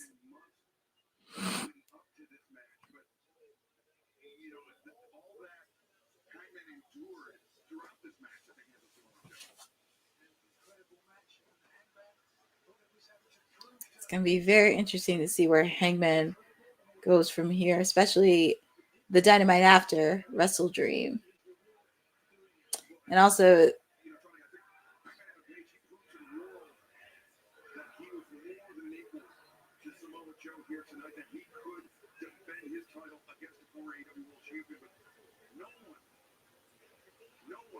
Hangman was prepared for what Joe and the ops were going to do after the bell. Joe just showed a lot of determination, taking 3 of the buckshot Larry before he went down. So, but yeah, it was a good solid match between Hangman and Samoa Joe, but Hangman's still champion, but he did pay the price where the ops turned on him.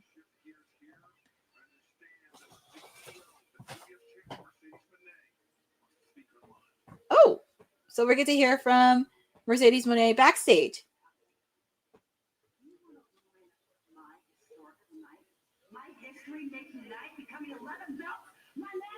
She was supposed to have a celebration, by the way.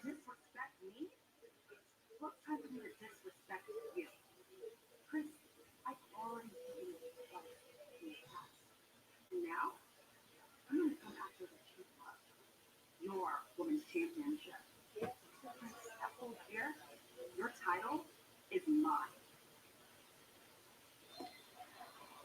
Well, it's very interesting to see because a year ago at Full Gear, Chris Statlander and Mercedes Moné put out the challenge for the AEW Women's title. Yeah, Full Gear. Oh, so it's official. AEW Dynamite. The Hurt Syndicate will be taking on the Ops for the AEW World Trios Championship match. And I have a feeling Hangman may get involved in this match. And we're also going to have the AEW Women's World Tag Team Championship Tournament bracket reveal. So we're going to see who is involved in the bracket. And all of this is happening on Dynamite from San Antonio. And we're also going to have a AEW Unified Championship match because after his pinfall victory, Bandito gets a shot against Kazuchika Okada. But we are at the main event. Darby Allin, Jon Moxley in a I Quit match. Also, shout out to Frederick Cole. Thank you for joining on this special watch along of AEW WrestleDream. It has been good so far, and I'm very, very happy to see it. Let me know.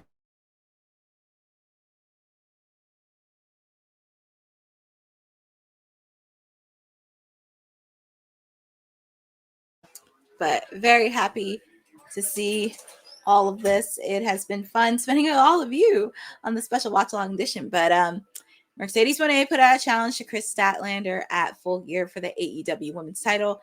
You remember last year, Chris Statlander and Mercedes Moné met for the TBS title.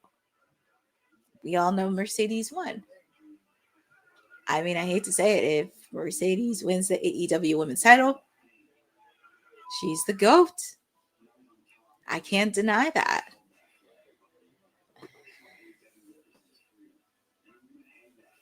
But just remember, Mercedes, who was the one that beat you first. I'm just saying. But they're going to run it back. But it's going to be so interesting to see because she is the interim Ring of Honor television champion. And she's going to be faced off against Red Velvet, who's out, by the way. Oh, my goodness. Well, Frederick, to be fair, I'm actually doing all the watch-alongs for AEW pay-per-views. I don't know if you've been following, but if you go back to WWT socials and YouTube, I've been doing all the watch-alongs for the pay-per-views, except for the ones I go to in person.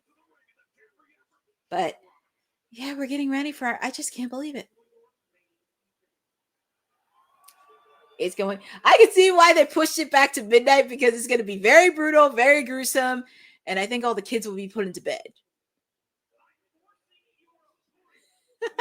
I'm very curious who's going to say I quit first. Who is going to say I quit? And also with the fact, too, with Chris Statlander and Mercedes, be on the lookout for Wheeler Yuta.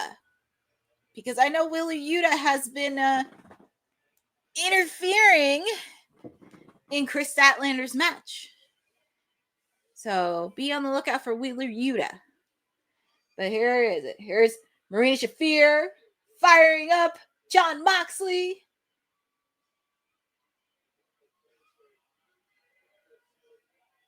It's going to be very interesting to see. Because we did see her earlier in the night during the tailgate brawl.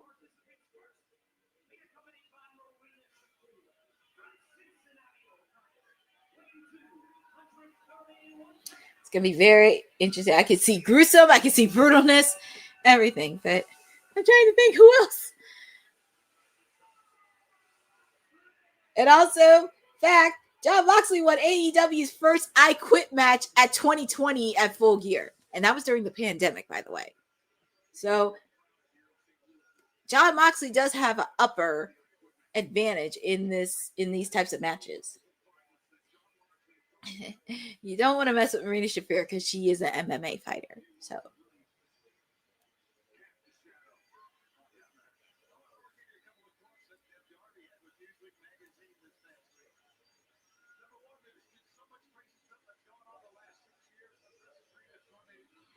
it's going to be very interesting to see because I could see gruesome, I could see brutalness, I could see all members of the Death Riders getting involved. And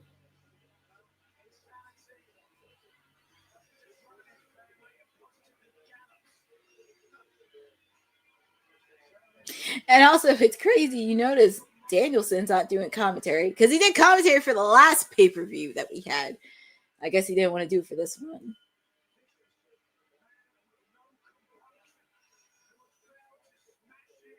So it's going to be very interesting to see an I Quit match. Who's going to say I quit?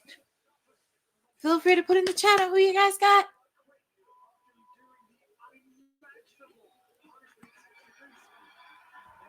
And here comes Darby. Here comes Darby. And WrestleDream is actually his wheelhouse pay-per-view because the first inaugural pay-per-view for WrestleDream happened in his home state of Washington, and he was in the main event with Christian Cage for the TNT Championship for the inaugural WrestleDream. But there he is. I'm very curious what does he have in the backpack. He's 0-5 against Jon Moxley. He has not beaten him. That's a staggering record.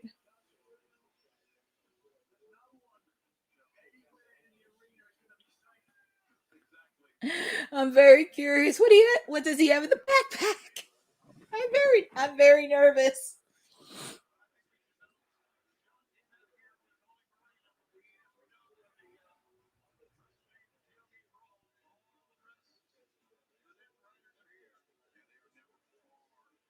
No, Frederick, I'm not going to go to World's End for the end of the year since World's End this year is in Chicago and I live in the East Coast.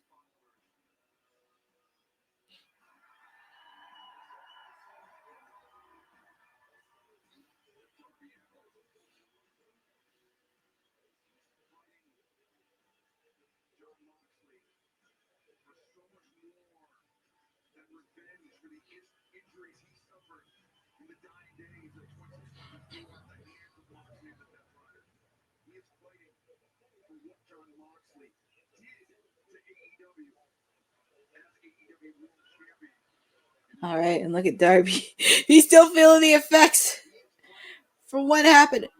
Oh, crap.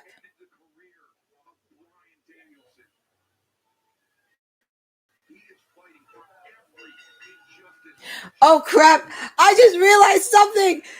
I'm planning to be a Full Gear in person. Oh, God. No, Boza, I just realized something. I am planning to go home to Full Gear. I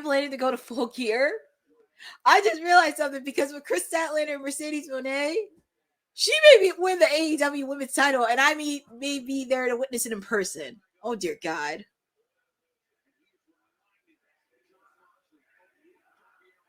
I just realized it. Damn. Oh, boy. Well, you know what? I'm not going to milk it anyway. Oh, yeah. I would do Full Gear because I know November 7th. Obviously, I'm going to be doing commentary for... I know, right? I was like, man. But here we go with this match. Darby Allin, Jon Moxley, and I Quit match. Marina Shafir's at ringside. Do not be shocked if any members of the Death Fighters come in because it's pretty much 6-on-1 at this point. I'm just saying. But I just realized. But nice drop kick by Moxley. If I was Renee, I would kind of be biting too, because I know when John's in these kinds of matches where he's bloodied and everything else, she kind of has to turn her head a bit.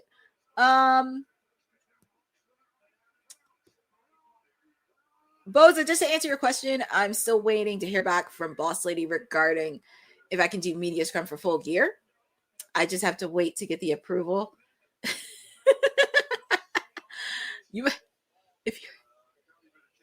I don't know about Final Battle. I think it's gonna be in Hammerstein. Oh yeah, Ohio.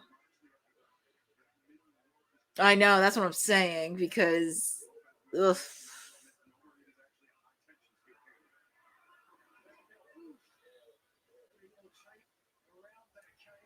I know it's gonna be crazy, and I'm like, oh God. I just realized something. I may be there in person to see her win at Full Gear. Man. Well, I can't knock any female winning, but I will be ready. I will be ready and swallow. Yeah, because I was like, I know it's in Ohio. I'm not going to Ring of Honor Final Battle. mean, it would be great, but ooh. And Darby's already bloodied on the mouth with a chain.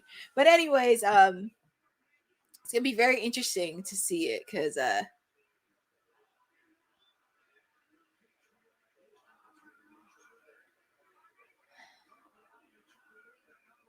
that's the thing I was concerned about, because I brought that up when Chris Statlander was a TBS champion. He didn't do much with her after she beat Jade. And that's was my biggest concern. Is she going to be a transitional champion? I don't want that for Chris Statlander. I would like for her to have a reign, but I'm very concerned. I was very concerned.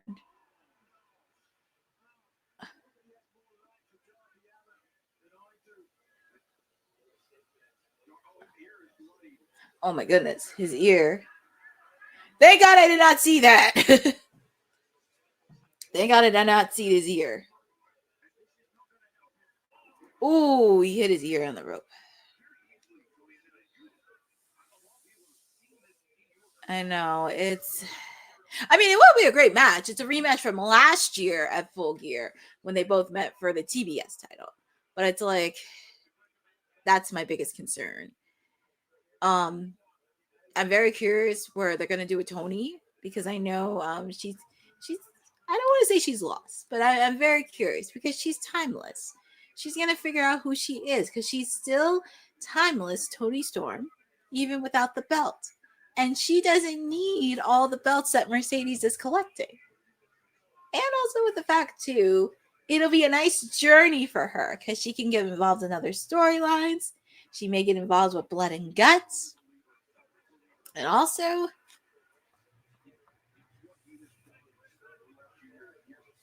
exactly, Boza, we get to find out who Toni Storm is without the gold. She could still be timeless. And you have the AEW Women's Tag Team titles, that's too.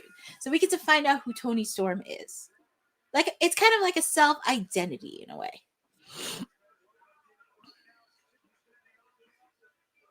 It's kind of like she's finding out her journey. And with the fact, too, like I said, she has a win over Mercedes Moné. So I ain't complaining.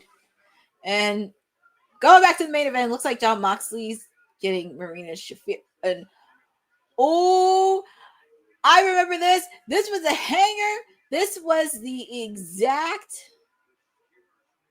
Oh, yeah, the skiers. If you remember the skiers, you remember he.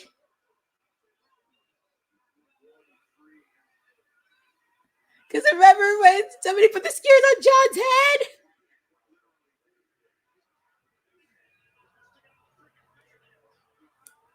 Oh, God, I don't want to look. I knew this was going to be brutal, but I was like, ah! I don't even want to look. Ah! Darby Allin screaming in pain. I don't even want to look at it. Yikes. He put that skewer in.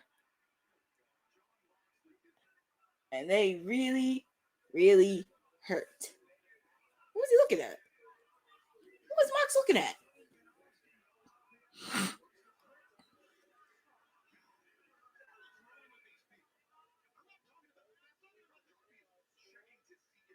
Oh, the referee. You need a strong stomach for. I know. I usually am a big person when it comes to this stuff, but I'm like, sometimes a little gruesome is too much for me.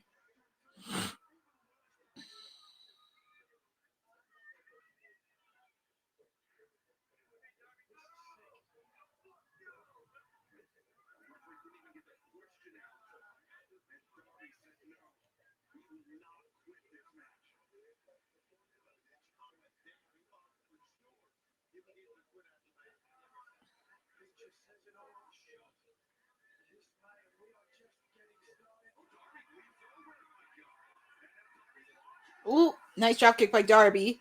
I know he's feeling on his finger.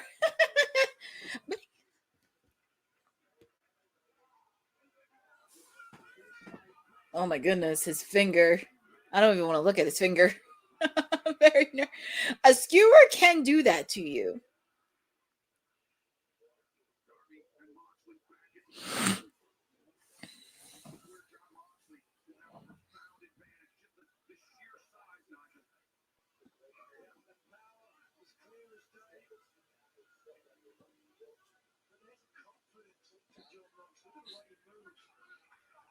John Moxley, he's trying to like say, come on, even though Darby, his fingers. I did not realize Darby Allin's 0-6 against John Moxley. I can't believe he hasn't had a win over him. I thought at least he would have a win, but I was so wrong.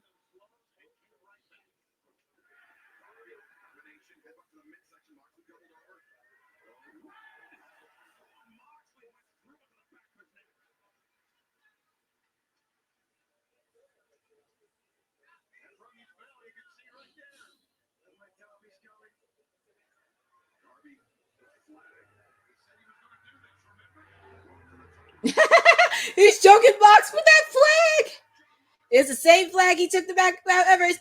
Ooh, and this is the same way that Hangman choked him out. I'm laughing at John's reaction. I'm laughing at his facial reactions on this. He's like choking the life out of him. Thumb to the eye.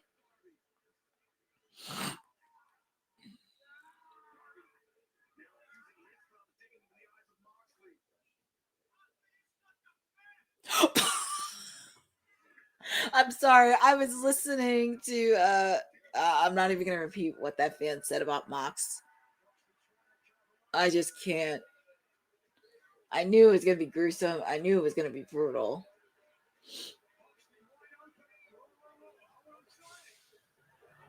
Ooh, coffin drop. And of course, Marina Shafir took out Moxley. I think that's gonna be something.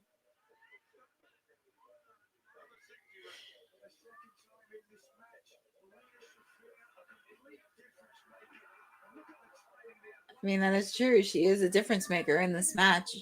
She did the same thing last year when he faced off against Danielson.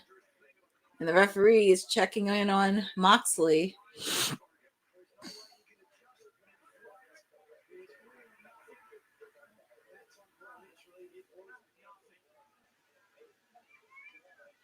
I know we had Willow, but I would love for somebody within the women's division to really beat the crap out of her. Nothing against her per se, but it really is getting annoying because it's like she constantly interferes, and I would like to see someone from the AEW side go toe to toe with her.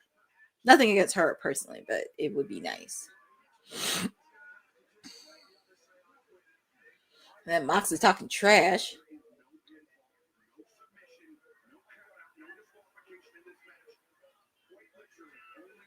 And he took off Darby's belt. What's he gonna do? Whip him with the belt.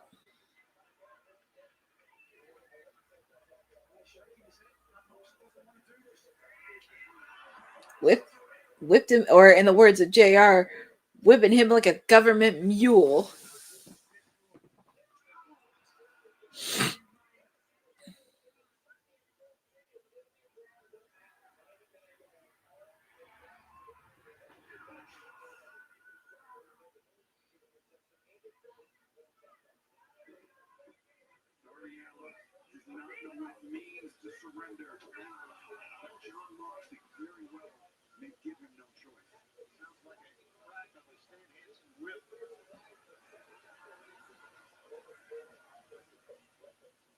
Oof. Ew. Not good on the welts.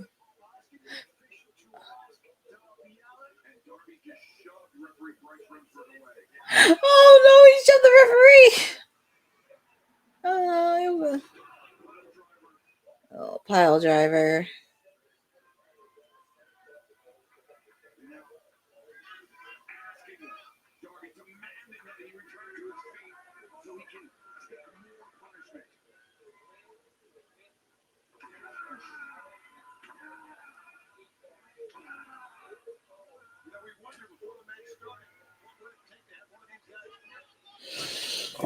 It's going to be a matter of time who's going to say, I quit.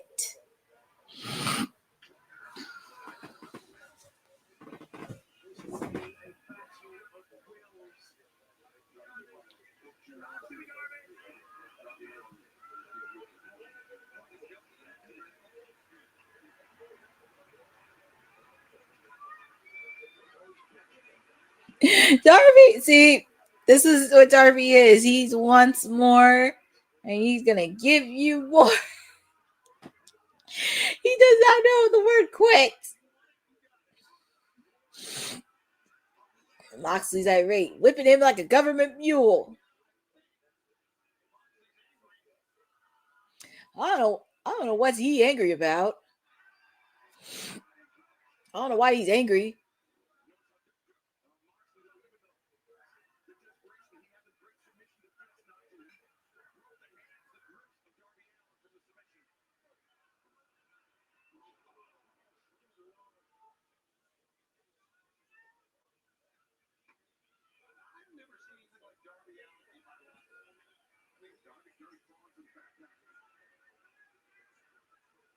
What does he have in his backpack? What does he have in his backpack?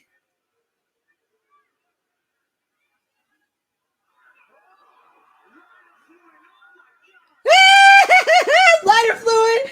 Oh, is he gonna set him up? Oh, please don't, Darby. Please don't set him on fire again. Please don't set him on fire. He really is gonna set him on fire. Is he really gonna set him on fire? No way! No way! Is he really gonna set him on fire? I see. I knew all the members of the Death Riders are gonna come. Darby Allin's ready lighter fluid. I was like, please, no more fire. I don't want no one set on fire. This is not a surprise for me because we saw this happen last year at WrestleDream.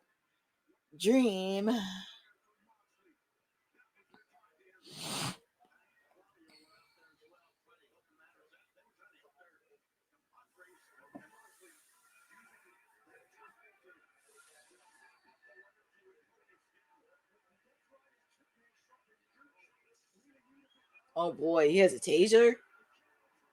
Oh boy.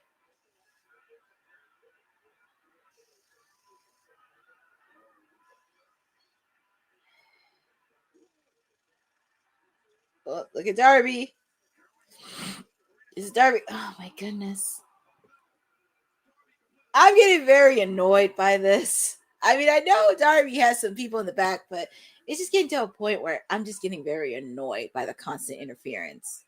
Because they're doing the same thing that they did to Bryan Danielson last year. Same way you did with Will Ospreay at All in Texas.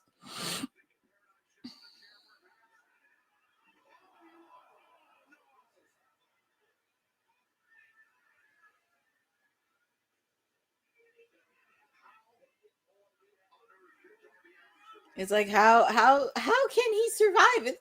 And I said this is like 6-on-1. And we know his buddy Sting. He's retired. He's enjoying his life in retirement.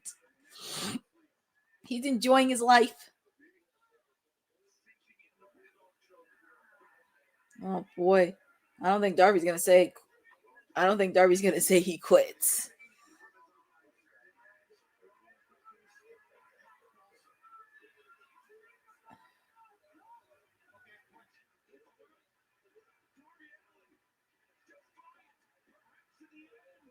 Resilient. That's what Darby has been since he came to AEW.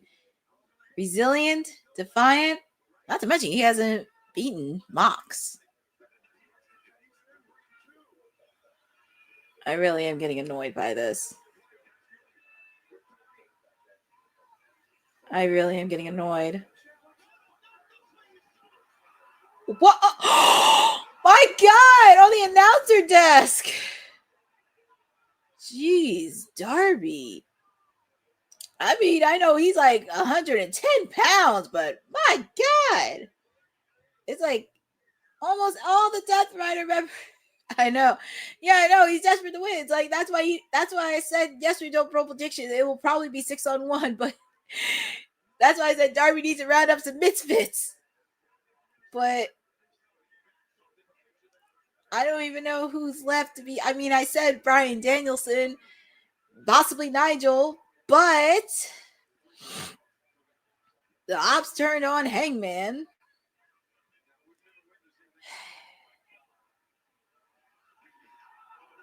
Oh boy. just took out through a table.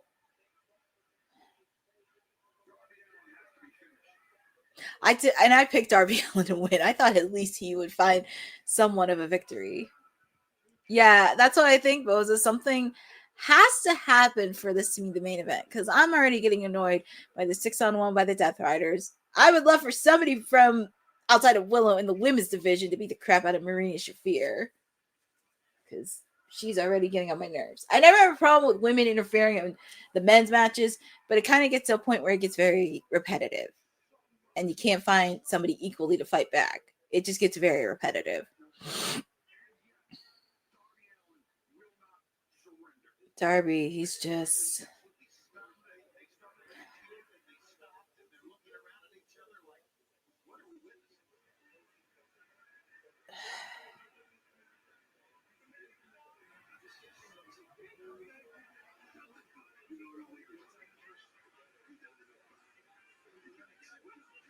And Moxley's like yelling at the referee. He's poking at the referee.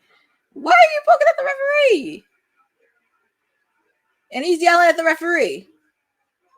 He's talking trash to Darby, saying he's not getting up.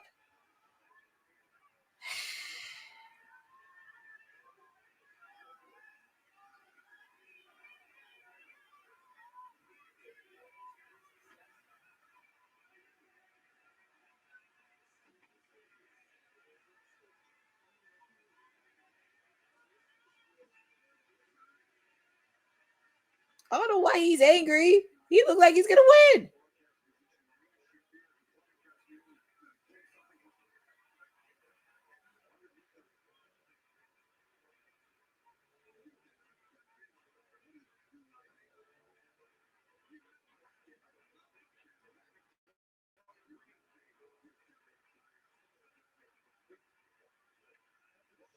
What are they doing?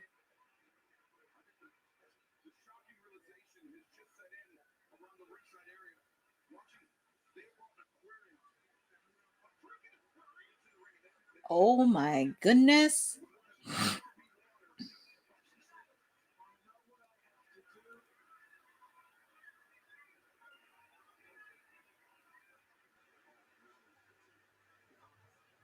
Is that... No! No! They're really gonna shock him in water? Well, you would thought... I know! You would thought this was... Well, it's funny. They did the same thing with Danielson. They did the same. And look, they got the referee. They're really going to hurt. Yeah, because Conglomeration, they got issues with the donkey. Animate water. I know. It's like they do the same thing.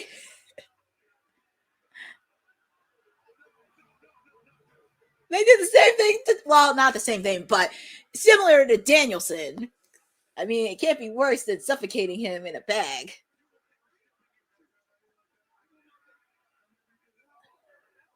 They really want him to quit. They really want him to quit.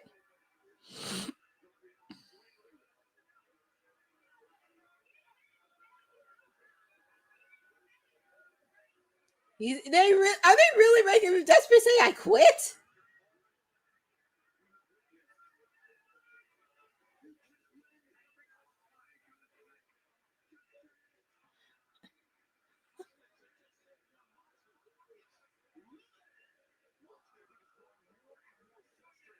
I know, it's like Renee. I know Renee's throwing up her hands. She's like, I'm just so done with this. She's like, I am so done. I know, it's like you're desperate. And you did all this after Sting retired. You did all this after Sting. I wonder what Sting... I know Sting retired, but I'm very curious on what he's thinking about at home. Enjoying retirement. What do they have?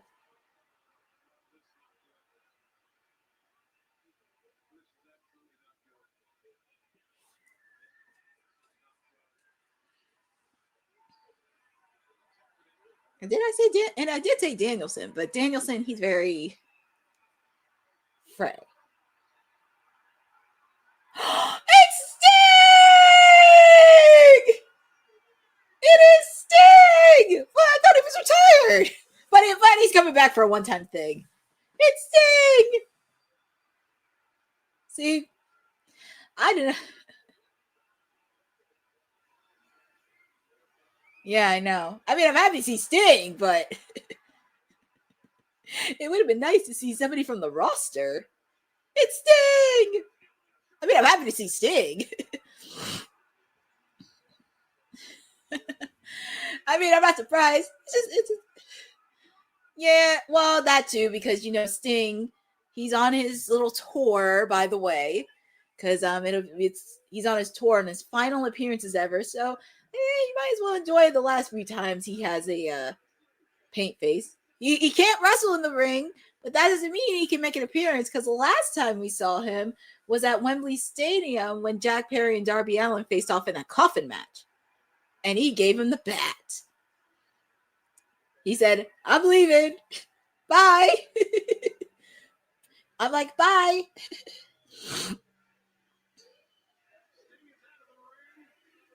They said, thank you, Sting.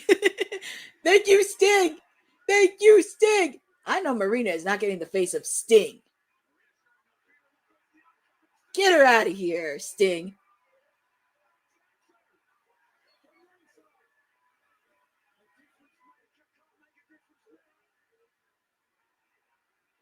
I'm just saying.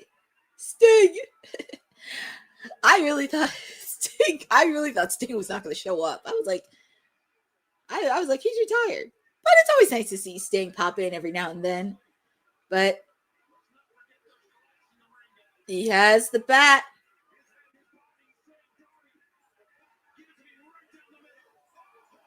Oh, he hit him with that bat. I know, me too. I know. Fig didn't do nothing physical, but I know with him, it doesn't hurt to have his trusty bat.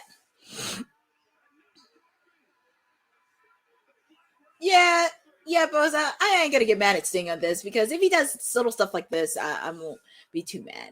Like, pop here and there, everywhere. Coffin drop.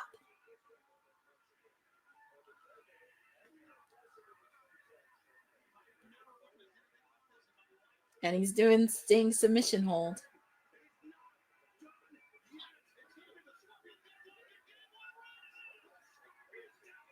Scarfy deathlock. Yep. Your winner of this match of the High Quit,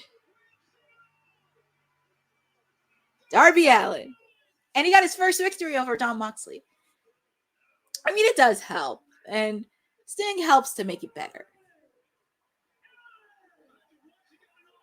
He doesn't take away. And plus, the fans really respect Sting. So they say, thank you, Sting. And that is true. So, and plus the friendship that him and Sting developed, that's pretty cool too. I still think Danielson may get involved somehow. I still believe Danielson may get back in the ring. But it's going to be very interesting. Darby Allin won, but it's going to be a very interesting war and saga on where we go from here with the Death Fighters, because I'm sure there's many people that want a piece of the Death Riders. But that wraps up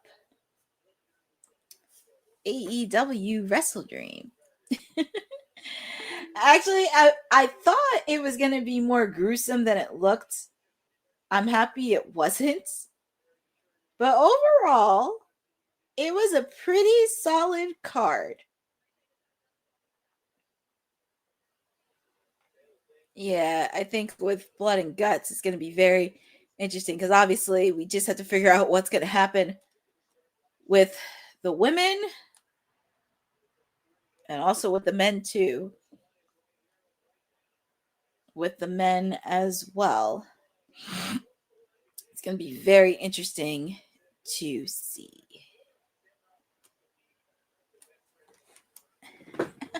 Maybe they got involved, but it will be interesting to see what inspires for AEW WrestleDream. And it was a solid pay-per-view. It did all the points.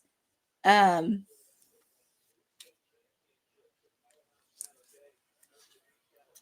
mean, the women's is there. We just had to figure out who else is going to be added. And it's only going to be a matter of time, like having a clear-cut realm. So we kind of know the team, just have to figure out there. With the death, I don't even know. With the Death Virus, with Don Callis family, I don't even know. I mean, it could go either way with the men. I'm very curious on what they're going to do with the Ops and Hangman, because after what we saw, the Ops turning on Hangman, and they'll be facing off against the Hurt Syndicate for the Trios belt, and the Hurt Syndicate is still undefeated. Well, not undefeated, but they do have an opportunity to get a shot at being Trios champions. So we shall see on that. Also, 11 belts Monet. I mean, I have to address that. She's definitely kind of moving along. It's gonna be very interesting how Monday's WWT gonna look like, because 11 belts Monet, because I could see Councilman and said gloating about this, saying she should be the GOAT, which if she does win the AEW women's title, then I'm gonna say she's the GOAT. I can't really say it, but the good news is Kazuchika Okada got his first pinfall loss victory. I will say that.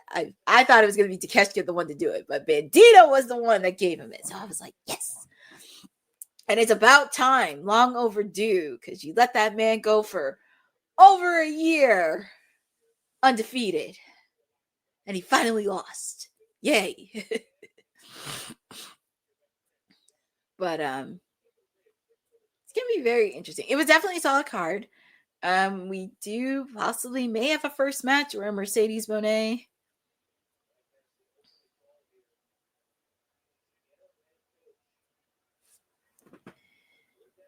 well, we shall see. Yes, a year and a half for Okada. I'm like, yay! I'm like, finally, he got a loss. Yay! Because I'm already sick of him. Mercedes not another person. I'm already sick of Okada getting all 3 belts. I need him to drop those belts. I mean, I know he just won it, but I'm already getting sick of it. I feel like I'm getting sick of all belt collectors if there's no meaning behind it. I'm just sick of it in general. But I know Will and Seth are going to be talking about this, so well, I'm going to have to eat my cake and eat it too. But look, at this point, she could collect 15, 20 belts. I just hope her stamina doesn't kill. But yeah, this wraps up AEW WrestleDream. It was a very interesting card. Very solid match, solid event. It did what it needed to do. Few little hiccups here and there, but yeah, I was very happy to see it. And thank you for joining with me. 4 hours of AEW Dynasty, close to 4 or 5 hours, but that's okay because I'm spending it with everybody in the chat. And I do want to give a little bit of a shout out to, hold on, let's see, Zach Minner, Boza, J.R. Smith for hopping on, Frederick Cole, Maria. I want to make sure I don't miss anybody. Aaron Teagle popped in for a little bit. So definitely want to give a shout out to everybody for joining with me on WrestleDream. I will give it a solid 9 out of 10. It did what it needed to do. And plus, I was happy to see. I didn't even think Sting would show up tonight. I said what I said Friday. I said it yesterday because I was like, no, Sting's not going to come. I thought at least we would get Bryan Danielson, but I feel like Bryan Danielson's going to pop up somewhere eventually. Him and Nigel somewhere down the line. Because I know there's a few people that want to get their hands on the Death Riders sooner than later. But give it a 9 out of 10. It did what it needed to do. Very happy to spend it all with me on this special watch-along edition of AEW WrestleDream. You guys know where to find me. You can follow me on @CourtneyNJ11 on Twitter and Instagram. I'm doing content posting in the next couple days. Also, make sure to see me chirp periodically on WWT Mondays, Wednesdays, and Fridays in any way I can. And shout out to the rest of the crew for all putting in the work as well.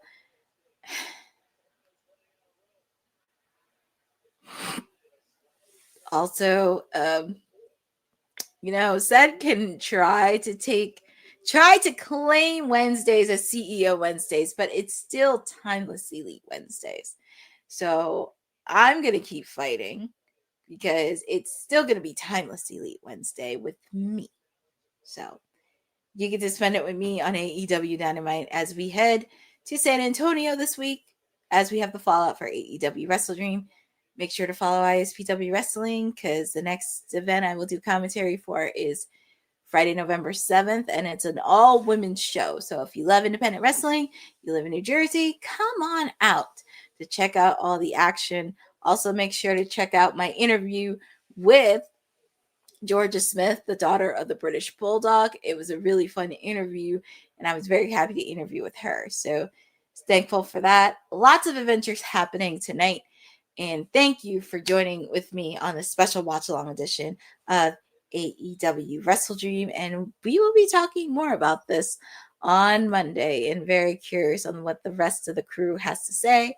And thank you all for supporting Women's Wrestling Talk, the #1 women's wrestling network on the planet. Have a great evening, and I will see you on Monday.